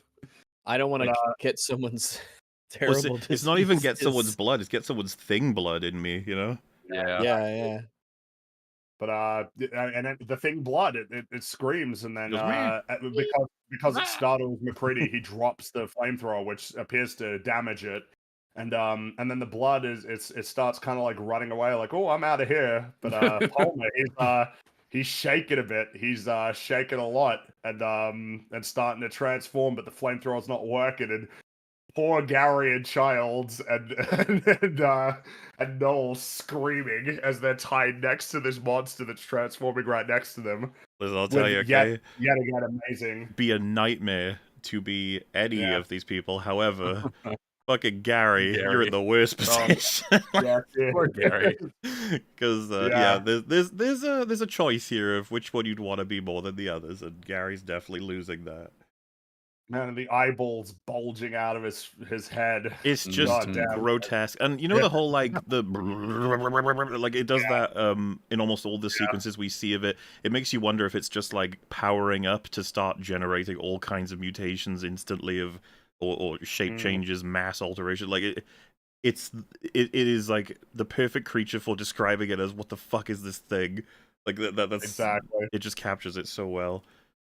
Something that's kind of funny about the editing, though, is that you can hear screaming pretty early on, but like they're screaming when you can see the camera on Gary, Childs, and Knowles. So it's like, wait, who's screaming? Yelling Flaw right number now. 4. We Windows.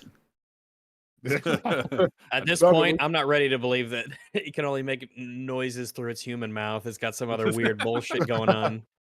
By the way, I mean, yeah. the one thing I think is neat is it's a little thing when he drops the vial, when Mel Gibson, when he drops the vial, I guess they shot it at an incline because the blood like moves in a direction. Well, I think Like, there's a no. bit of trickery because Oh, you mean Well, to does it create not? the effect? to create Yeah, the to effect, create the yeah. effect. Yeah, Right, yeah, right. to create the effect There's of the another blood bit of like a- moving away. Yeah. Another bit of trickery is that when Palmer breaks free and hits the ceiling, that's like the ceiling's on the ground, and you can see because one of the bits of wood falls onto the ceiling, like it breaks apart and then falls onto the ceiling because the ceiling is obviously on the floor. Right. No, As he part of jumps the way to so film fast and so powerfully the wood comes up with him. It's look at that! The Wow, gravity, look at the yeah, force. he heads up there with him, yeah. I mean, obviously, but this is the nature of it, right? Because everything had to be practical back then. This is the only way that you could do these things. Dude, it's such. Right. And if it's And- not right, you'd have to reset the entire thing. You know. Yeah. But it's such a I never relief noticed that. almost. It's like you're secure in watching something that was done Yeah. that way. You get to appreciate, even with Exactly. mistakes, tiny mistakes, it doesn't matter. And then Max screams, the Windows, blast him, and he's about to, but then Palmer thing drops down, and Windows is like stunned into inaction because of how horrifying the thing is. And then the head splits open, grabs him, and starts munching on him. Meanwhile, everybody else is still tied up, and Okay, McCready but still can't just- reach his Just real His quick, flamethrower. I can't do a direct comparison, unfortunately, but the way this creature's fucking head splits open was something I remembered, like, from when I'd first seen it, because I was just like, fuck, look at that. And the stupid remake, man, like, it has a scene that's just like this, and it's so bad by comparison. It's upsetting. Oh, in the helicopter. Yeah, I hated that. yeah. When I saw it for the first time, I was like, "Ugh, that's so lame. What the fuck?" Mm. Especially being like this one. Just look at the effort that went into that. Yeah. I mean, this like knowing we have to build a set that's upside. We have to build a ceiling as a floor and then shoot it away and then flip it upside down for the thing. Just all the camera trickery and all the clever stuff you have to do. How do we make the blood move? Okay. How do we get the thing to jump out of it? Oh, we have a fake Mel Gibson hand. All that stuff that they do. It just makes you. It's like that layer of appreciation, Mhm. even if you don't like the movie as like maybe it's not your kind of thing or you don't like gore and stuff. You can just appreciate the work that went into it. It's like 2001 Space Odyssey. Like even if you're not into that movie or don't care about it or it's not your thing, like the kind of sets and the camera shots and stuff they had to do to make all of those effects work is just nothing but incredibly impressive. Yeah, for And all you the have people to who call applaud Blade it. Runner boring, you can at least respect it. Come on, you got to be Yeah. able to. You have to be able to respect it. And if you Yeah, thought I mean, 2000 there's was a boring, near you'll- infinite amount of microscopic textures in like real practical work like that, and all the materials they behave in such a way when they're torn apart, like you. Yeah, the webbing film that's it still kind of via caught in the middle and Well, the slime, Yeah, there's the a lot of glistening as well. layers to the actual It's materials. me- Yeah, you could Yeah, if try to it's mimic that in messy- VFX, but you're not going to achieve that. I don't think. Certainly ever. not Like when- now. when- that detail. Maybe in I don't know, like 50 years, maybe they'll actually get to a point where we can't tell anymore.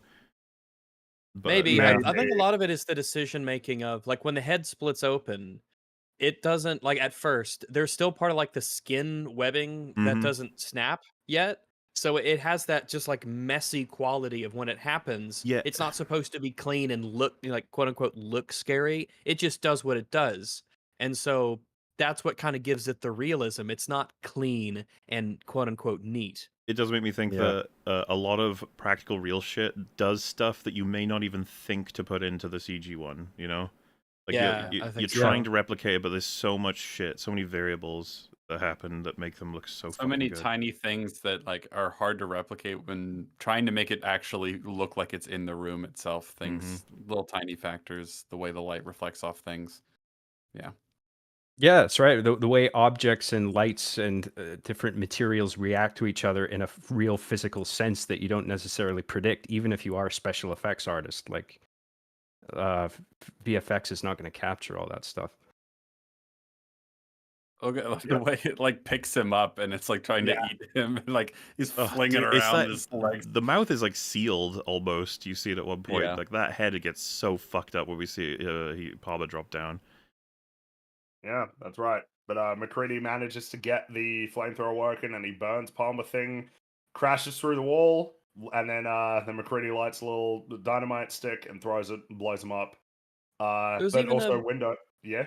Oh, there's even a shot where when McCready lights him up and it's on fire, the thing that they have burning, it even opens, the head is still like, it opens up and it moves as it's been lit on fire to Mhm. resemble the thing that it was, before it was on fire. But even on fire, they knew to have You it do know that thing. That they were like, yeah. listen, we can only burn this thing fully once. It took us ages to make it. We should probably have a shot of the fucking with the animatronics while it's burning. let's do it. Yeah. Might as well. Which is another aspect of these things that I find super fun. No offense to, and not to imply there's no fun in CG or anything. It's just that when you're in your editing cave, clicking and making the thing look really, really good, versus all the guys on the set, they worked for ages on this thing, and they're like, right, let's blow it up. That like sort of fun texture to creating movies, I always thought was like helpful for the people making them in the first place. It doesn't reduce everything down to, all right, send that to team 2, send that to team 3 for like creating any given CG shot. This is like the director moves around all the departments that are actually, working on this set and the scene itself. Part of this is inspired by the fact that I've watched so much Alien behind the scenes semi recently, but it's like it just makes me think about it's like a dead art. Obviously, it's not completely dead. There's still remnants here and there, and in different departments. Not necessarily like the creation of MODOK, the guy who did that, or the majority of the work that went behind it, they probably worked really hard, and they probably had some fun with it too, but, just. Yeah, that's what they told them to do, all that. Well, I think a lot of the time when it's still done, it's often hybridized with VFX, and it's just like, I wish there would be more where you don't even bother with VFX at all. Did Like, you see just stick with the practical? I saw someone say, and I knew it wasn't true, but it was still really fascinating as a progress of how we're doing with films, but someone referenced how Beetlejuice was so fucking awesome because it's almost 100% practical effects. And I was like, imagine that as a selling point, that you're now like, our movie it's like free range, you know? Like we trust us, we're not going to give you any of that CG. And then I was thinking, wouldn't it be fun as a challenge? But we're not in that universe. But for directors, you're like, you are legally not allowed to use a single shred of CG. Go. It's like, fuck. Yeah. Well, the limitations definitely help breed creativity. Yeah. Regarding the animatronic head flapping while on fire, I love that especially because that wasn't necessary at all, but they did it. They took the time to do it because They they did knew it. it would be fun. Yeah, and when he burst through the wall, you could see that the suit that the guy's wearing. Because remember, this is the 80s. They lit people on fire for movies. Okay. Yeah. Fuck yeah. But Remember Freddy? yeah, it's the guy. The guy who goes through the wall and everything, the suit that he's wearing has, I think maybe like the middle where the actor's real head is like covered in black, but he's got like two fake prosthetic half faces to the left and right, and that's in the fire too. Yeah. That keeps selling the idea. Fuck yeah, it's then awesome. he goes out there, falls in the snow. It's just Well, and so we don't Um, like people on fire enough anymore. Is what I'm I saying. agree. the Elm Street one, I don't mean to make fun of it too much because like it was funny when we saw it, but when they were filming it, right, like he was told to chase and then to drop to the ground, get the fire extinguishers on him. That's the signal, so to speak, for the actor. And he fell down the stairs and then got straight back up and started climbing them again. And they were like blown away by the effort from the guy to keep that all in, like to maintain and save the shot, to make him that, you know, to add to all of it. And it's just the kind of stuff. It's like, oh, it's so cool when. Because you still get amazing human feats in the form of CG work, but man, no one's going to hear about it, you know? It's like, I did all these We hours. worked so hard on all those pixels. Yeah, we had to make sure every little thing was just right Well, on a the guy who stuff. says, And like, I was to- at my computer for so long. I literally finished the last shot, and I had a 40-hour work just non-stop, and I got it out there just in time. You know, like the story of I had Melee a getting 40-hour workday. Super Smash Brothers Melee getting created, Fringy, like that. Yeah. That sort of story. It's like, it can happen, Yeah. but it's so much less spreadable and less shareable, like compared to a guy in a Well, prosthetic yeah, suit when you getting say set like, on oh fire. yeah, you know, all the guys at Bungie on Halo 2, they worked like 7 days a week for 6 months. It's like, yeah, that's that there is a difference between that as a story and the kinds of stories that we've been talking about here when it comes to the spontaneous movie making sort of moments. Yeah. But yeah, that's the end of Palmer thing, and Windows gets incinerated as well because he's evil now, but now he's smoldering. So that's the end of that. And so then they I love they the conclude- grenade or the dynamite toss. He throws the dynamite at him when he's on there, and he just blows up. And he's like, "Yep, just rip the no shit. done. half measures." And he just Yeah. he's on fire and everything. We're still gonna blow him to smithereens to be sure.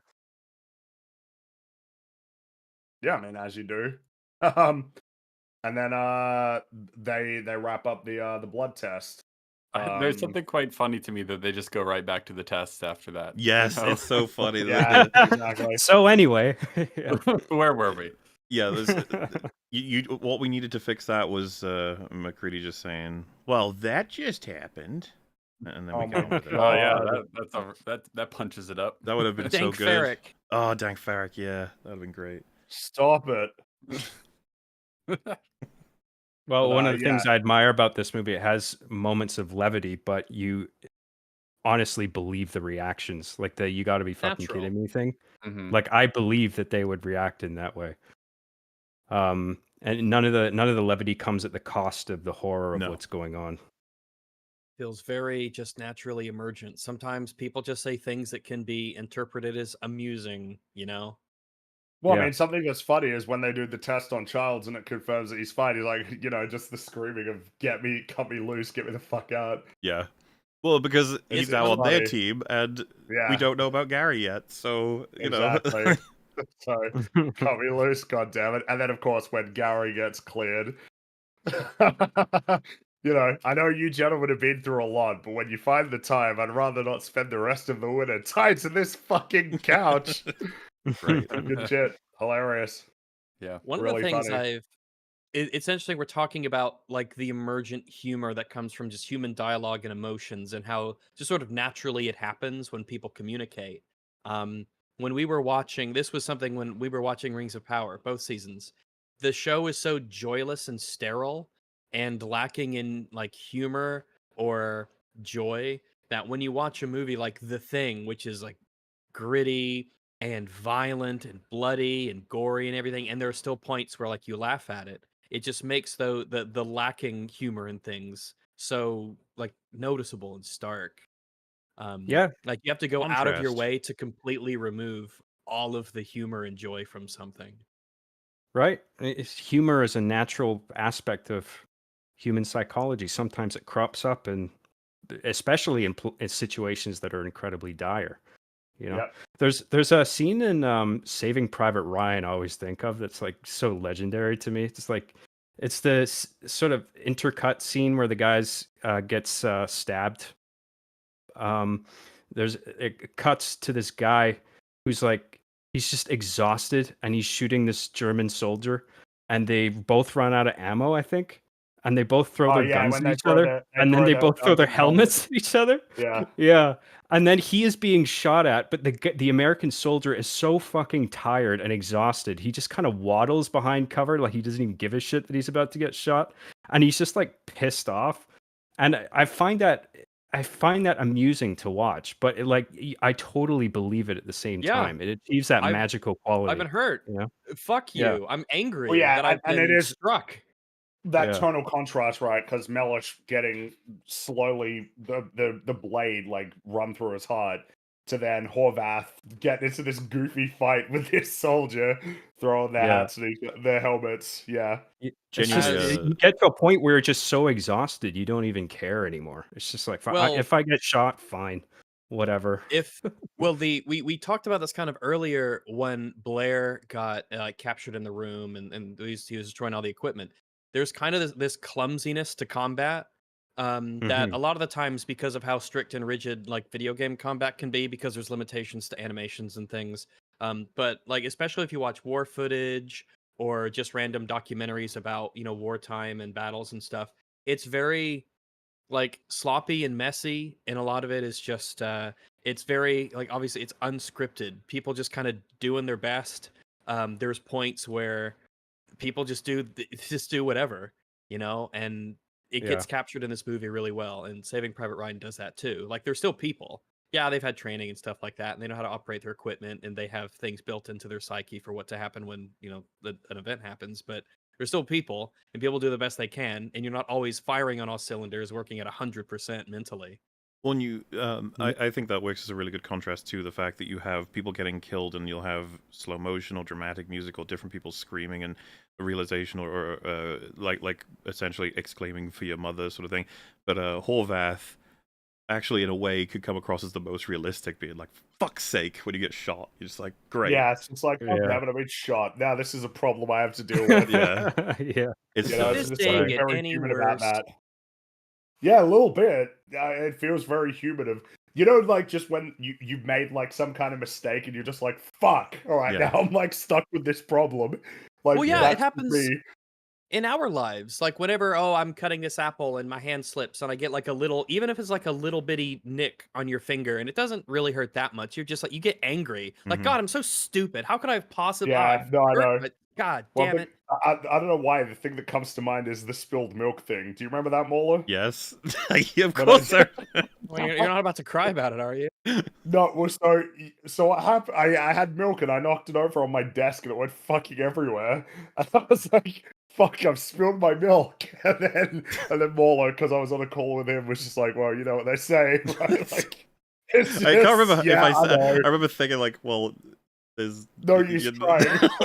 it's like, you rarely get a chance to deliver that in that context. Well, yeah. Well, the thing is, it's so true because it's like, well, yeah, I just got to deal with this fucking problem, don't I? My milk has been spilt, and there's no use crying over it. I just That have sounds to like a clean it book up. title. My milk has I been can. spilled. What to do when your milk is spilled? Yeah, I was so mad. I was so angry. I will yell over damn. spilled milk. I will not.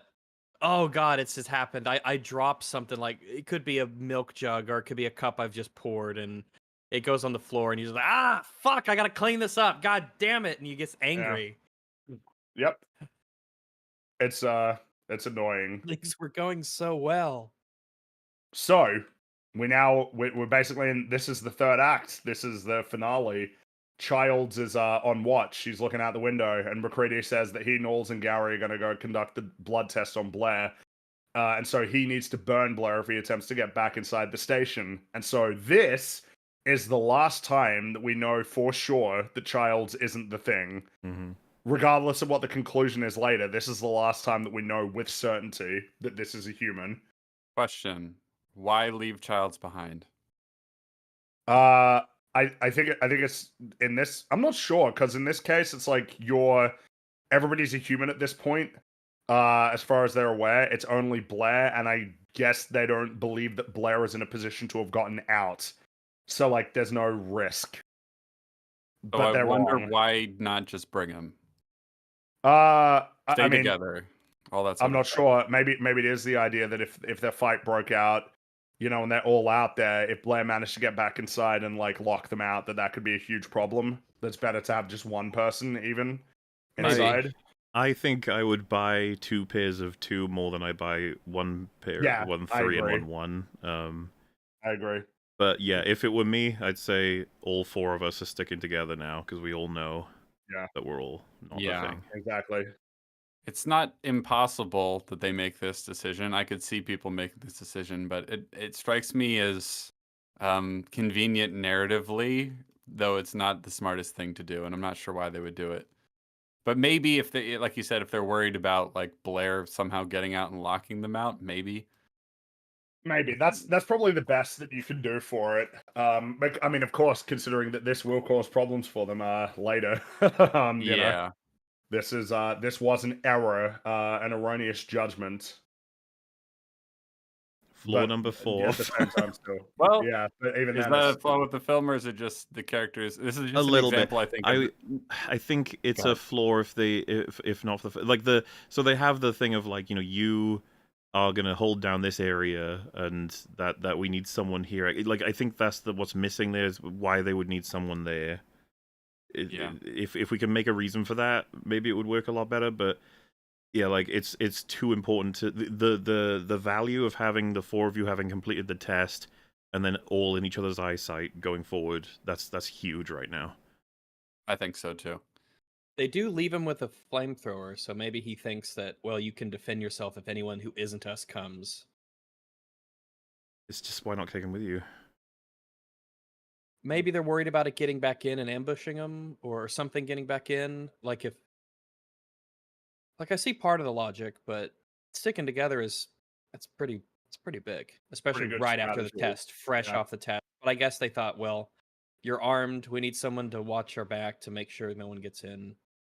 Because I guess they can't account for all of the bits and pieces. Well, they're certainly not ready for the idea that he could have tunneled, into the. Which is a reasonable thing not to predict. Yeah. Yeah. Like, I'm sure they were kind of hoping he was just in there, and they tested, but he's cleared. They're like, oh, it's over, And they'll be like, it's over. But unfortunately, when they go outside, the door to the tool shed is open. So Blair is out, even though the door was bolted shut from the outside. And then they go inside and find out that Blair created a fucking underground dungeon where he was working on a spaceship. So, yeah, Blair is the thing. Blair is indeed the thing. He's been a busy little bee. And then this is one of the really interesting shots to deal with for the conversation about whether Childs is the thing at the end, where we get a long shot as we're moving through the interior of the station.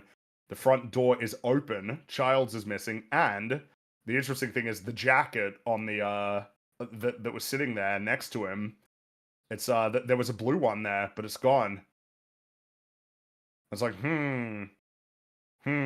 what do we make of that? I don't remember the jacket detail. Can you describe it one more time for me? Well, so remember when we see that Childs is looking out the window, he's standing next to, there's like a blue jacket that's hanging next to him. But the next time it looks like there's a white jacket. As though like the blue jacket was over top and that got taken, and then the sort of the beige one was underneath. I think that's what we're meant to see There- there. Because there was multiple jackets. There was. There are. There Not. is It's not. strange jacket different continuity angle? because there are a couple of shots of that cloakroom, I guess, where Yeah. the jacket and boots change locations. It is discussed. I'm not sure there's a lot to draw out of it. It's unfortunately probably a continuity error. Maybe. Because there's no reason to have it be Well, like It's one just of that the there's so much changed. one of the on big it, you know? things people say is that he's wearing a very stark blue coat. When next time we Oh, okay. properly see him at the end, he's not. But Right. the counter is he is. It just doesn't look as blue snow. because of the lighting and the Yeah. snow. Yes. It looks- That's. I think it's a fair read that it's because of the snow and the light. Yeah. Because you can even see with like McCready and stuff, their coats they've got snow on them, you know, as you would, which is probably on purpose, right, to make it a bit harder to tell. But then I suppose the next thing is the really interesting one is they're looking out the window and Null spots looks like Childs running out into the storm, and then the lights turn off.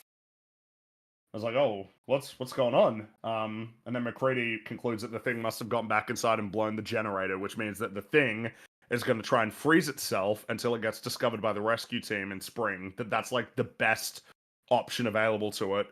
Mhm. And so at this point, the crew resolves to blow up the station, which they know will guarantee their deaths, but also will kill the thing and thus save the world. That's like the plan that they resolve to have. Yeah, I love the sort of self-sacrificial heroism of that. It's Well, great. there's a certain camaraderie that they seem to have here as well, that they all Oh, know yeah. that they're human and that they are now in a position to stop the thing and defeat it. I suppose what's interesting in terms of marking the conflict is now this is like an open conflict. Throughout the whole film, it's been like, oh, well, shit, who's the thing? But now we know Blair for sure is the thing, and we need to combat him. Like, they're actively fighting against each other right now, Yeah. which is a really cool change in the dynamic. Mm-hmm. Right. I think it's really neat. But yeah, they get to work. They blow up the Blair thing's spaceship, and they blow up most of the station. Just blowing it up. Mhm. Dynamite and fire and all sorts. Yeah, fuck that spaceship. That's right. Do you think that this served as part of the inspiration for Dead Space 3? What are you referring to specifically? So when they go down to Tal Volantis, obviously the story takes place long after the it's like 100-something years after a group called the Sovereign Colony Armed Forces (SCAF) discovered all the marker stuff on Tal Volantis, and so everyone there like sabotages and destroys everything so that the infection can't leave Tal Volantis. They scuttle all the ships, they blow up all the transports on the planet, they destroy a bunch of stuff, and it's a frozen planet. And I wonder if they got that idea was kind of inspired by The Thing, where they do a similar thing here. They blow up the research station to try and kill it, knowing that they're not going to survive, but to prevent it from I see what getting you to the mean. rest of humanity. I mean, I guess it wouldn't even surprise me, especially with the whole like, frozen setting anyway. Then I guess there's the modifiers though, with the fact that Tal Volantis was the world with the aliens, and then they froze it. Yeah. That's like a different Yeah, modifier. I think it might actually have been confirmed that the thing was an inspiration for Dead Space 3. But if That's it wasn't, then not I can surprising. totally. Makes total sense that this would feed into the creation of Yeah. that game. Yeah. I mean, in a sense, it feels like necromorphs. It's not the same as the thing, really, but there's a level of the whole like body the horror similar. If it kind of gets stuff. if it gets to humanity, it'll infect and spread. We have to stop that, even if Yeah. it means sacrificing ourselves, that kind of thing. So they head underground, and they discovered that the generator has been completely destroyed. And so now it's just about destroying the remainder of the station, setting up dynamite in the underground portion. But the trio splits up. They split up, and Gary he rounds the corner as he's working on his flashlight, which isn't working, and then Blair thing pops up and grabs him, and it's Does nice something and pretty spooky. creepy. This one. Yeah. Yeah, this one's nice and spooky. It's he just darts out, blank stare as he That effect, I think they knew what they had with that one because it hangs on it a bit. They're like, this looks fucking good. Like there's no Yeah. problem here of worrying about it not looking good enough. Yeah. it's just gross. It's like this. It's already got him, sort of thing. Too late, and the blank Or rather, expression. sorry, the generator is gone, not destroyed. Yeah. But yeah, that reaction. Horrible way to It's go, indeed. yes. And then while that's happening, Knowles appears to notice something. And so he goes looking for Gary, but then disappears. And then McCready sort of looks up and realizes, like, oh shit, I'm alone. This is Yeah. it. Like, I'm on my own, which is very much like a damn. Dude, That happened so quickly as well. You know that like the way he lifts up the plunger, like as he's thinking about what could possibly be happening, he's also getting ready to be like, fuck, it's so over. Like, yeah. Well, yeah, and then he lights the dynamite, but then the thing bursts through the floorboards. Like, Well, so- it's the impression I got here was that the thing is looking at him / senses him, and it's like they're both squaring off as like, make your move. You gonna do it? You gonna do it? And then when he does it, the thing's like, fuck, I gotta go for you now. Like, it can't approach him in any way necessarily without revealing itself. And so when he That's begins to right. light So it, the he's thing is like, like, fuck, no. Like, yeah. And then bursts out, and then you get the big horrific amalgamation of several Well- entities. Before we get to this amazing thing they've constructed, do they do stop motion for the tentacles when it Yeah. like comes up through the floor and grabs the thing? It was that I think I noticed it, but it's good to see that kind of thing. You know, still. It's fun. Yeah. Yeah, And it is fun. I appreciate it. I like it. I think Yeah. some of those old stop motion movies are just really neat to see that was a whole thing that they did. The CGI before CGI kind of stuff. I think stop motion was used at least a couple of times in larger quantities, but only snippets of it were used in the edit. Just because you know, if you hang on it too long, you start seeing the stuttery nature of it. I think Well, it's because I think there's a there's- lack of motion blur with yeah, stop motion. they do a combination. I think when it goes through the floor, I think the planks of wood and everything, I think those are real. They actually have Yeah. something bursting through the floor. So that part's real. Mhm. And then you just have the tentacle bits coming through, and it is really short. But your brain clearly knows what's being conveyed here. But I was just thinking, oh, I think in order to do this, they might have had to use stop motion. You could tell if you kind of know about it and look for it. But I love to see it. It looks great. I love Now, to see. as I understand it, they kind of had to fight for enough money to complete the Blair thing at the end because, as mentioned previously, they went over budget on this movie.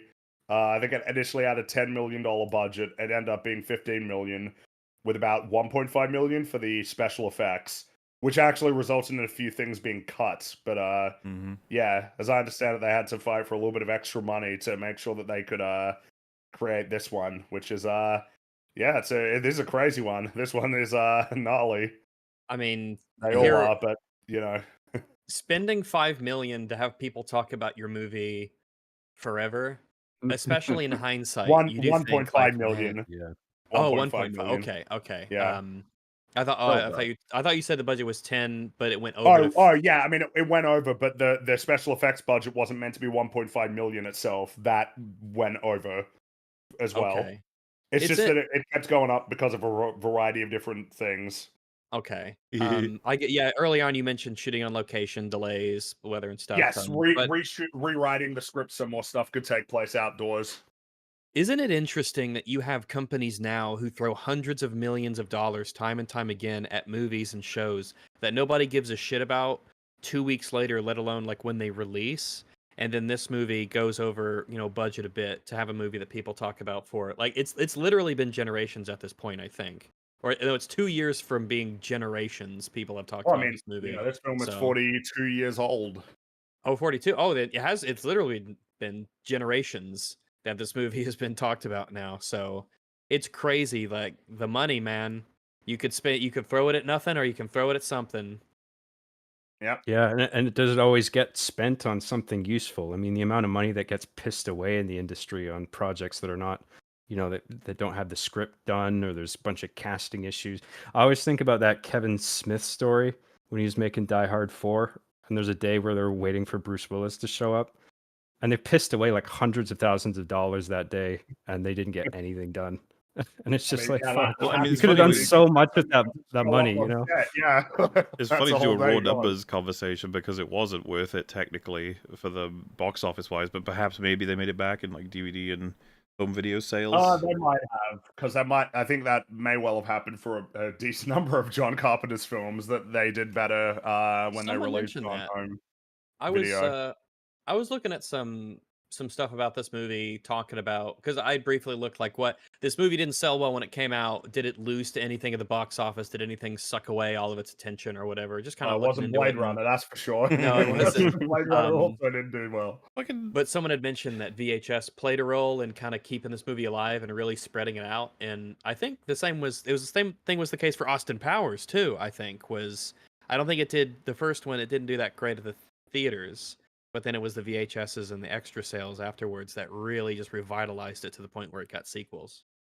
was it E.T. that eclipsed this film? Is that the? Yeah, it's a big one. Oh, if fuck that E.T. came movie. out the same year, and E.T. was the highest-grossing film of all time at its release, only to be beaten by Jurassic Park later. Spielberg! Yeah. Minor thing Yeah. about this scene that bugs me. So it's tunneling under the ground like Tremors. It emerges in all its crazy, gory, awesome glory, and then just kind of hangs there for a minute. I mean, Instead of attacking him. it could have misjudged the exit point, and then, as we've seen it in past points in the film, it does seem like it needs like rev up time with a lot of the decisions it makes for attacking things. Like, Okay. you can see parts of it erupting. It does seem like I mean, it's probably a choice I would have had for this creature, because you can't make it like it is in the 2011 movie. Otherwise, it can't be stopped. Like, Yeah, we need it that's to too take strong. time to generate things and to prep itself, sort of thing. It needs to be like McCready said, that it's vulnerable out in the open, so I'd rather hide in its imitation. I mostly agree with you. The thing I would push back on is that it killed and subsumed the other two very quickly. Well, you could argue, right, that what's happening, what we're seeing here, is the attempt at subsuming them, and it's not like done yet. It's this like horrible mess because it's still figuring things out. Yeah, which follows. Except That that could it was follow. like tunneling under the ground really quickly, and then like Well, it can do that. yoinking the dynamite away. I meant like But it can't to be yoink more him. it didn't complete the process of turning itself into a normal human shape. It was still like a That's monster fair. shape. But it can't attack Kurt Russell and Um, disarm him. Like I said, I think that it's revving up. It's still erupting. Pieces are coming off and coming out of it. We saw that with the dog portion. We saw it with the blood comes test up the scene. chest Like, and it seems to do a lot. You could have said, like, why didn't it immediately just fucking splatter across the entire room in the blood scene? But it looks like it's prepping the whole vibration and the it's like it's building Yeah. itself up. Yes, except that right before it emerges in front of Kurt Russell here, it's like moving really quickly under the ground. It's yoinking the dynamite away. It's just like there's something that feels like either we linger on the shot too long because they're so proud of the effects, which are great. But like something about that moment feels a little long for it to not be doing anything to me. Okay. Mm-hmm. How far away is Mel Gibson? How far is he away from it at this point? It's pretty close. I'd have to look to see exactly how far. We'll see it in a second on screen again. Well, I'm not sure. It's, a couple feet. Pretty close. It's Yeah. pretty close. Pretty close. Yeah. Like, if it fell on him from there, it would probably achieve its goals. But he It fucked comes up, it roars, it's got like little dogs coming out of him, and all sorts of fun, gross stuff for a Wasn't bit. fast enough. Didn't get him. Because McCready does a little roll. He does a roll and gets He is- right. It could next to be the an action editing scene. thing yeah. too. As in that sequence of showing all the shots of what it's doing, it could be that McCready is actually getting up and rolling away while that's happening, if you understand what I'm saying. That's true. That's Right. true. What Yeah. maybe it's I like wouldn't assume that, but that's fine. Well, no, but you Have should we assume that, seen it? right? Like, because it makes more No. sense. What do you mean, no? No, because they follow on chronologically. Why would you assume that we actually rewound in time? Because films do that then- all the time. What do you mean? Whenever Yes, something They do happens, that at the beginning when the guy gets shot. well, yeah, There's we do this time in the film between the several times shooting in and when terms we of see an the event, and then we impact. show several reactions. They're not necessarily real time continuity ones, as opposed to that was his reaction, that was his reaction, that was his reaction. This is Right. like this is a really common cinematic technique to It give can us. be. It's not. I wouldn't say it's But why wouldn't you? common. They do it in this movie already. They do it at the beginning. What I'm saying is Can you- it can makes you- the can you film point me make to more the- sense. So why wouldn't you? Well, I think you would. I think you would need a reason to believe that that is. I wouldn't assume it on the movie's behalf just because it improves the movie. You know what I'm saying? That doesn't seem. But like, what's the scene in the beginning where they sort of cheat time like that you're Uh, thinking of? I don't know if I'd call it cheating, but it's when the you- Norwegian guy shows up and he is shooting at the group and he hits Bennings in the leg. He shoots, and then we get like a second or so before to have the people there, and then we see the bullet impact his leg, so that it like makes more sense to us as a viewer as to what happened. Okay. So So I guess it's just I didn't read it in this scene as like the monster comes up, the slow thing out of it. I didn't see enough evidence to assume that Kurt Russell's actually jumping away while that's happening, especially because we're not hearing it either.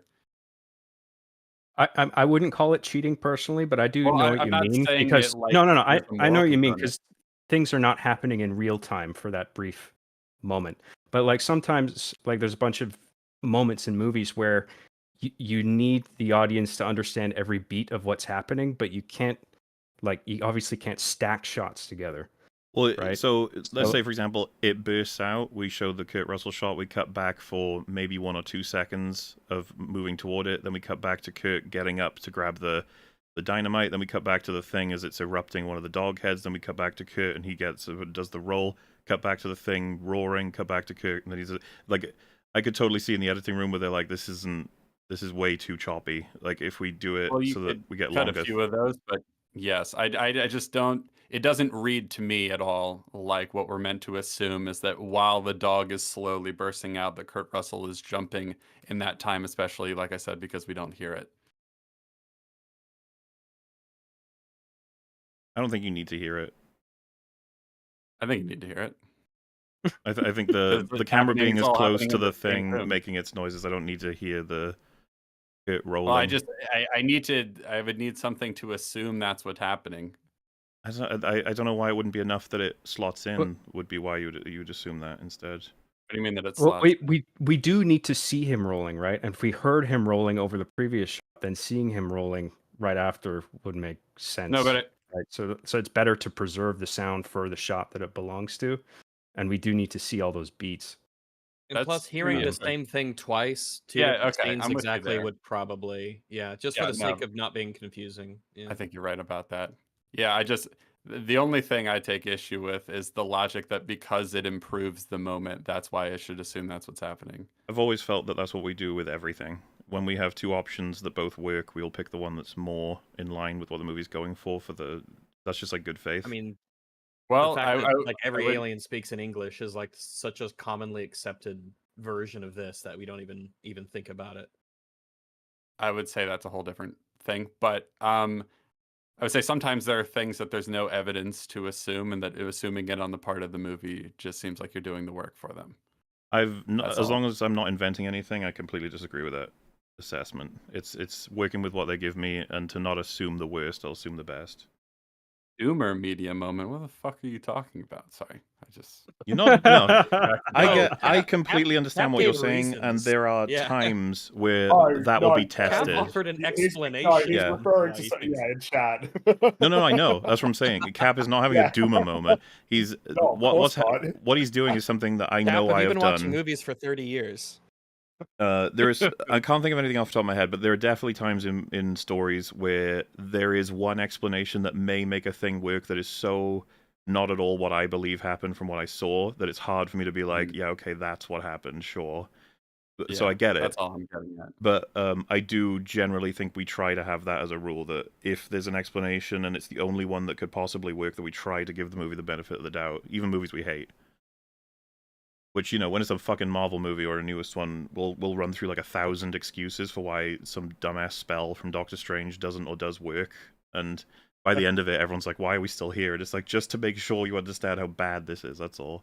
Versus, you know, talking about a cinematic flourish here, which... In this case, debating whether or not this is error number 5 or if there's nothing, there's nothing wrong. Yeah, that moment didn't. It's just the way it read to me. And I would have moved the thing further back for this sequence. Yeah. Probably would be the move. Yeah, I think so. It's a little But thing. I mean, regardless, it's a big McCready, thing. Actually, it's the biggest No, thing it in the whole isn't. thing. Actually, McCready, he does a little roll, and then he turns back and looks at the thing screeching at him, and he says, "Yeah, fuck you too," and throws a stick of dynamite at him.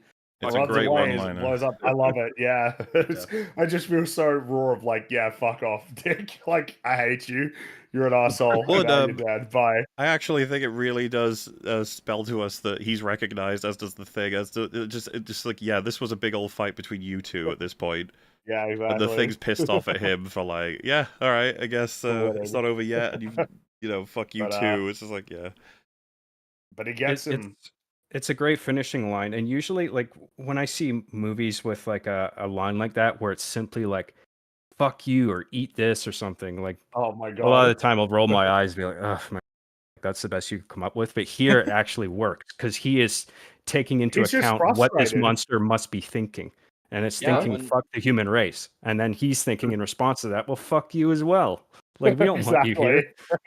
Yeah, when he's got that lit stick of dynamite and he brings his arm back to throw it and he says, "Get away from her, you bitch!" and then he throws the dynamite at it. Oh, it was Rags. great. Deliver it properly.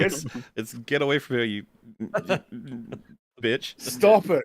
Stop it! Now this one's great. It's just the raw frustration of fuck you, like totally, completely and utterly get fucked. Yeah, you're not. Yeah, this isn't. I don't even want to be clever. Just hate you. And It's also fuck you too in response to that demonic moaning. Exactly. Thing Yeah.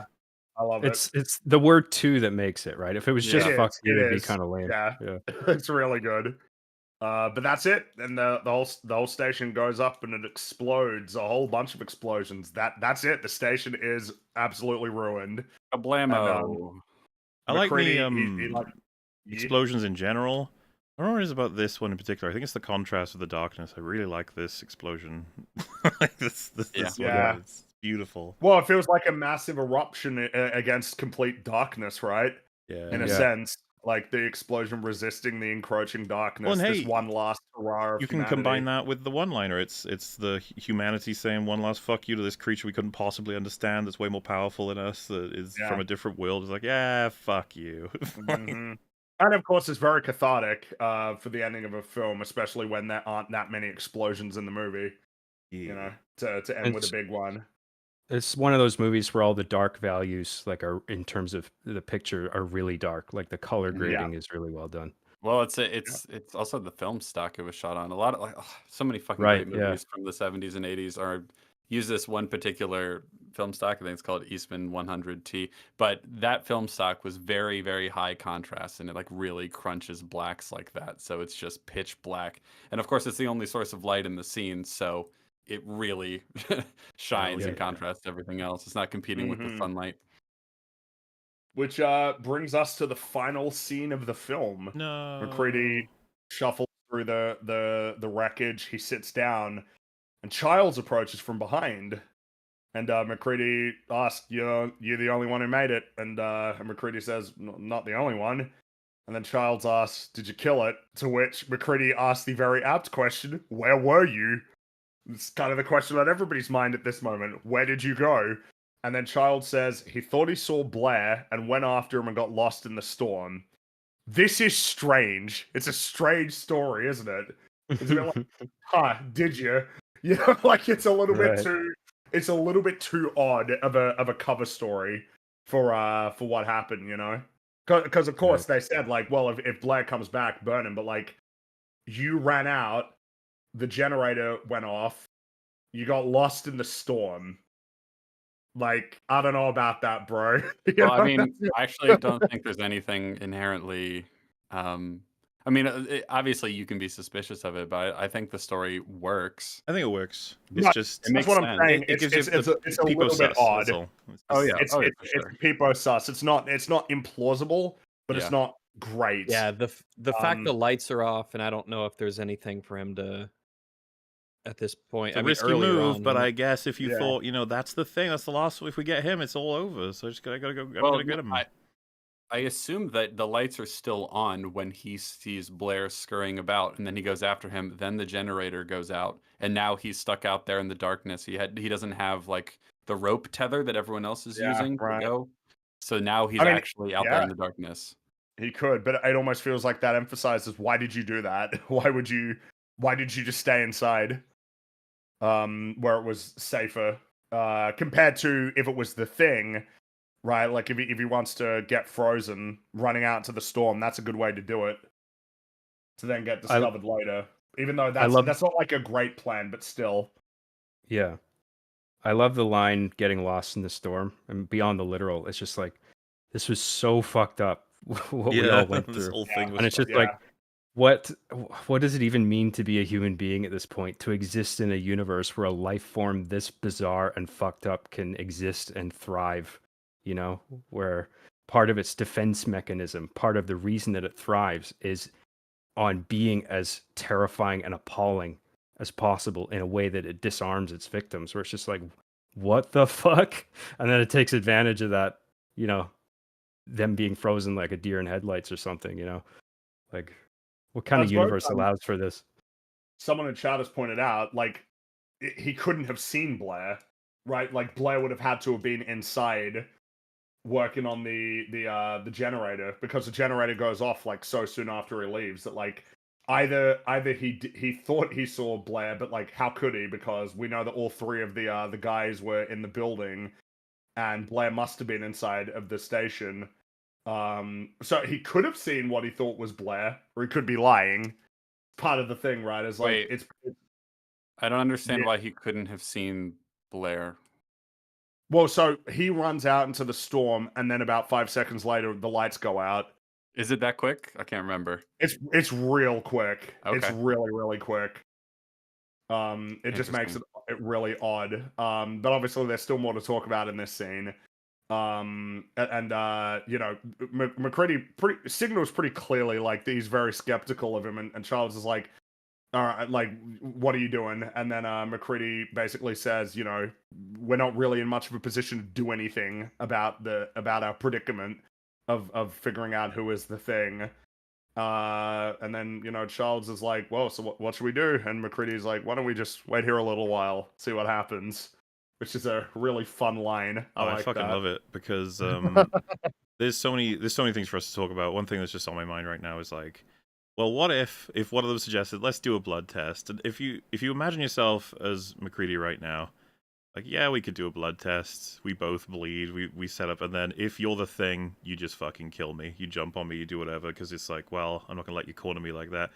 If you're not the thing, it's like, well, I guess that gamble pays off. Like, I get to know the truth, and I don't have to die, or I don't do the test and I live for a little bit longer, assuming you're not the thing, assuming you are the thing, sort of thing. There's so many different results that can happen here, depending on what the case is for everybody, that it's almost like I get Kurt Russell's fucking point of view here of just, let's just... Sometimes people are just tired, man. Yeah, like, Well, if you look at him, he looks fucking exhausted. It's like, let's just wait it out. the Let's see thing what is, happens. though, he still might have the trick up his sleeve, because McCready hands Childs a bottle of alcohol, or what appears to be alcohol. Childs drinks it, and then McCready chuckles. Now, there are a lot of ideas about what this means. I've heard what some this of these, means. yes. So one of them is that, given that it was established earlier that they shouldn't, eat or drink anything that anybody else has used, it is weird that Childs would drink it when, if McCready is the thing, which he could believe he is, that would be a risk. But if he was the thing and he wasn't afraid about being contaminated, then maybe he would just drink it and thus out himself, basically. I believe another one is that the bottle might have like petrol in it, that it's not actually alcohol. that if he was a human, that he would drink it and spit it out immediately. That But one because he doesn't do that, I don't that quite one's a bit buy more because yeah. if you watch the scene right before Childs makes himself known, it looks like McCready's about to drink it. It's like, Yeah. I think it's real. And there's also the angle of why would we assume the Why thing would the can't tell thing the fail difference that in the test? taste of gasoline and Exactly. alcohol? That's Well, there's like there's a physical reason why humans are like built into like being able to recognize and be repulsed by rotting meat yeah. and things like that. There are some things that you try to eat something inedible and you typically will just know that, oh, my body knows this isn't for me. I think that one was more popular as an idea, but not so much anymore. The petrol one. I think that one's a bit more like, Yeah, I don't think I also don't. Go ahead. Go ahead. I was just gonna say, going back to the objecting to drinking from it because it could be contaminated. I don't believe that that's proof that it's the thing, because it's not definitive proof no, necessarily. but right? we've also demonstrated earlier that they stopped caring about contamination to a degree, especially when it comes to the blood samples. So I think the thing I would go at is a human could make that mistake. of course, It could of be course. that Childs himself is resigned to like, well, who fucking cares anymore, right? So I like think that it could be doesn't that. prove anything. As you mentioned, though, it could also be that he is the thing, and the thing even knows about that, and it just drinks it up, being like, "Yeah, Fuck are it. you gonna Yeah. make a move?" That sort of thing. Yeah, Right. that's an option as well. Now, isn't another thing that people talk about is the idea of the breath? That's I know that's something that's unfortunately being talked the about. breath and the eyes are both not useful. Yes. Because we have too many references throughout the film of that, like both breath and eyes not being following the code, so to speak. Like, it would have been really cool if they had matched it 100% throughout the film, but they don't. We see breath not only coming out of Charles's mouth in this scene, if you look at if you get autistic about it, but you also get certain scenes earlier where people are explicitly, like, definitely the thing, and you can definitely see them making breath and like steam coming out of their mouth. So there's that. There's also the effort to not make eyes gleam and reflect, to represent them as the thing, as a little tell, but there are several moments where people who are explicitly, again, the thing, have reflections in their eyes. Even in the blood test section with Hopper, you can see his eyes reflect in a particular shot. So you could say, "Oh yeah, but that's a mess up," and it's like, yeah, there's too many references to use it. But with all of this in mind, and we can do some more references as well, I think this is all happily what John Carpenter wanted. Definitely is. He's never said. He's never confirmed one way or the other, like who You hear is that? or isn't the thing. Guys, you hear that, Ridley? Don't say Apparently, he has said that he knows, but he won't tell anybody. Well, Yes. yeah, he won't tell anybody what it Well, is what I'm saying. Like, he wants the mystery to endure. Didn't the cinematographer make the claim that Childs was, and then John Carpenter said the cinematographer doesn't know the answer, I do? That's something it like feels that. funny because now this is reminding me of the fights on Blade Runner. Yeah. Right, between different people involved. Well, so on whether or not Deckard is a replicant or not. what I think I find so valuable about the lack of answer, or lack of definitive, explicit answer for the thing, is that this absolutely generates the full back and forth conversation, and you'll get a lot of people being like, "Nah, it is Childs, definitely," and then some people are like, "No, it's not. It isn't him. You're wrong." Like this aggressive sort of fight over. I'm not going to necessarily say all of the audience is paranoid, but they're using the same references that a lot of people might have used in the real world where this happened, and they're acting in similar ways, and you're getting the experience that the film was actually desperately trying to pull off more effectively than maybe it even realized it would. That it has 4 decades later, people are still debating back and forth with all the details and not trusting any given character at any given time because of different references that could come up. That's the point. Exactly, that's what I think he was going for, and he nailed this better than most directors could ever fucking dream of. Absolutely, this ending is perfect. This was not the original ending as well. This they arrived on this later. Well, Do you know so the we should original probably mention What? there are some people who might say like, well, but it gets confirmed in the game. Both of them are human, and there's confirmations in different third parties. It's like we're just considering the movie, and that is not any of the movies either. Just this one. So something to bear in mind in terms of it is that in the novella, the humans win, like in a very definitive way. They very definitively prevail over the thing. So there's that. But as I understand it, in the original ending, McCready and Childs were both going to be the Thing and then get rescued in the spring. But that John Carpenter didn't like it. He didn't like this as an ending, and so then eventually, him and the screenwriter Lancaster settled on this ending with the desire to emphasize the ambiguity of the situation, like that was important, that the ambiguity was was something that was strived for, which of course I really enjoy. I mean, I love this ending. It's really it's good. so Well, good. the It knows thematic exactly what kind of ending it is, and it just embraces it. the thematic content of the film, that it's so clearly about trust between humans and the deterioration of trust, to end this in any conclusive way would be a step down. I mean, the The thing is, ambiguity makes the You point should trust clear. people. You it's shouldn't trust people. Yeah, I'd that be would happy be. to say that there's kind of like differences in terms of, because something I would say about the novella is there's a bit more of an emphasis on like the prevailing of humanity.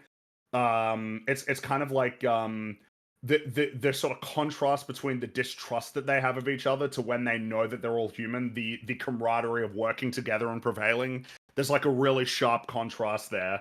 Obviously here we got that in part, right, that by the end of the film when McCready, Gary, and Knowles recognize that they're all human, they all basically work together. They're very cooperative, but Yeah. obviously it's like you're going for different things. It's like kind of like what exactly is the angle you want to run with. So I'd say like in this film, in the way that it's all been presented in this film, I would say any ending other than this one, I would be less happy with.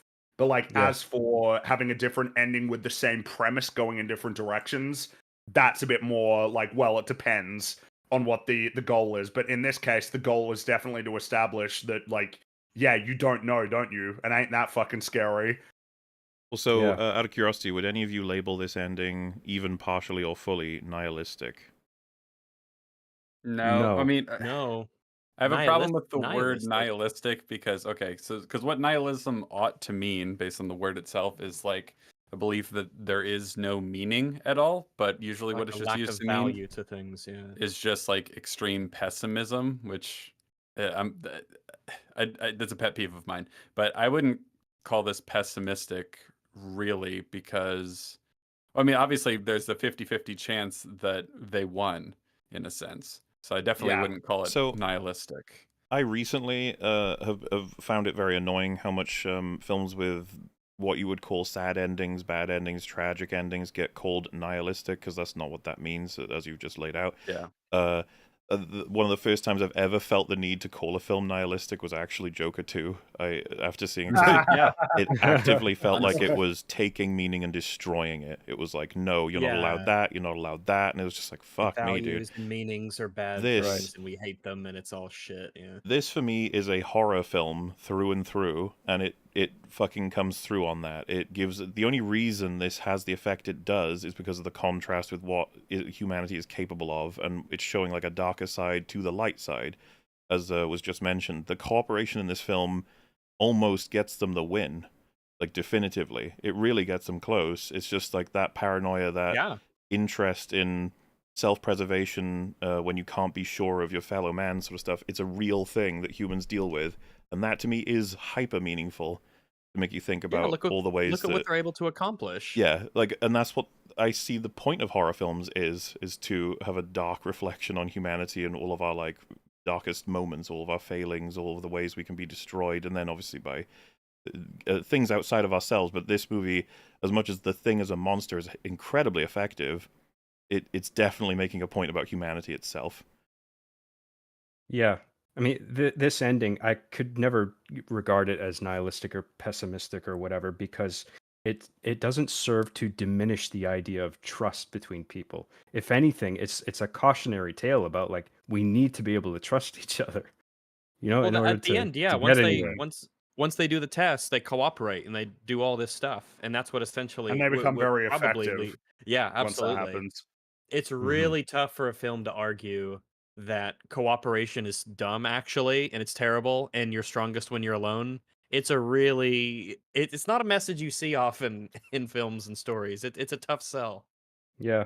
The Joker 2 example is interesting. I actually agree, because that ending felt like you are just trying to, it feels like you're just trying to piss me off or upset me. and Well, it it's just like doesn't feel like it's in service of anything. Respectable.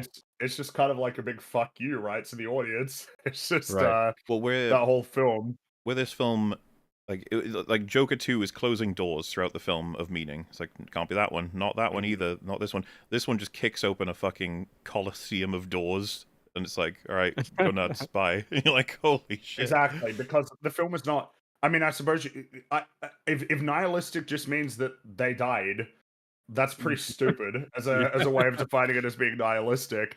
Yeah. Conversely, if there's no way to have a definitive conclusion about it, then how can that be nihilistic if you're in a position to think more optimistic and positive things about the ending, which avenues of which are available to you? I suppose it depends on what your interpretation, right? Because kind of a thing here is that, well, there's a viability that McCready and Childs are both human, but like they can never know it with each other because fundamentally the existence of the thing means that if you are apart and then you reconvene, you don't know. But like, wouldn't it be like what can you do other than acknowledge that that is the reality of the situation, right? Anything less than that would be dishonest. It would be dishonest to what the point of the film is.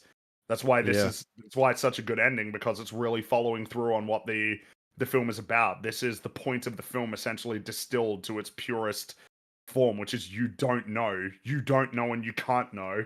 And how does that make you feel?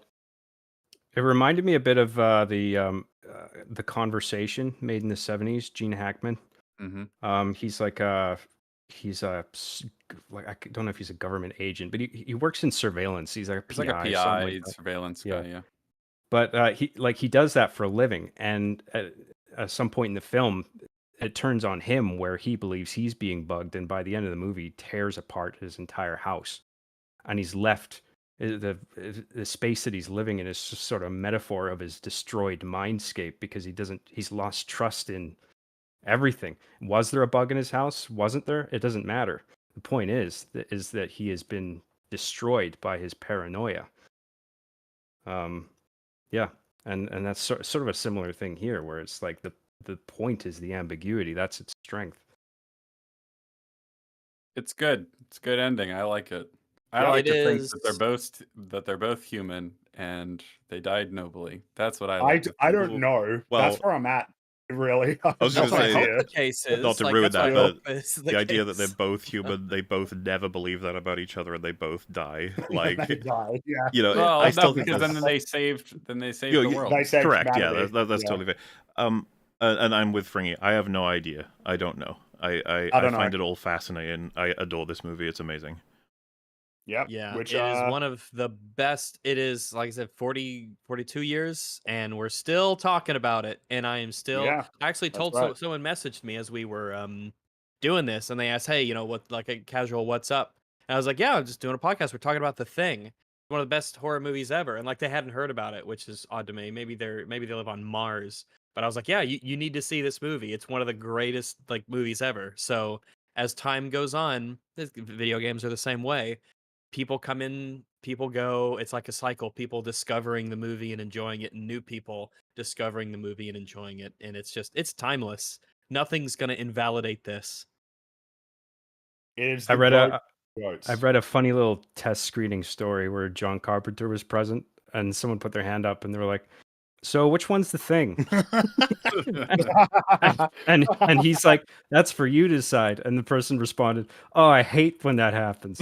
I hate that." That's funny. It's just like, well, some people want a conventional ending, man. They want the scene Yeah, where there's- all the ambulance pull up at the end and someone's in a blanket with hot cocoa, and it's like, everything's okay. We killed the thing. The Maybe thing you should it call that died. ex-wife of yours. Like, Call the ex-wife.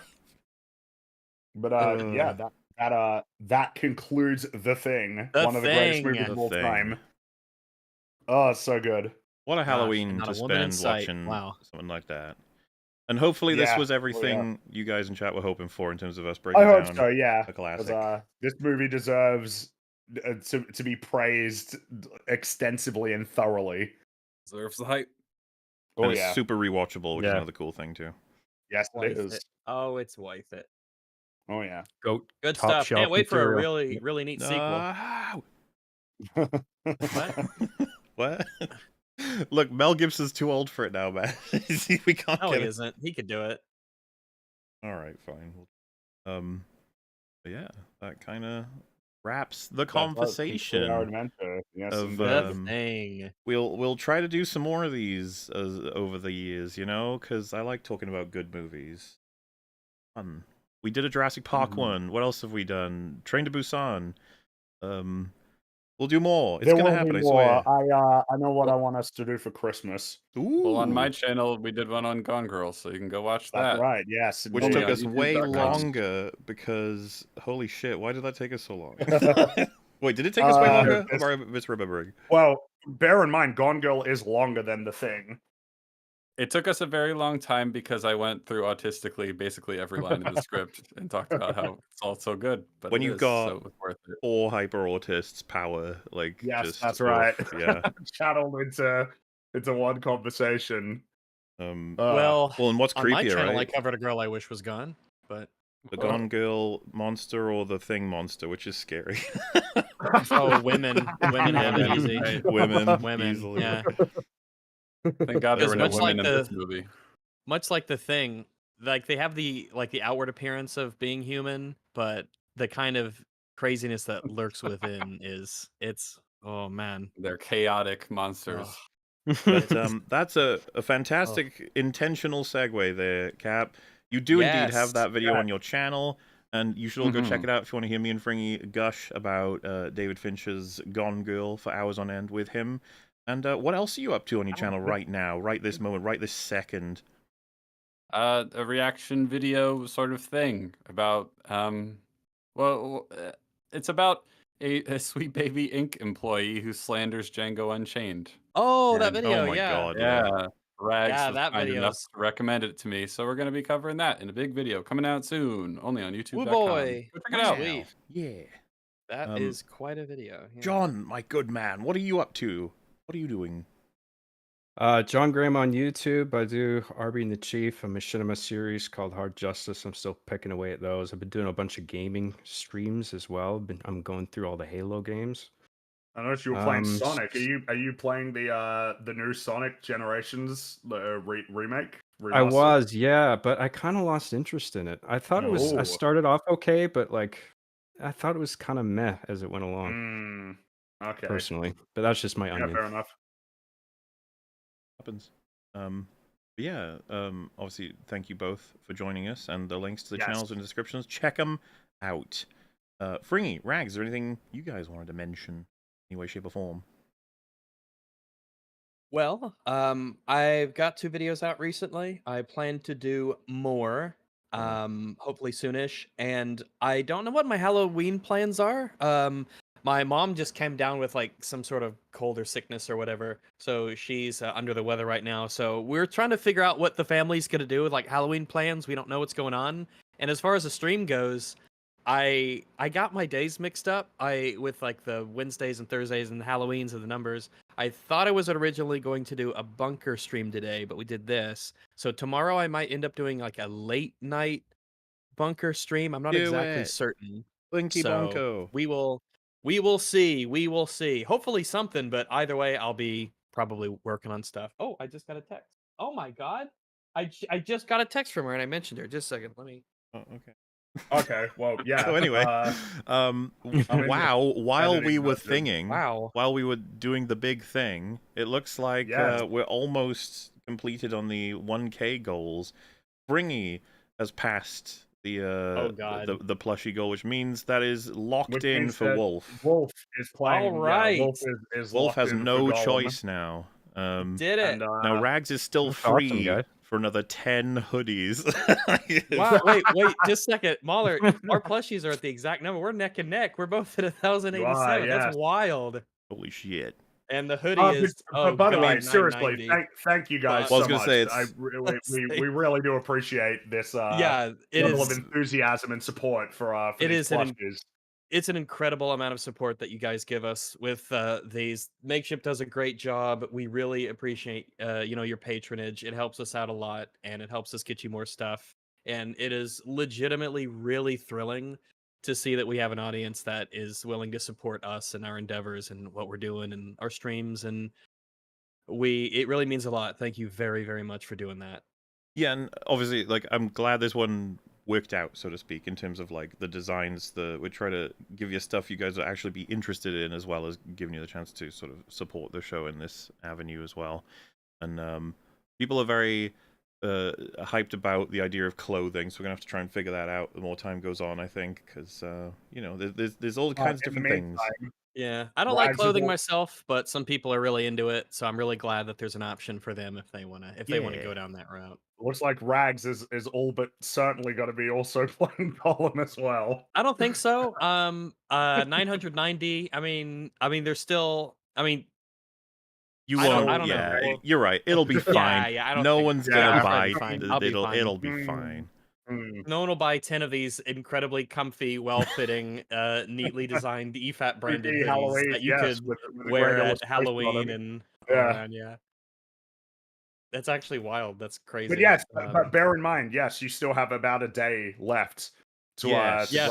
grab your EFAP plushies and hoodies. But listen close. In terms of events, because it's gonna be weird. I think I'm gonna try and upload this episode to Moolah immediately. It's just gonna go straight up and be public, because tomorrow we've got the Elm Street finale, which is 2 hours, the video, because we watch the movie and then we rank them, and the ranking session takes a long time. We talk about everything you could think of with the whole set. So Wolf has done wonderful work on that set, and you're getting the last one tomorrow, Yes. 2 hours before Open Bar starts up, which will be a big old special Halloween-y episode. And then after that, I'm planning on doing a stream, probably Astrobot, funnily enough. I've done my spooky streams this year, but I want to do the rest of Astrobot. And I'll probably like title it such that people know literally you've got hours look, left to pick these up if you want them. Got spooky levels, so that works as a does. Halloween one. It has a couple of spooky levels. And then simultaneously, if that's happening, Rags might be doing a bunker stream. I'm not sure if that'll happen or not, but it's all good. Yeah, I don't know what the plans are with the Mhm. fam, so who don't know? Maybe I'll do it on maybe say fuck it, I'll do it November the 1st and be like, oh, it's not Halloween anymore. It's like, yeah, but the spirit's still here. It's all spirit, Souls Day goddammit. after all. Well, and Maybe you've some got to people hurry want to too, hold on to the because Halloween. you know, you and Wolf. Oh, what an adventure you may be you on and- soon enough. That's right, you and Wolf on Gollum. It's gonna be great. Exciting stuff. Yeah, well, we never said when we were doing those. Oh, I streams, So, see. so we'll think about what happens. We'll pick a good time. I mean, Halloween would be a good time for the Gollum stream, but well, I don't know, something to tide us over. We will see. We will see. Fuck yeah. Well, that's that, folks. Thank you so much for joining us. Thank you very much for the support, and I suppose we will see you this Saturday for the second half Oh my of god. Agatha, which is what we'll be doing with Theo and Woo, Nutso. We're going to drag them Agatha! both into it. You guys have fun. That sounds so much We fun. will. We did. It was very fun. Alrighty. Toodle pip now. Cheerio. Thanks, Bye-bye. everybody. See you later, Yeah, everybody. goodbye, Have everybody. a good day. Happy Halloween. Toodaloo. Woo. Oh my God, Frankie.